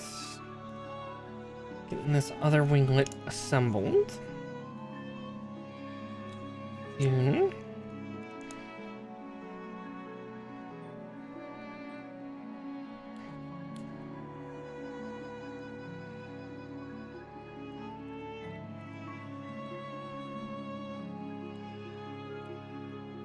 Mm-hmm. Yeah, all of Gundam Unicorn is very interesting. It's just, you know, it's very far along in the Universal Century. Oh,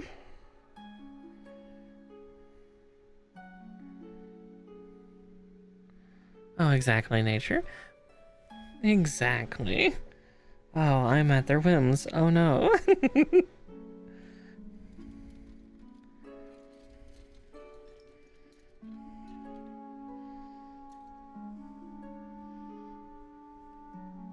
But yeah, yeah, Unicorn's very interesting. So you'll never see the variant that I'm talking about in the main series.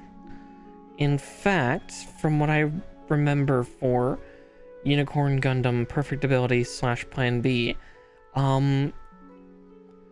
the only time you've seen it, that it was ever seen in any type of thing, was a 2-minute promo video at Gundam base in Japan.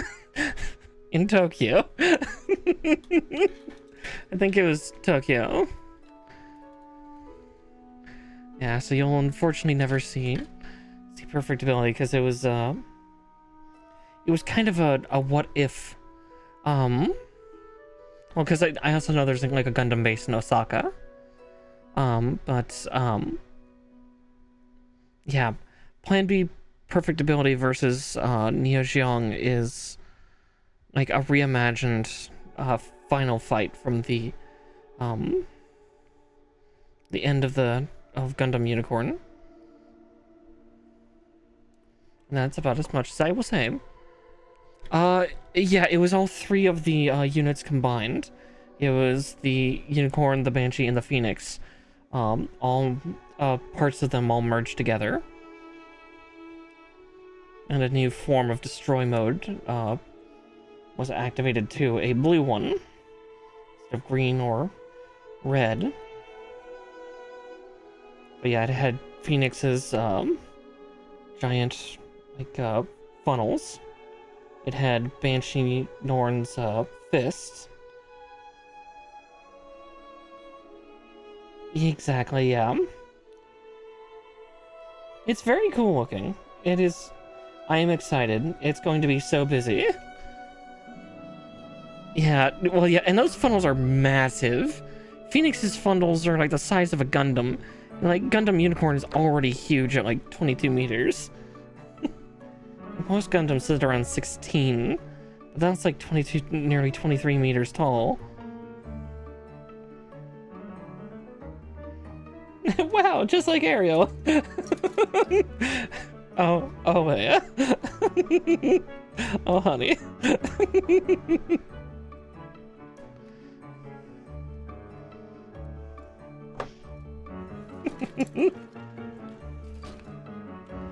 Oh, what are we going to do with you?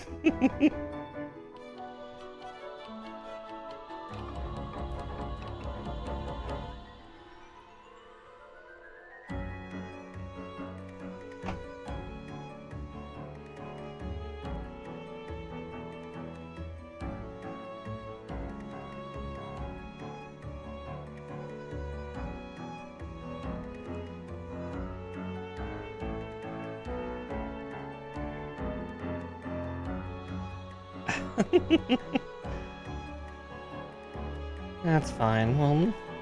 We'll find methods. We always do.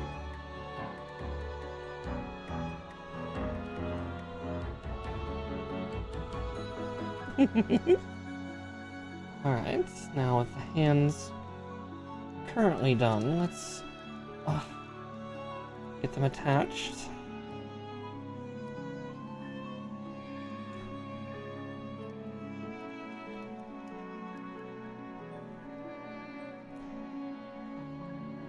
Again, little pilot for scale.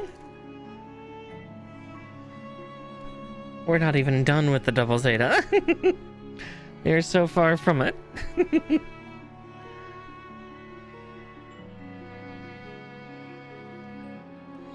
Big robot. Big robot. So now we move on to the absolutely ridiculous legs on this thing. I mean, they're designed in such a way for... Yeah, we haven't even gotten to leg day. Again, we'll see how I'm doing in about an hour. Whether we'll continue on from just building the legs and then stopping, or whether we continue. We may stop. We'll see.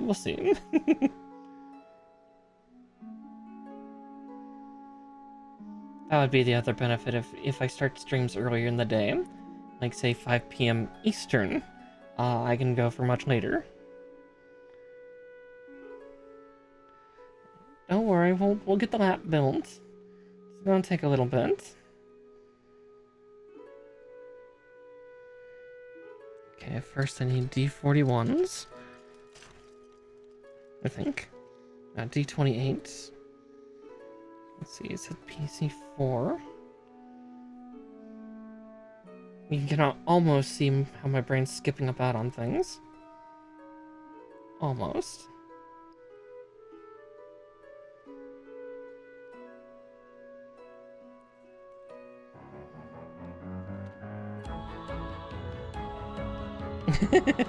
Even more time. Oh no. Alright, so D28 and 41.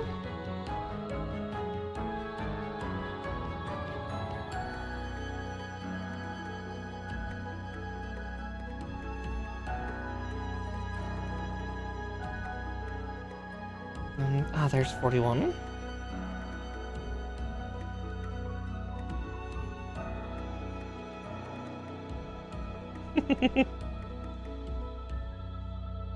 And 6. Where is number 6? There it is.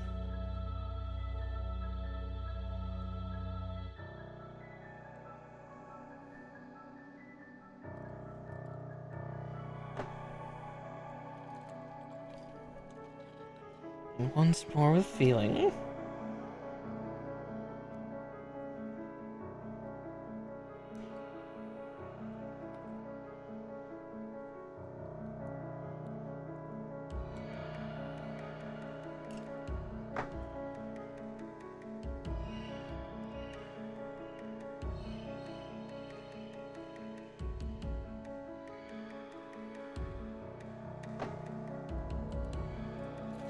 Alright.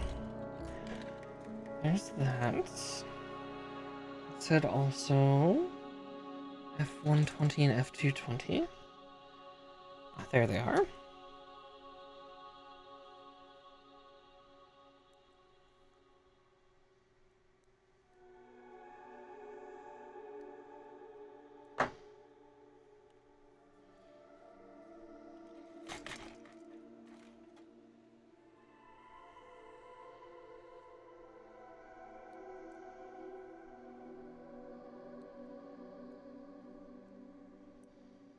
And 2. There we go. It is warning about undergates again. So I gotta snip them off. Snip. Snip.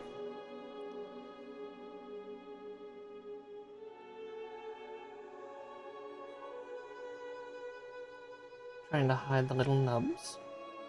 Oh, that one's hard. Let's see.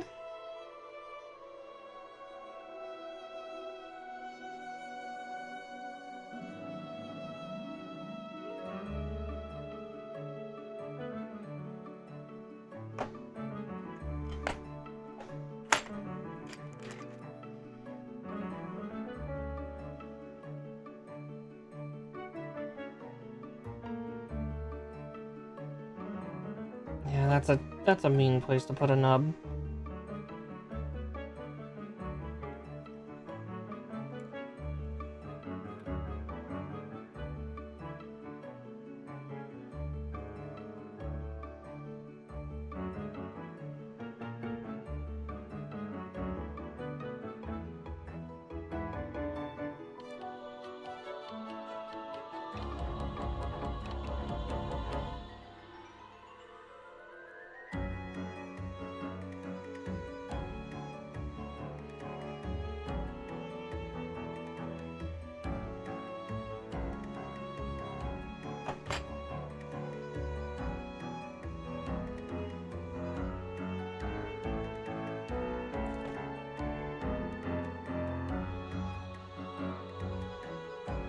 Unfortunately, a scalpel's not exactly good for what I'm trying to use it for.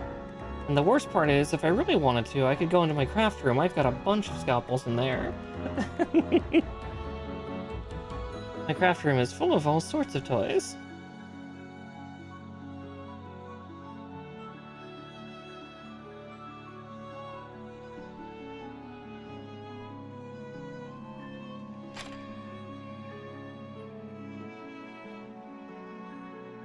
All the things you might need for a fun, crafty time.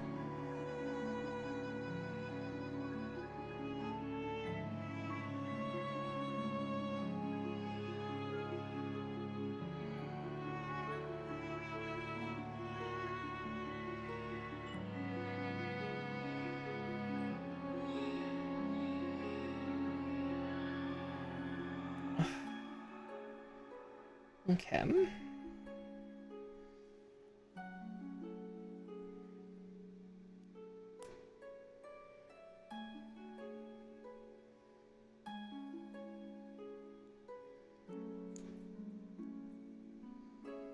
Like murdered. No.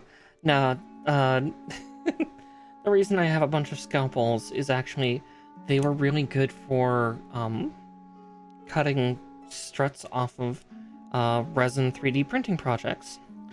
So I have like 3 different kinds of scalpel blades that I used, like Talon and classic straight edge and I can't remember the other one.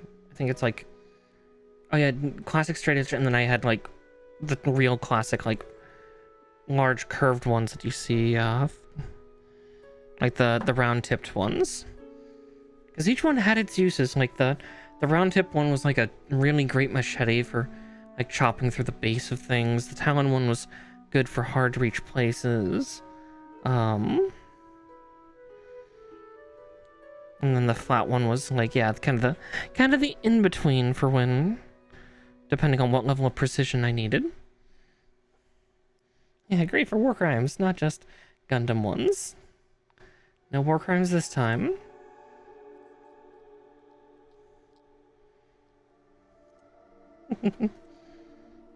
I'm not the war crime rabbit. That's a different VTuber. I cannot remember her name to save my soul right now. But it's not me.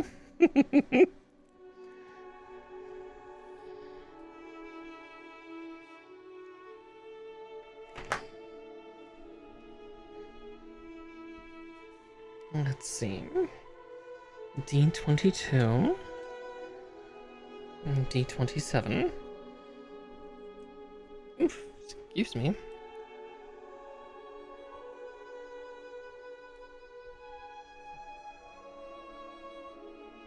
Oh god, yeah. I mean, some of the classic Fey punishments of stuff is always fun, though.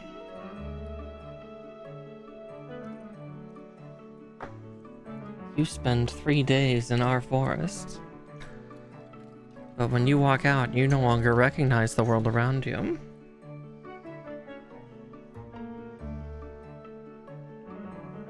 It's been 100 years for the rest of the world.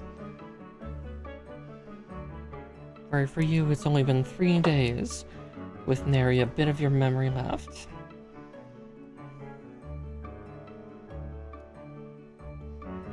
Just enough to create that uneasy feeling right in your stomach.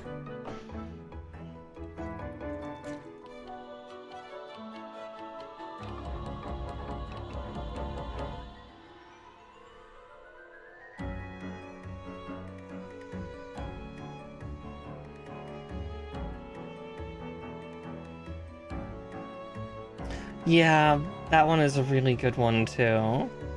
Something just very primal fear with that one.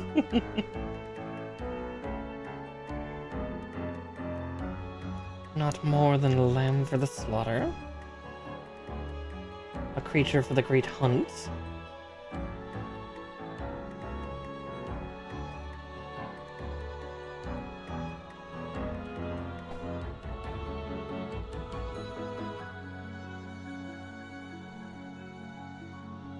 Yep. Yes, it does. What were you talking about?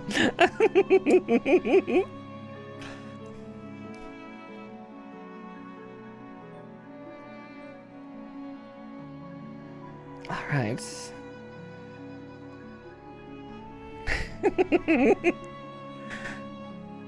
All right, time to slip some stuff onto this this unit. 22 and 11.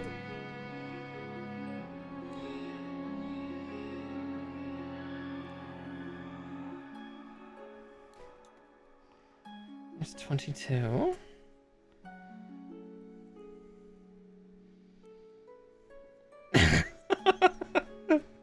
Oh, Leia.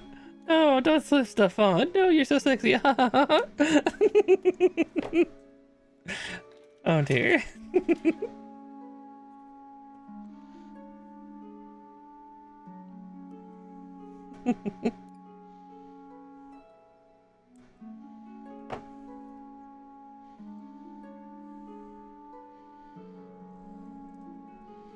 Leia doesn't want me to sleep Stefan.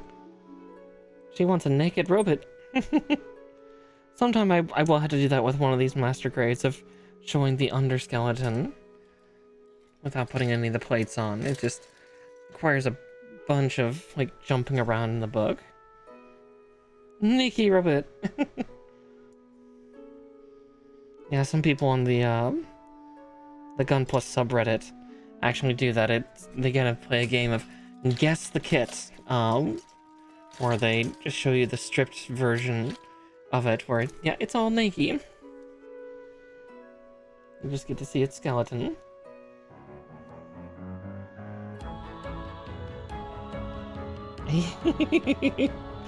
Booba Gundam.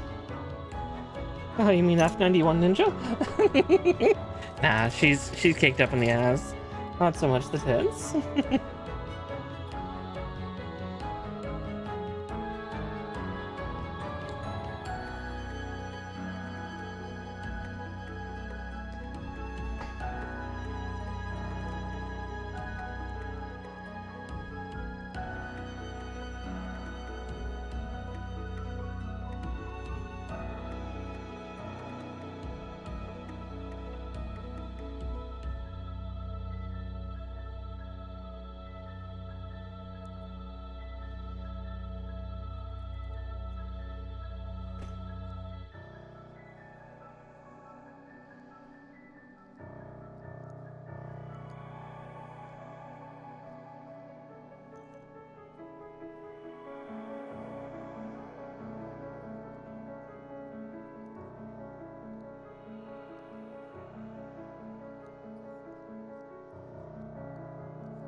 There we go.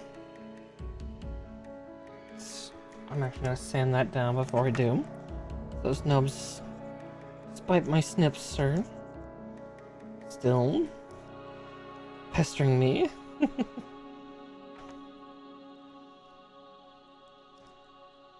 There we go.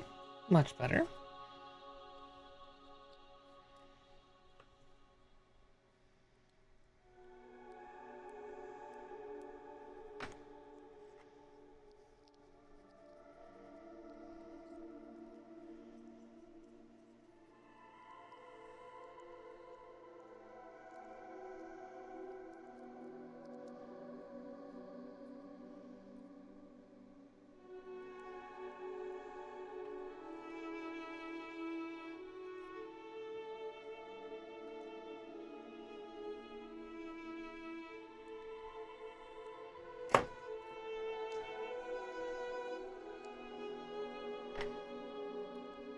And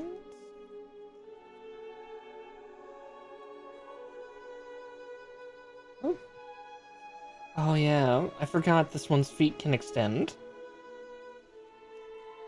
Gee, I wonder what for, huh?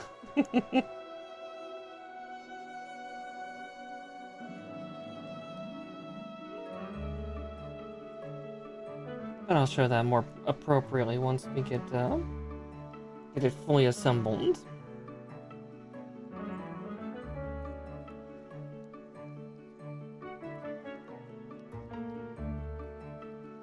That way then I can also see what the full range is.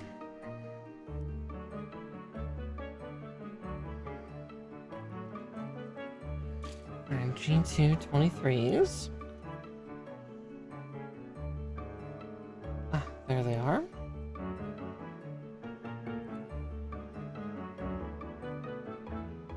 I'll snip out the 23s first and do that side. Then we'll come back for the 24s.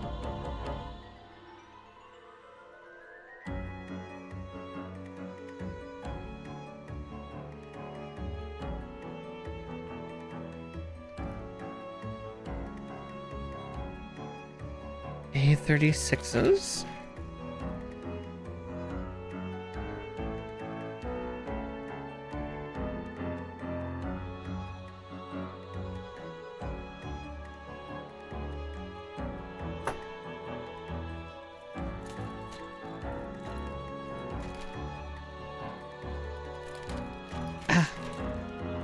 And that's what is going to happen eventually, is the runners start to stick together, hooking together, becoming an amalgam.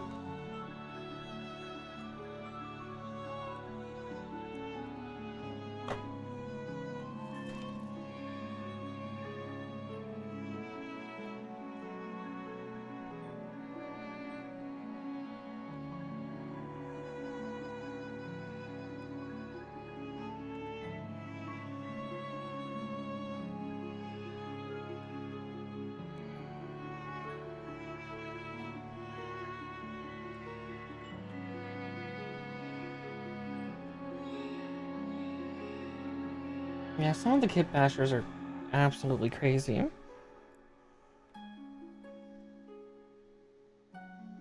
They perform wonderful, terrible magics.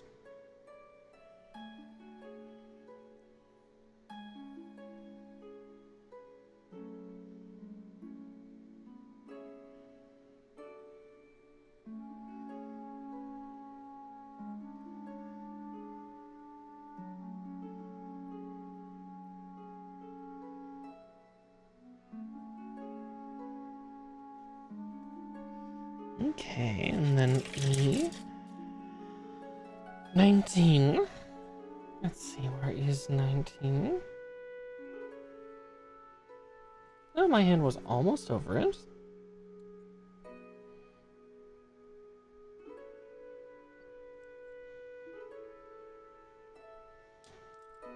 Can always find things with a sense of feeling.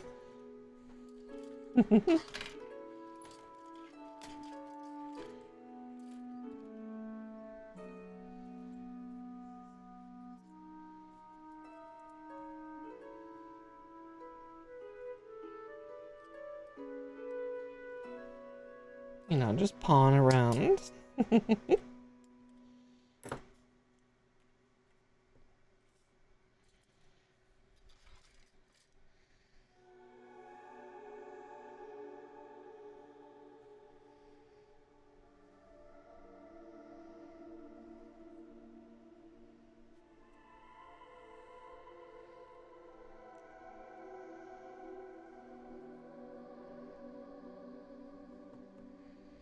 Alright, rest well, Allison.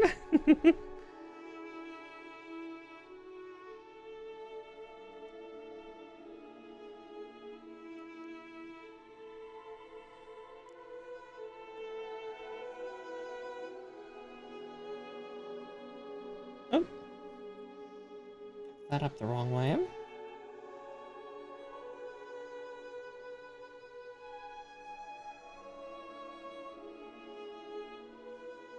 And we'll see how much longer we go.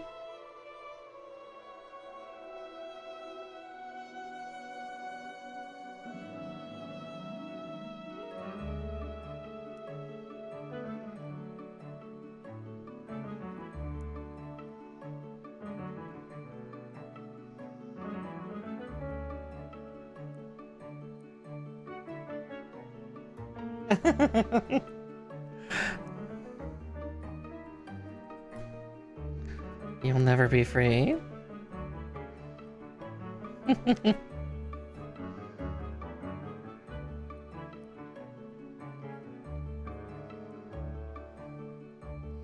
Aww. That's my favorite thing to do.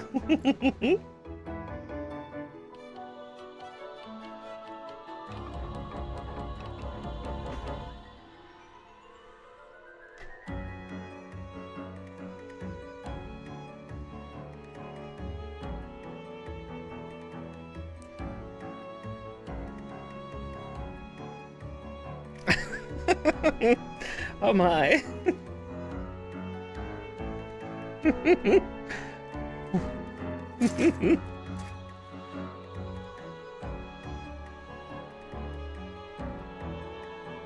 Everybody's trying to make bread with me. Oh no. D7. Let's see. Oh, there it is.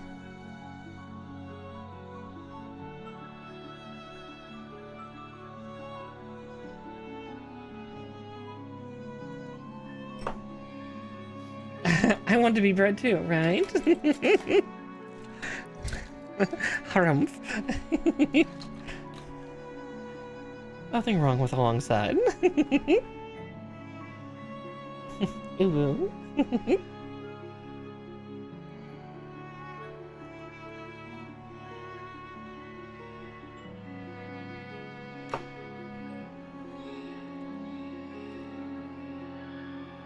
Gotta stop doing that. Glass fog, go away over there.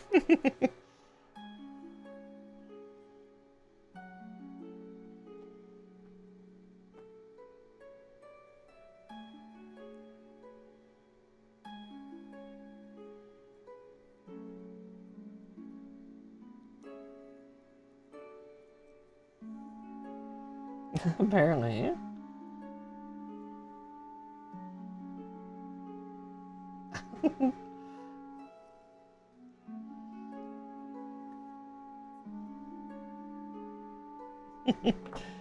Gotta be a Boston cream pie.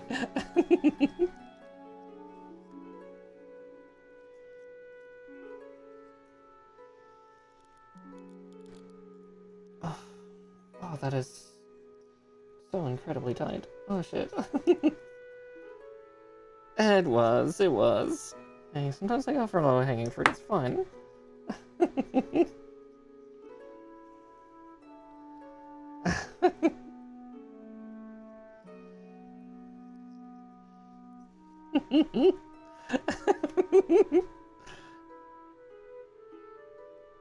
Oh.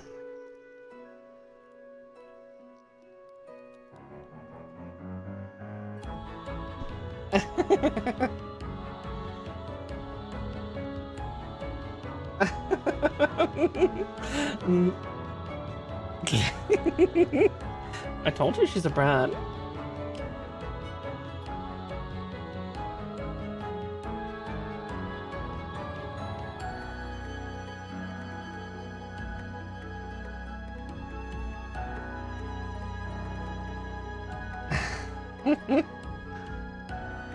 No banning.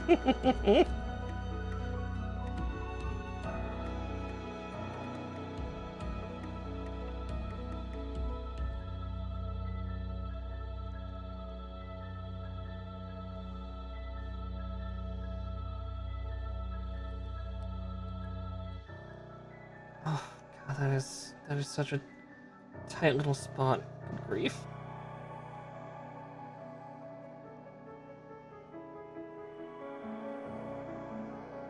Yeah, the hammer is for bonking. Oh, it's almost in all the way. Though, let's see.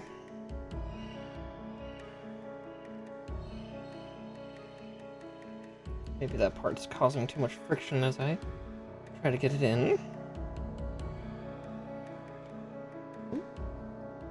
Shoot it up a little bit on that side, but that's okay. No one will know. Except for all the people watching.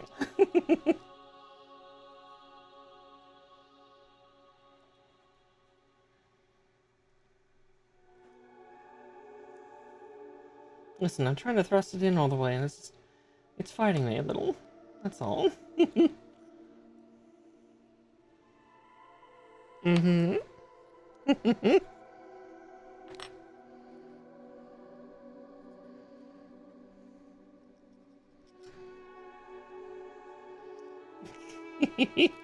Never. Uh-huh. Uh-huh.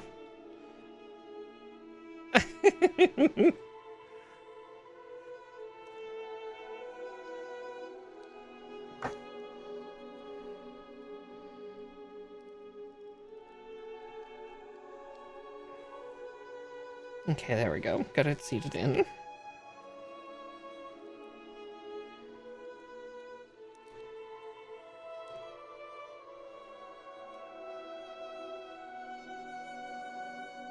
Exactly, you gotta thrust it all the way in for a nice and tight fit. And boy, that was a very tight one. Almost felt like it needed some lube.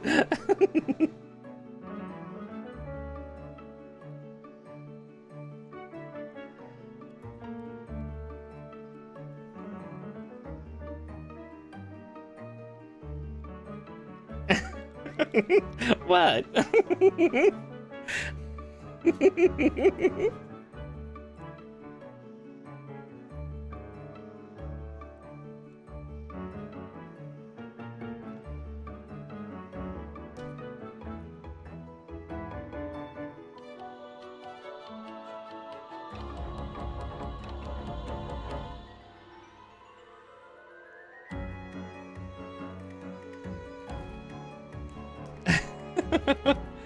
No, sometimes you need lube. Sometimes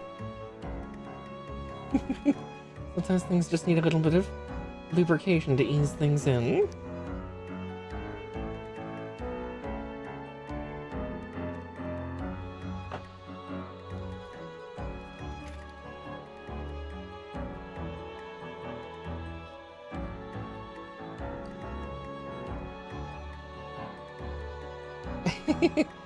Well, thank you, Liger. Don't mind the dirty jokes here, there, and everywhere.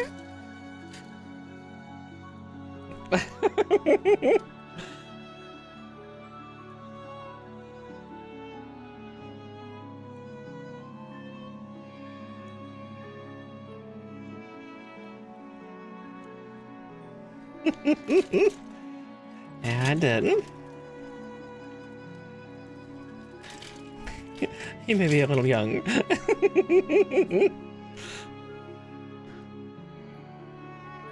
Fair, fair. Excellent. Welcome to the fold, then. Or amongst the folds, whatever way it goes.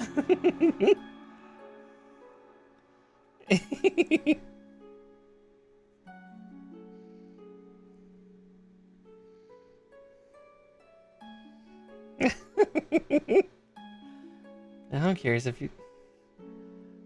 It's an American Pie reference.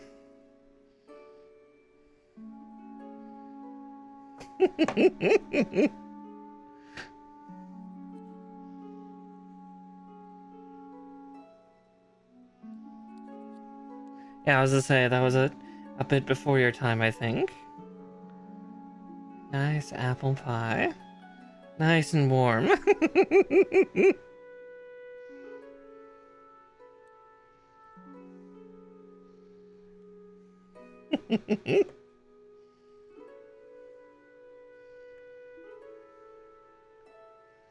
Oh, those movies. Very warm place. Oop. I got distracted for a second, nearly cut too deep.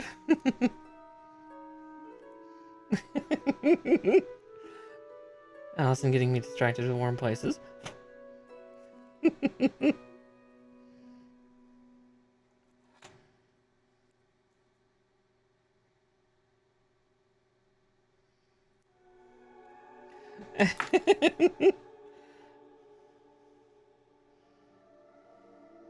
It depends on your kink preference for too deep.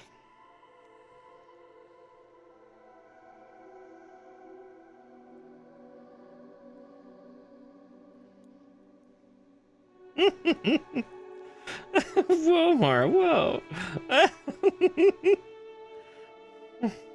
Uh-huh. You were talking with the model. Uh-huh. Sure.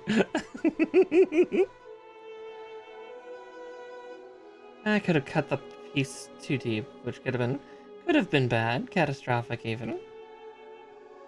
You know, permanently damage the kit to the point of not being able to build it.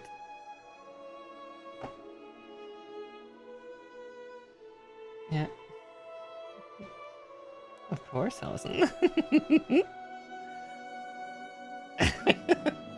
That's my job. I make it dirty. That's what I do. What do you want from me, Allison?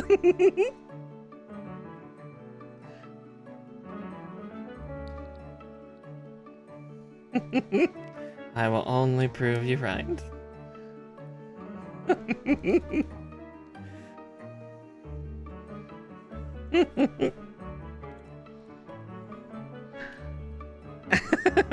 It's true. Another time, another time.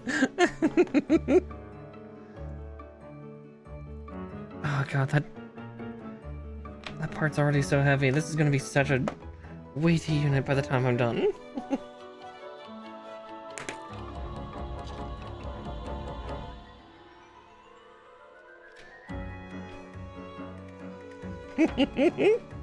Oh my.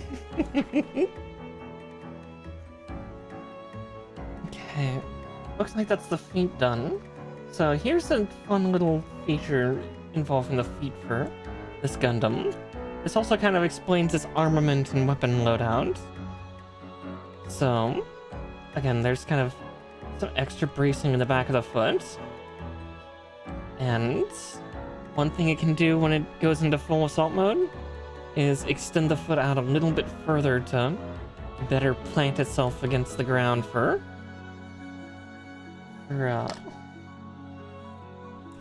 barrage fire. I can feel the little granules of gates inside the booklet. They're coming from inside the book.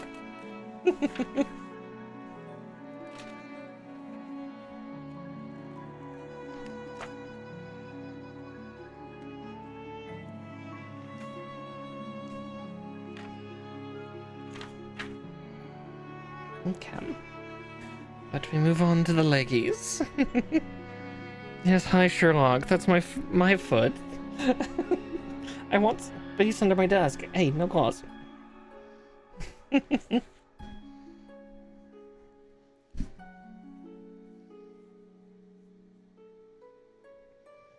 Sherlock's under my desk and being kind of a butthole. 6 feet out so I can, you know, stretch my legs a little bit. And he's like, no, mother. Well, too bad. D16, 29, and 30.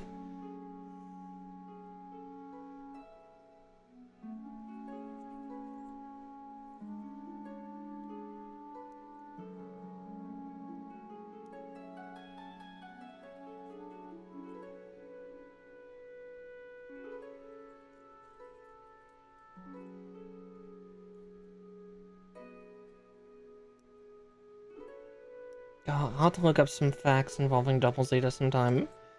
Can't remember what its, like, reactor load was.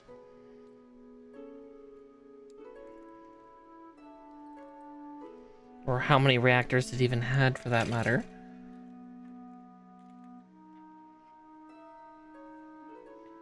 Part connector 12. 12 is... those ones. Okay.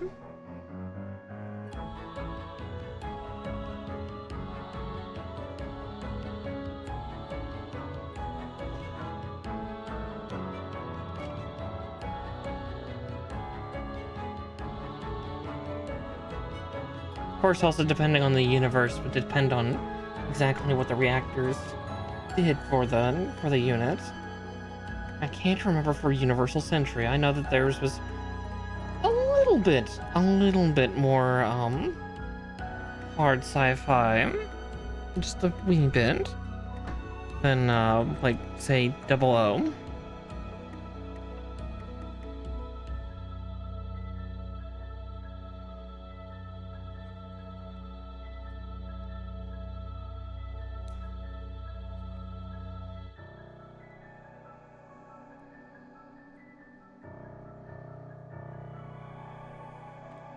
There's that one.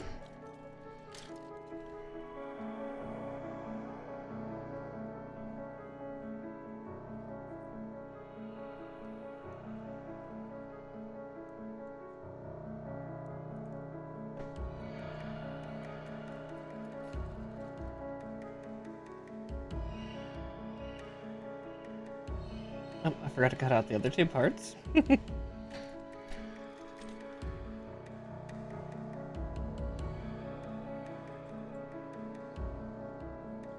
Got so excited with that one part that I just had to put it together right away.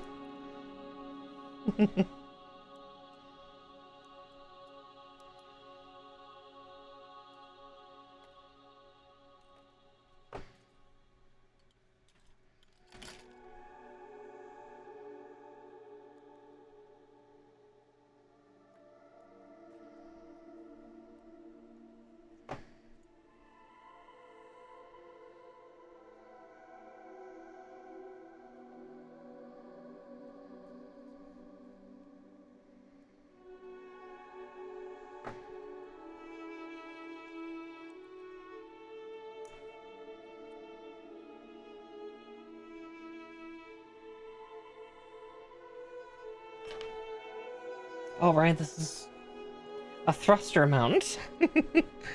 Because, yeah, this thing has so many thruster mounts. Good grief. Ugh.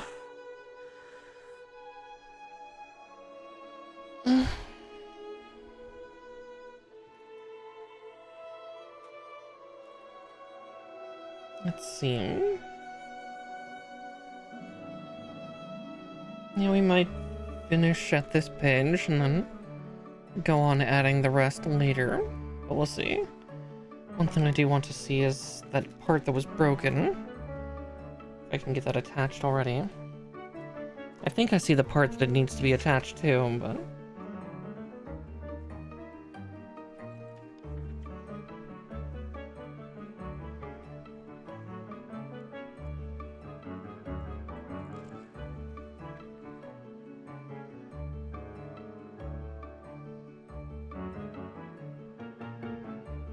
Okay, yeah. We'll do that right away, because I want to... just make sure to have it ready. So one detour real quick before we finish up this part of the leg.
No one will ever know it was broken.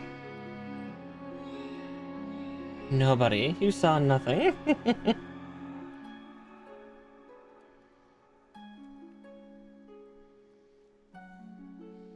kind of cool. Yeah, what was broken? Nothing. Nothing. Nothing was broken. It's fine.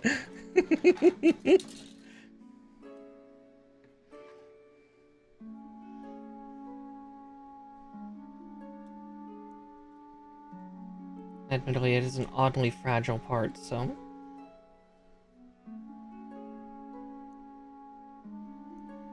I believe these are an array of... backpack middle section tabs can break. Okay. That is very good to know. Probably not going to get to it tonight. But yeah, I will definitely be extra careful there, because yeah, this kit came to me, like, the box is not terribly beat up, but like there were several pieces that broke away from their runners, and yeah, that part was snapped in two. Like, the box is in fairly good condition, so I must have just had a very, very bumpy ride in transit.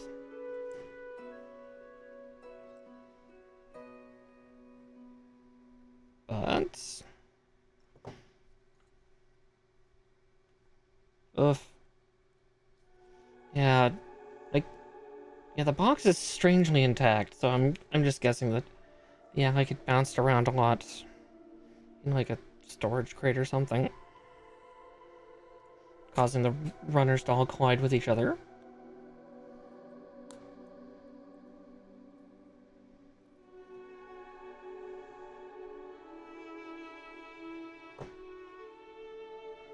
And I'm just doing this so future me doesn't have to suffer. Or worry about that part.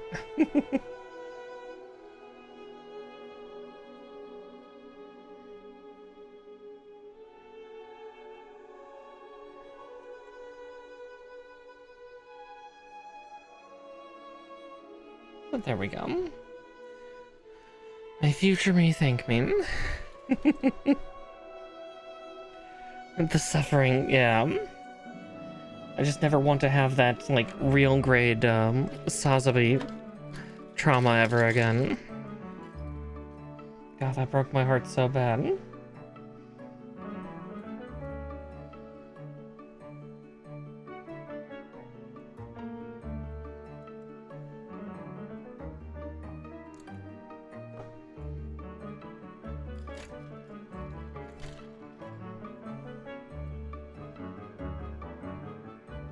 Real grades scare me so bad, but there's like 2 real grades I really want to get, but I'm so scared of how fragile they are.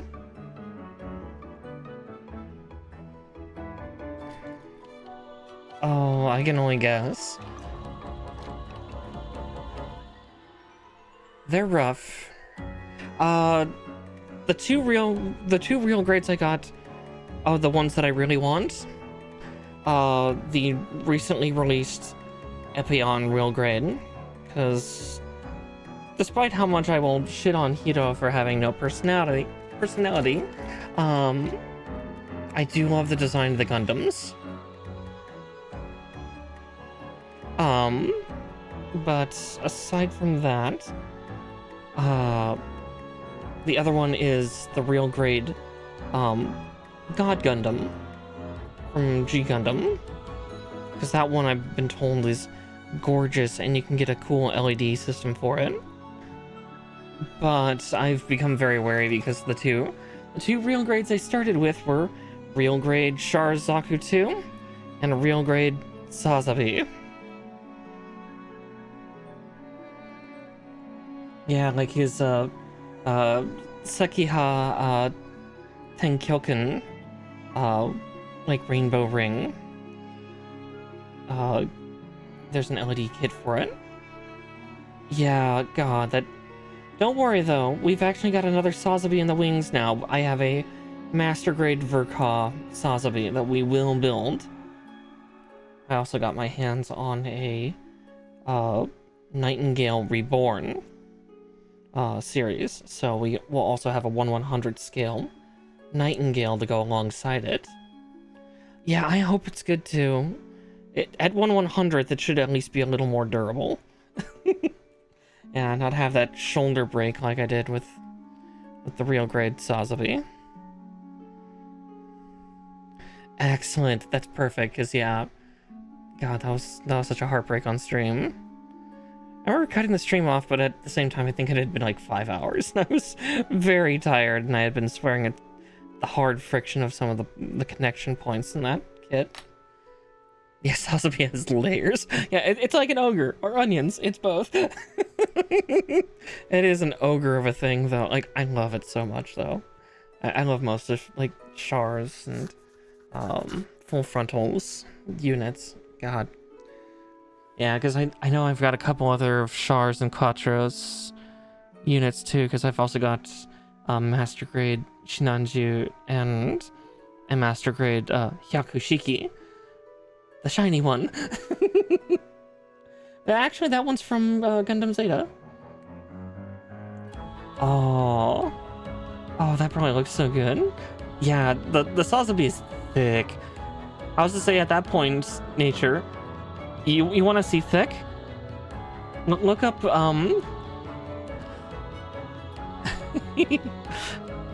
that makes more than enough sense. But yeah, Nature, if you want to see something that's extra thick, look up RE Nightingale.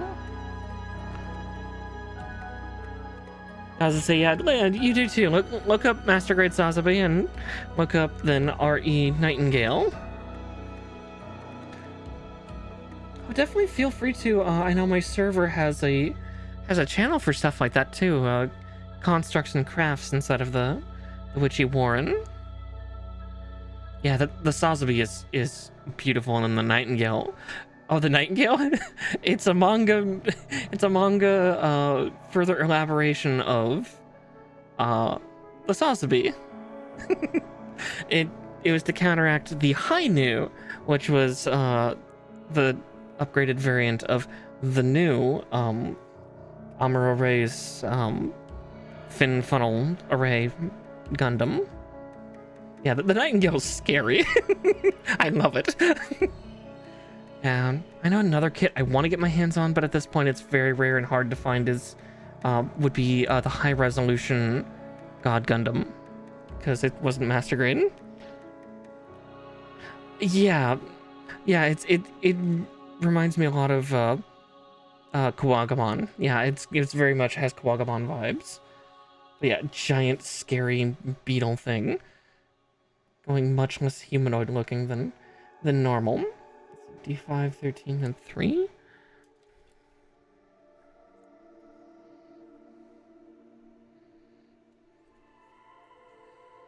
But yeah, I love the design of the Nightingale. It's so avant-garde and crazy. I also love how the 𝗔𝗂𝗃 looks. Holy shit, that design is so good. I will never have a kit of it. I want a kit of it, but I'll never have a kit of it. I just want to have a 3-foot tall high grade. Is it too much to ask?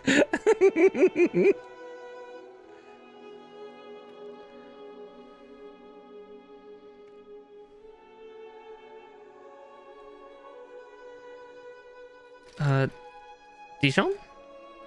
No, 𝗔𝗃.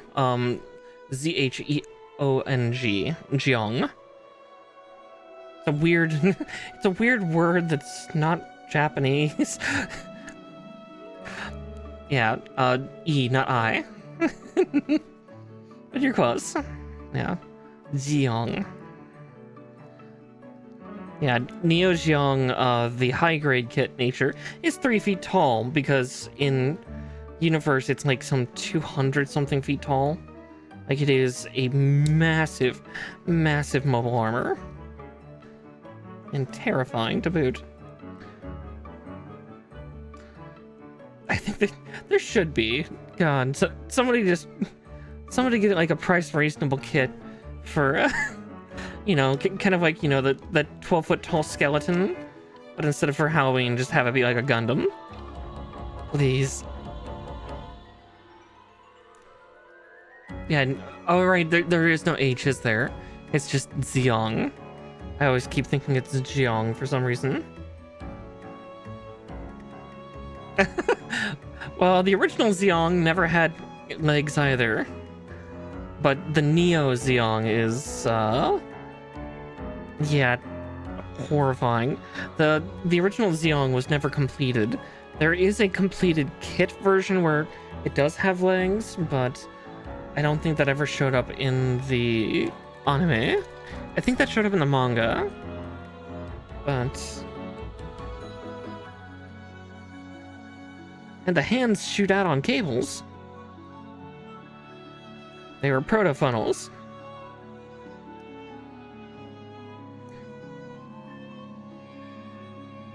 Yeah, the Neo 𝗔𝗃 is super cool.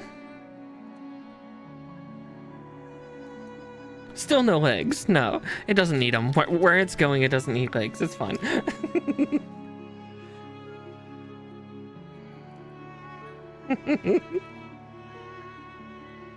That is what the unicorn fights.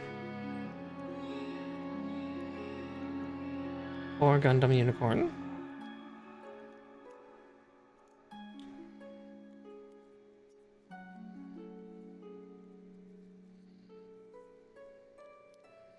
Yeah, the scariest part about the Neo 𝗔𝗃 nature is if you look really close to where the tiny little head is, that unit inside of it is the Shinanju.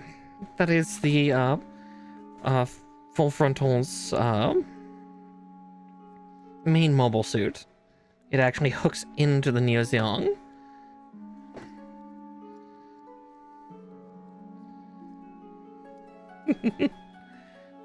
Yeah, no legs, all booster cells. F16 and F26.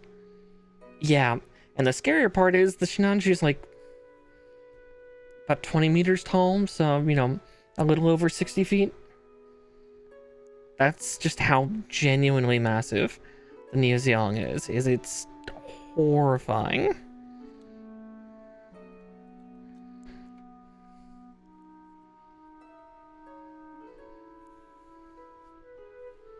those aren't legs. Those silos are just straight up fuel cells. Those are booster fuel cells. Yeah, well, legs.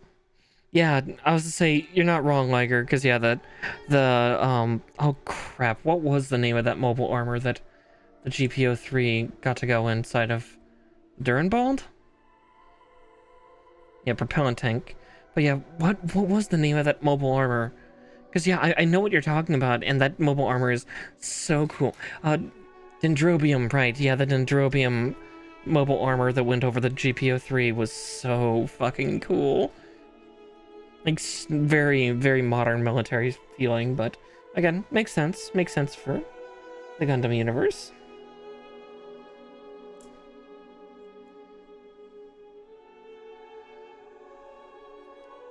Oh no, it's more than fine. If anything, it's something that we love here, because yeah, I won't always remember the names, and I haven't been able to watch all the shows, so having somebody with some extra knowledge is always good. But yeah, the 𝗙𝗵𝘁 Dendrobium armor was super, super neat.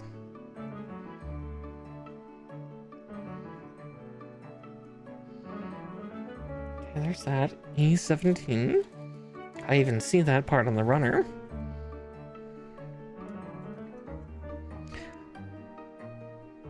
Yes, the golden 𝗙𝗂𝘁𝗶𝘃 halo behind it. I was gonna say, for that, look up God Gundam. Oh yeah, 𝗙𝗵𝘁 was called the Stamen, and the armor is called Dendrobium. Right.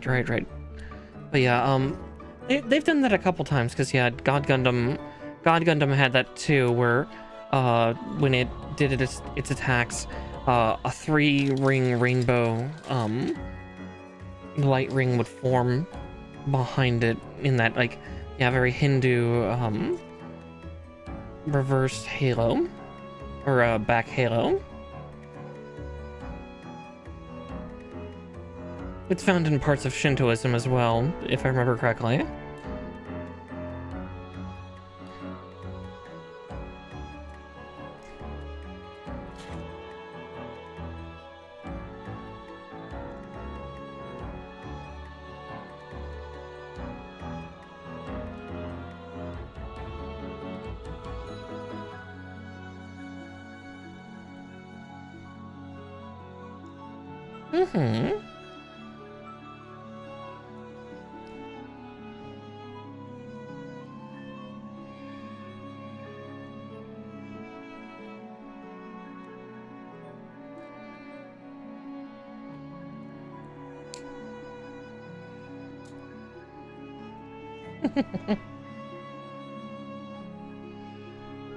Yes, it very much did.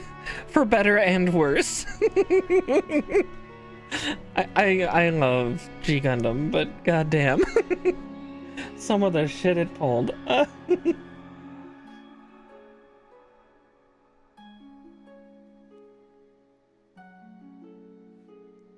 D1 and D4.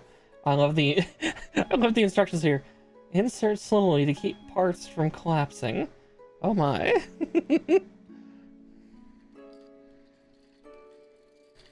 Yes, because yeah, God Gundam was not called God Gundam. It was called Burning Gundam, which just made it very unfortunate whenever it did its hand attack. Erupting burning finger on 𝗙𝗂𝘁, doctor. If it's erupting and burning, that's a problem. And how, like, Dark Gundam, well, in English we called it Dark Gundam, but in Japan it was Devil Gundam. But we can't have that, not in our Christian Minecraft server. I could always go on gripes for that.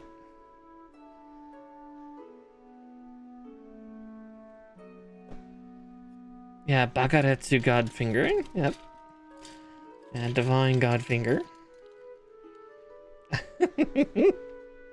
No, there's no Christianity here, it's fun. I'm a pagan and a witch. A heathen, if you will.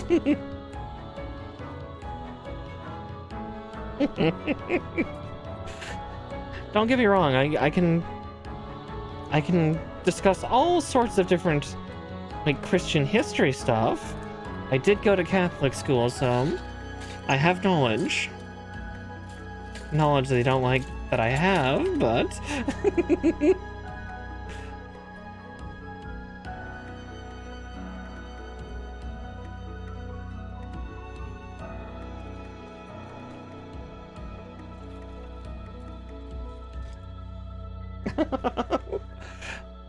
I probably would. I'd know some. Depends on how evil we're going.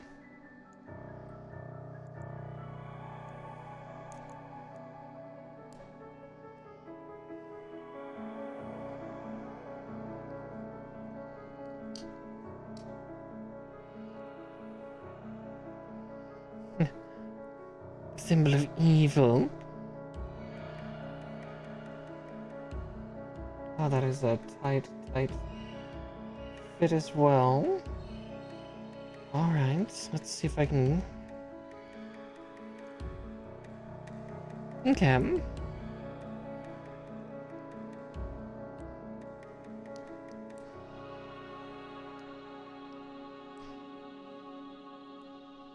Much more lines as my brain immediately goes, oh, an alchemy circle?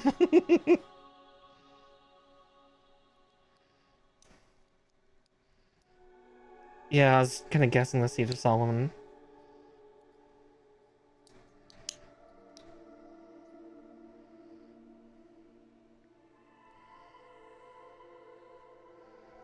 Oh, this is going to be a tricky one to insert into itself.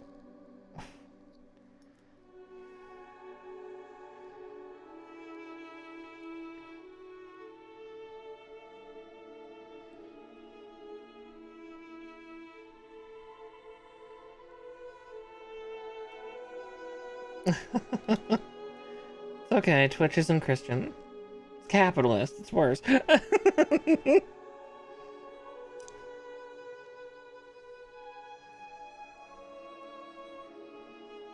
Yeah, definitely put in the Warren. We'll take a look-see at it. Between nature and I'm sure we can dredge up some symbology involved with it.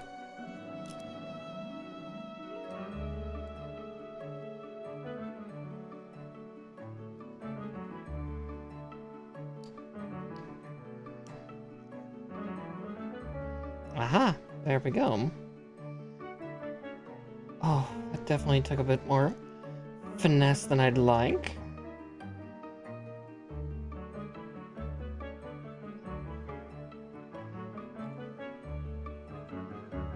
There's pegs on the inside. I gotta be extra careful. Make sure that things go into their holes. Like good little deers.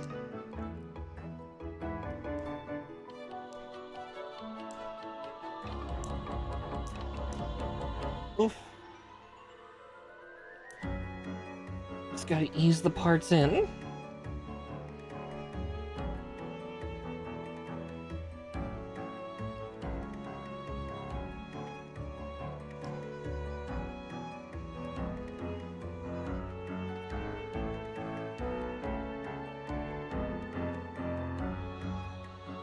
There we go. Maybe. Oh, no. Was for a second, and then it wasn't.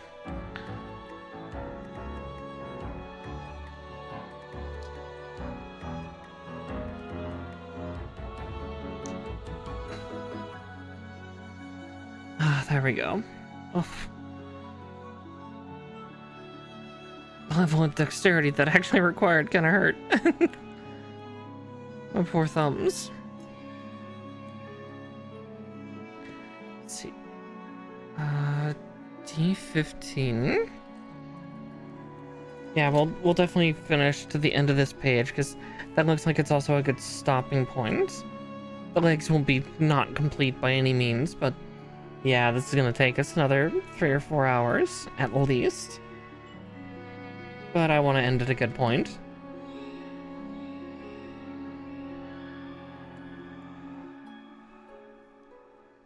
And let's take a look-see.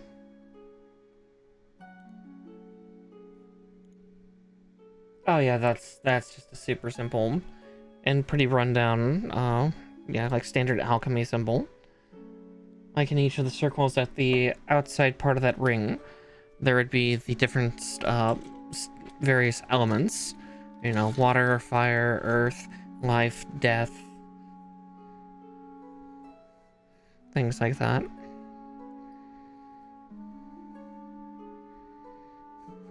That's not evil. That's just somebody doing work.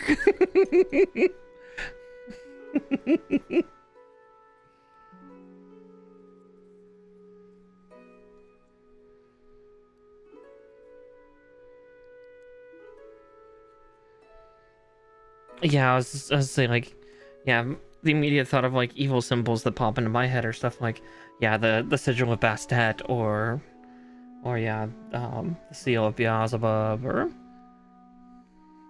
Alchemy Visionary. Oh dear.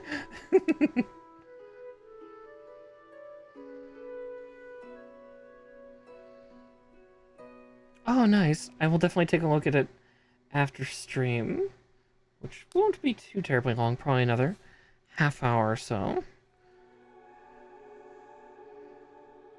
Yeah, then there's the extra wing unit that you can also add on to the 𝗙𝗵𝘁 custom. It's third party, but yeah. Oh, I need to pre-order that shit. There's a new 𝗙𝗂𝘁 custom variant coming out in the spring. Or at least there's a new part coming to the 𝗙𝗂𝘁 custom.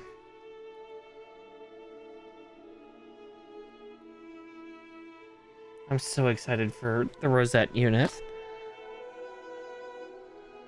E18.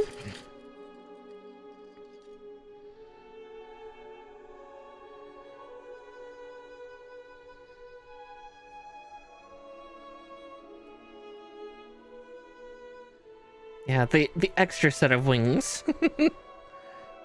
Even more wings for the 𝗙𝗻𝘁 custom for 𝗂.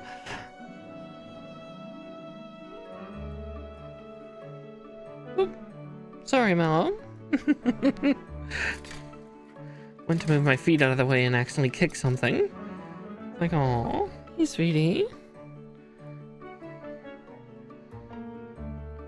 Someday a cat will return to the tower for cat cam. Again, I'm so sorry that they're all a bunch of brats and don't want to go on the nice tree that they like. $10 says that the moment I stop streaming, Sherlock will crawl up there. And I'll be so pissed. Like, you son of a bitch. People want to see you. Especially with how much closer I've gotten that camera.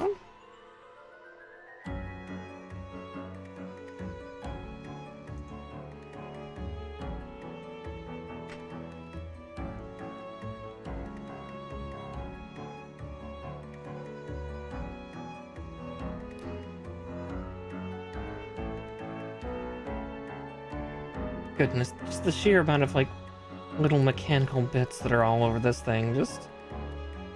And these are just the, like, the knee guards. Okay, F19 and 29.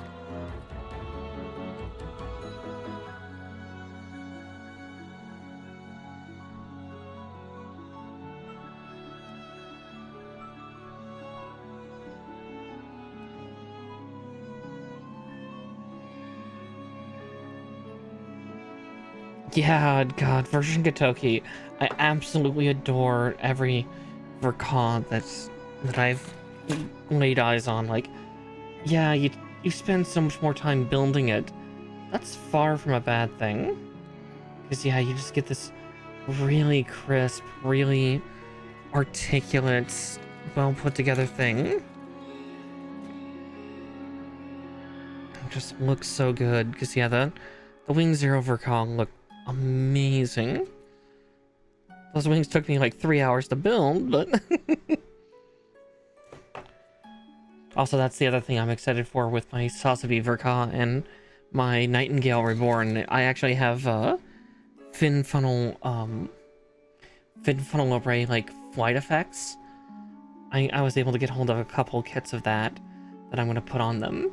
So all the funnels could be launching off of them really cool.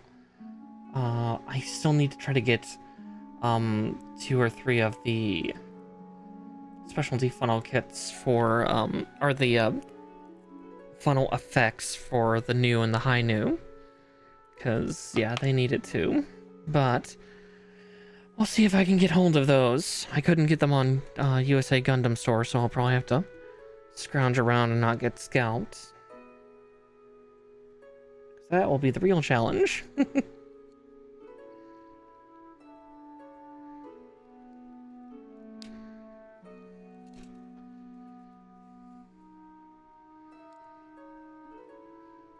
Yeah, then some of the other ones I have is the full armor Gundam 𝗏𝗏, as well as the 𝗙𝗵𝘁𝗁 𝗏𝗏. I'm so excited for that one because the 𝗙𝗵𝘁𝗁 I find to be just really cool, and the storytelling in Thunderbolt is also wonderful and terrifying. What little I've seen, what snippets I've looked at.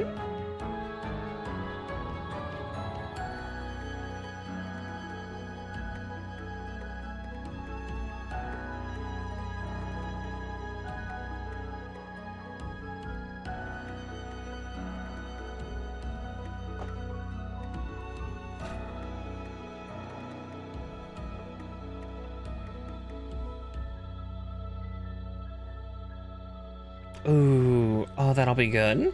So when I eventually get my Shinanju built. Unfortunately, the Shinanju I have is not the Shinanju 𝗏𝗏. Though I might have to get my hands on it just so I can have a side-by-side comparison. That is a future project.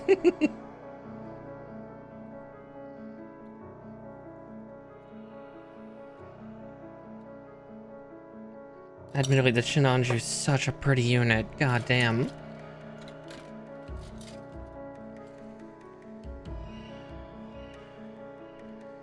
Like the later stage Neo Zeon like specialty units, just they really did something right with them.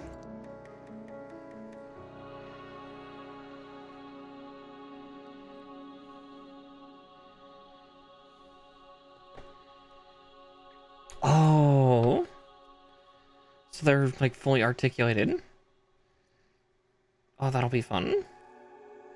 I'm both excited and terrified because that means I might have to build them, unless it's the weird spider array that they have for the hands, which I find very cool. It's just also really unnerving.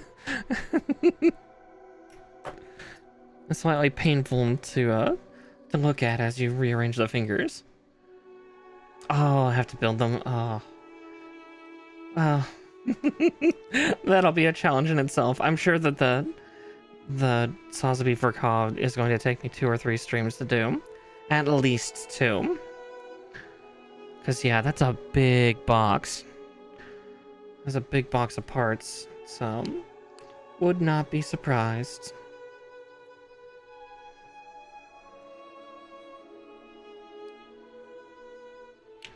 Same with the 𝗙𝗵𝘁𝗁 𝗏𝗏. I fully expect that to take me 3 streams to actually get built, just because there's so many extra parts on that fucking thing. Like between that and perfect grade, perfect ability unicorn, I think those 2 are really going to give me a run for my money for just how much is going to be put on. Oh geez. Oh, maybe I should have tried to get the 𝗏𝗏s of the Yakushiki and Shinanju. I might have to, just for the sake of it.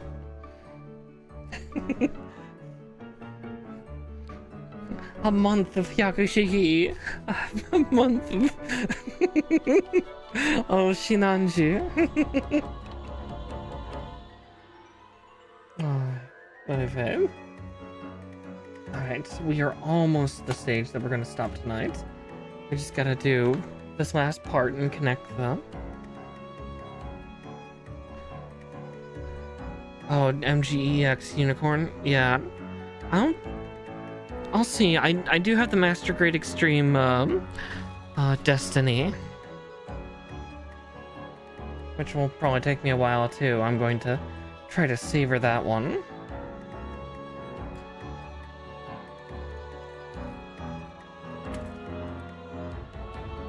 But yeah, the unicorn would probably do a good number on me too.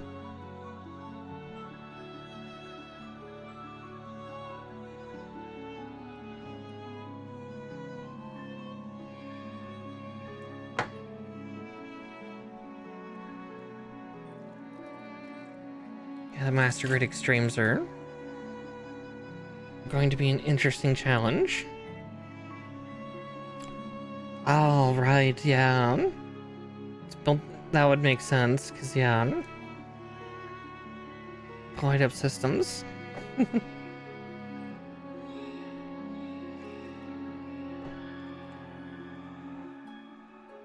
G27.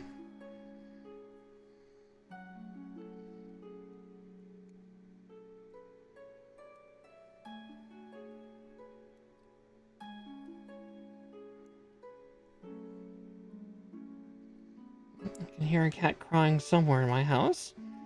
It's faint, so it must be on the opposite side of the house. Mom? Mom? Mommy's busy.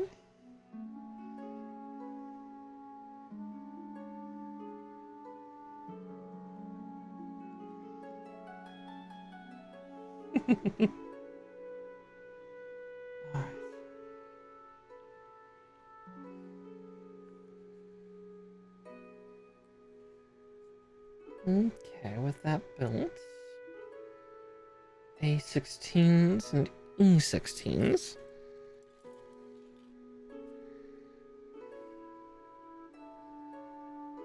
Let's see. Oh, there's the 16s.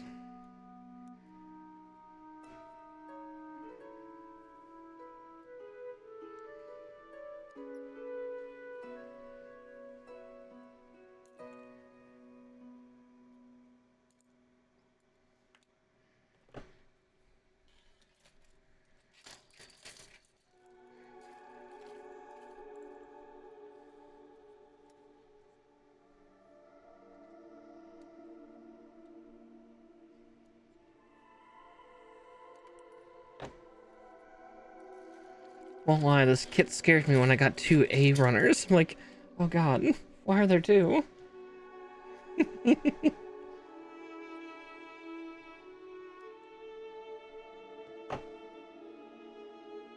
Oh, I snuck that one a little much, but it's okay.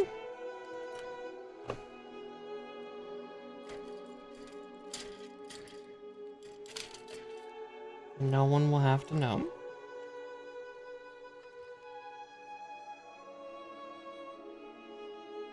Got a little too excited with my snipping.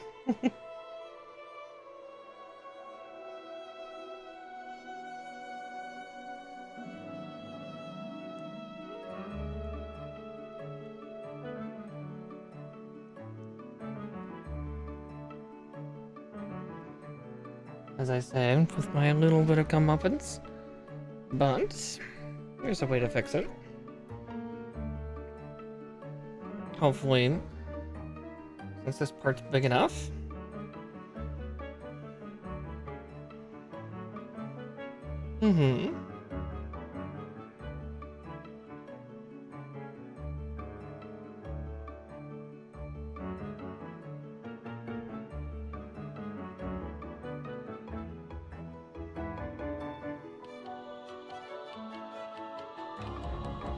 Really shouldn't do this without a paper towel. Hold it above.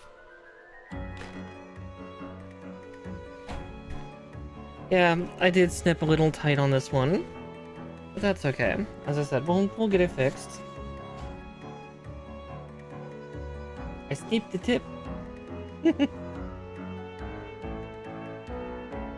That's okay. That means that it gets a couple days to cure. By a couple days, I mean a week, but.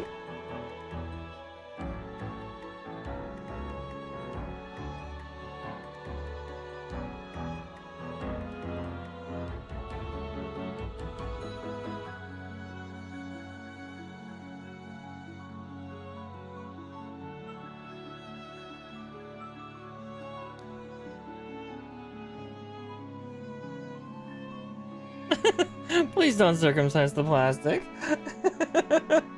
No guarantees. I accidentally did with that part, but that's okay. I can already feel the heat coming off of that, so... Okay, the glue was still working, just that one part before must have been so smooth.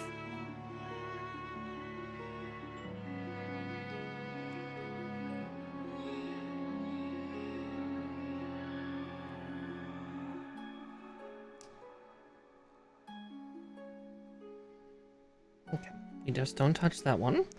We'll just be much more careful about snipping. Yeah, one got a little circumcised, but nothing a little glue can't fix.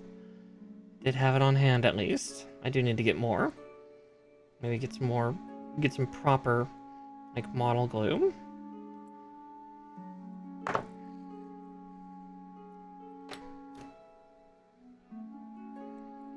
But as I said, it's not the end of the world. And I had a repair. In place for it, so... No one will know. No one will know that on the right side of one of the legs, I snipped a little too hard.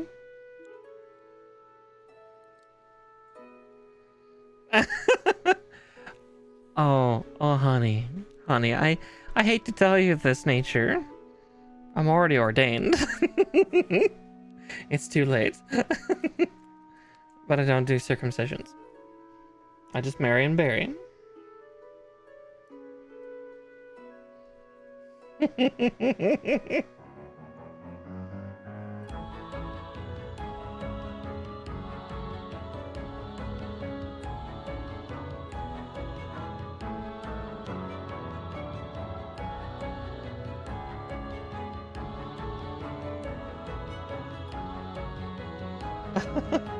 Well, I mean, ideally, that's how you get the insurance money. I mean, what?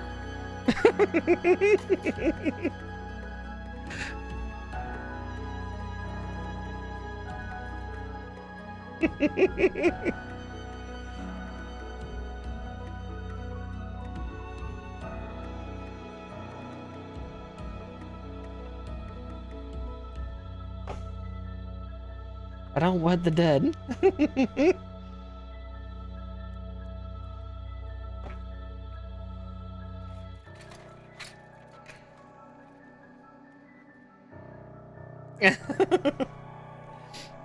I mean, I've been around for centuries.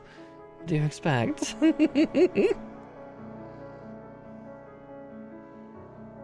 How many more of the kinds around here will I outlive?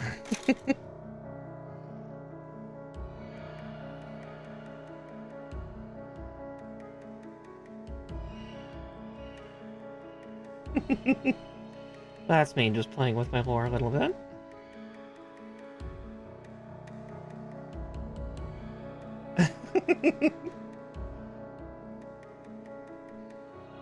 Oop. Smack my microphone.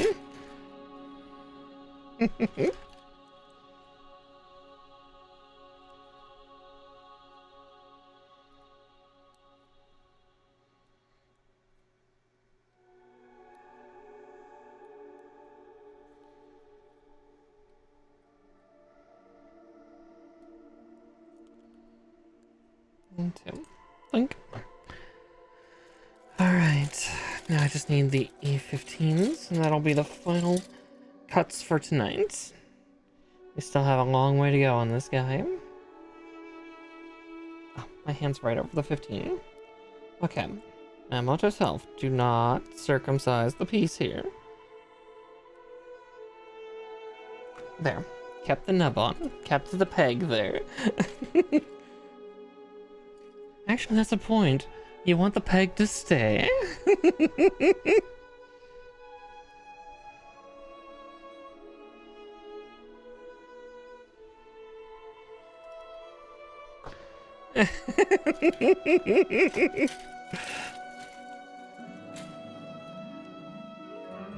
Here, I thought you'd want to be free of it. And there it is.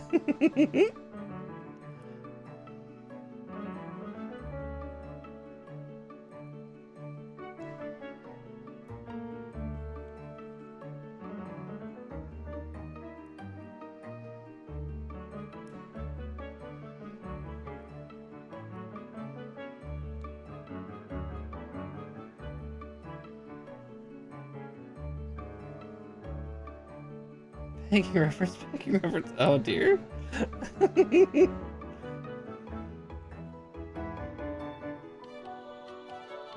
Not that I mind too very much, but that's just what my chat's gonna be, isn't it? Just gonna be pegging and all that stuff. Stop the presses.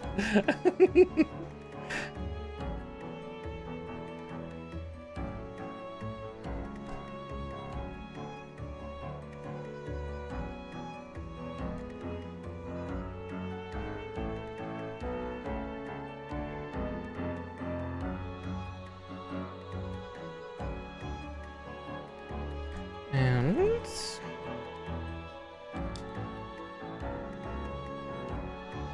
we're not quite done with the legs yet. So the next parts we'll be doing from here will be not tonight obviously, but we'll be doing like the calf stuff and the upper leg, which looks like it's quite a bit more complex than I feel it needs to be.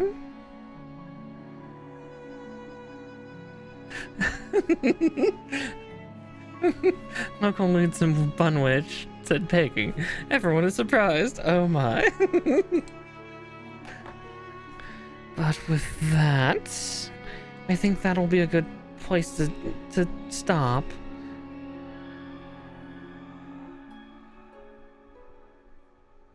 Exactly. Gotta account for it. But with that said, let's see who I can raid tonight at this lovely, lovely hour of 10:30. Let's see.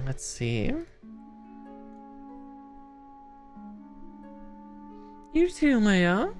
But here, let's send some love.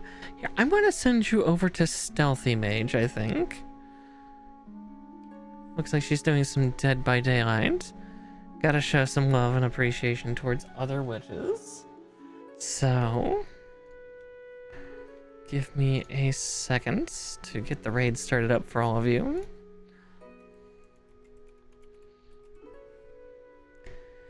But I will see you all on Wednesday.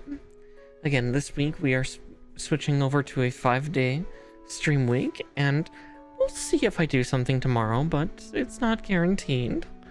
But yes, Mara raid. Be sure to give 𝗙𝗵𝘁 all the love.